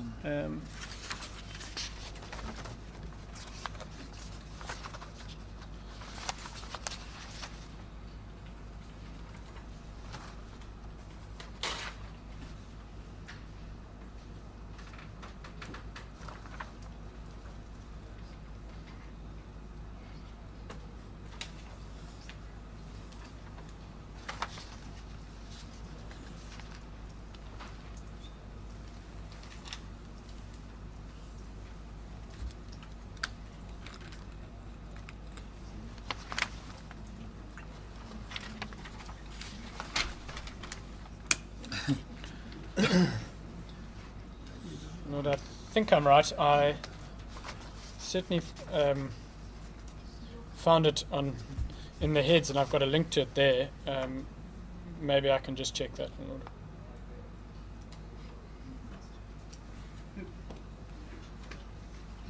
Very well. You do. And the same thing is through to my register and through to the other side. Thank you. No, I think those are my submissions. Thank you. Thank you, my lord. I'll be. You don't have the right to stay in court. But what arises that you want to reply to? Yes. Well, my lord, that three broad points. The first one is obviously the issues that were now raised for the first time in reply regarding agency, which is not how it should be done. But okay, so urgency. What else do you yes, deal with? my lord. Then there's the issue. There's there's a what one might call a cross-cutting issue about it has to do with locus. The point that was raised by. 5 minutes. That's fine. That's fine. Okay, wait, my lord. Put the clock. Well, my lord, on urgency, I just want to take your lordship to the point that was made by my learned friend, Mr. Skakan. Everything they say, my lord, culminates in paragraph 22 of their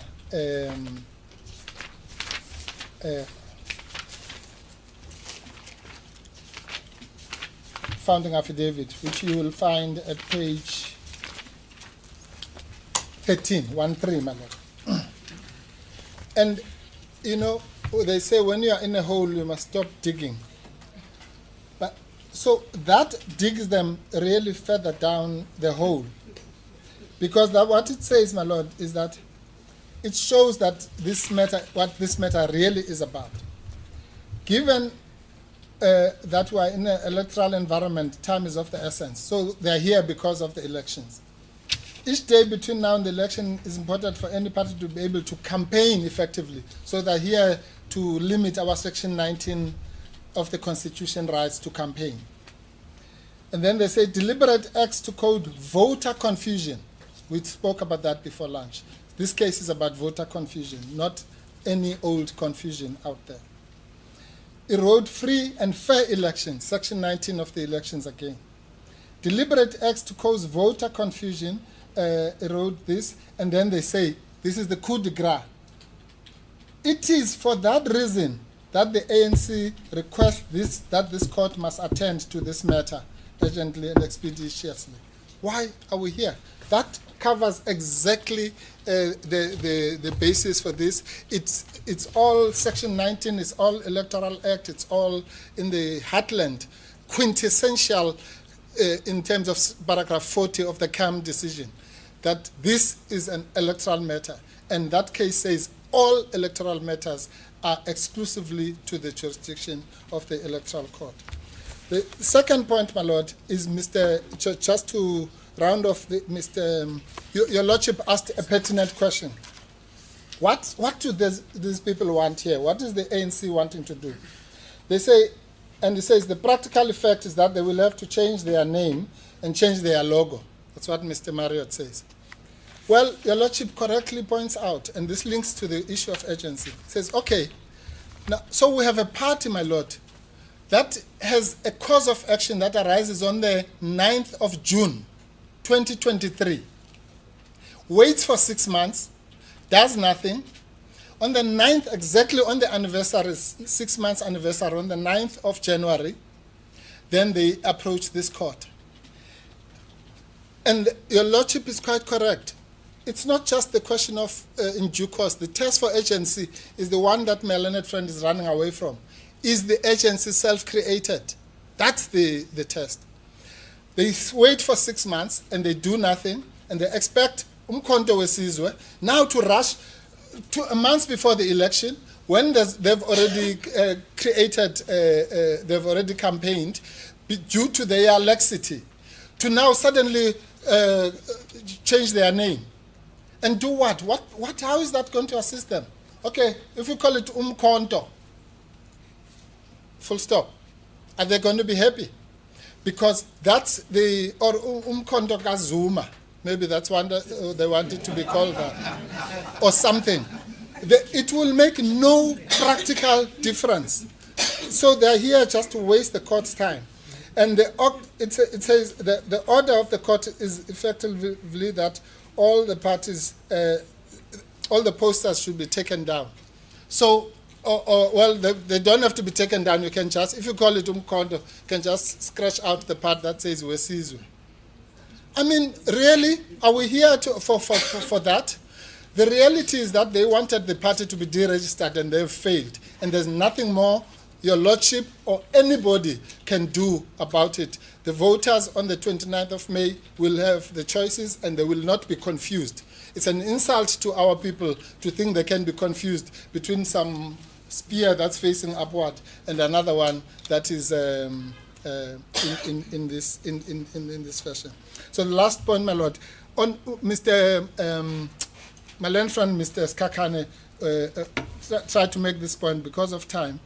It's at page 15.9, I mean, paragraph 15.9 of Webster, my Lord, Webster and page. And it specifically deals with his section passing off. And it explains, but here's the punchline because I don't have time, my Lord.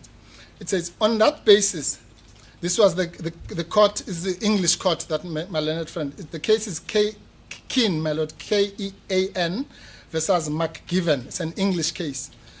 Lord Eckner is quoted there, and then the author of this book says, on that basis, the court held that operating a political party is not an activity of such a nature as to give rise to an act of passing off. So it is neither an infringement of the act and neither the common law delict of passing off. Why? Because as far as the infringement is concerned, my lord, I've said it's mark for mark. And as far as passing off, it's logo for logo, if you like.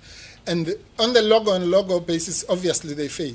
But even on the mark-to-mark basis, with the green background, with the different warrior carrying the spear differently, with the words uMkhonto, weSizwe, and MK at the bottom, those are distinguishing marks, my lord.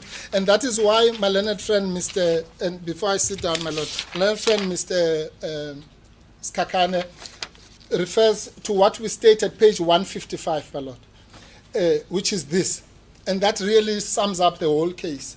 Page 155, paragraph 138. Because the part I read out to your lordship, which talks about clear right, actually talks about the requirements of interdict. And that's why I was saying it's cross-cutting between 134.1a and 134.1c. But this one talks about harm in the requirements of interdict. Here it is, my lord. There is no threat of irreparable harm to the ANC because the alleged voter confusion is imaginary and unproven. The emergence of the MK party is an act of disassociation, not an act of association. That's, if you read President Zuma's speech of the 16th of December, and by the way, I have news for my learned friends. You cannot attribute the speeches made by President Zuma to the MK party. They themselves say that President Zuma is not a member. Or let me put it this way. There's no evidence that President Zuma is a member of the MK party. All he says is a voter like you and me who says, I'm going to vote for this party in terms of his rights under Section 19. He is never, and that's why if they wanted to rely on his utterances, they should have cited him. Because any voter in the taxi rank can wake up and say, I'm going to vote for the ACDP or whatever. There's no law that says that if you are a member of the ANC, you must vote for the ANC. That's an internal matter. If the ANC wants to take disciplinary actions, they must not ask the courts to do their disciplinary action.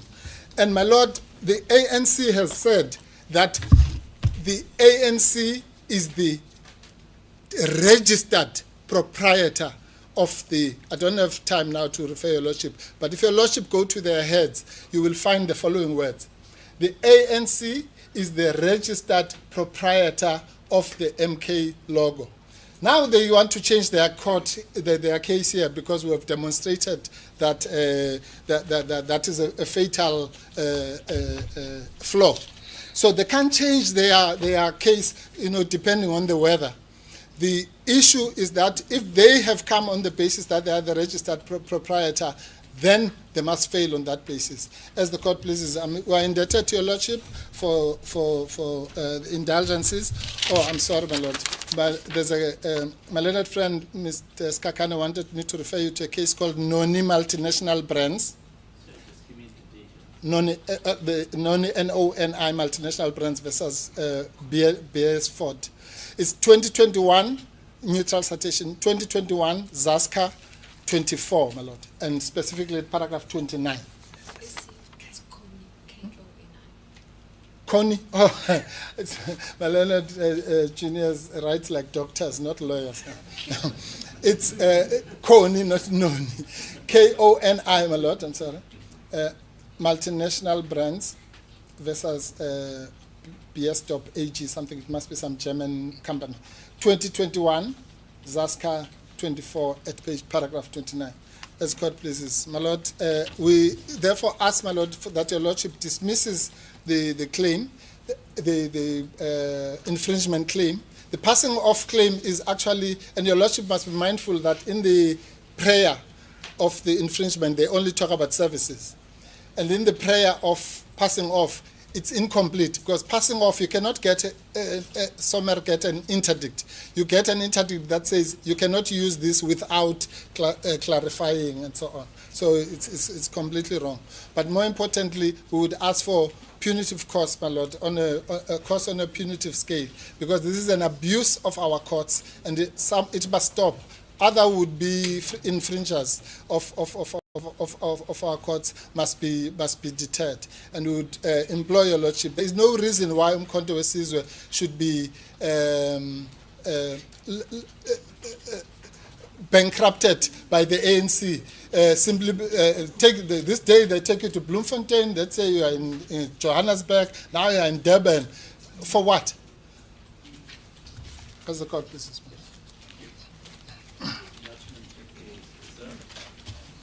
As the court please. All right.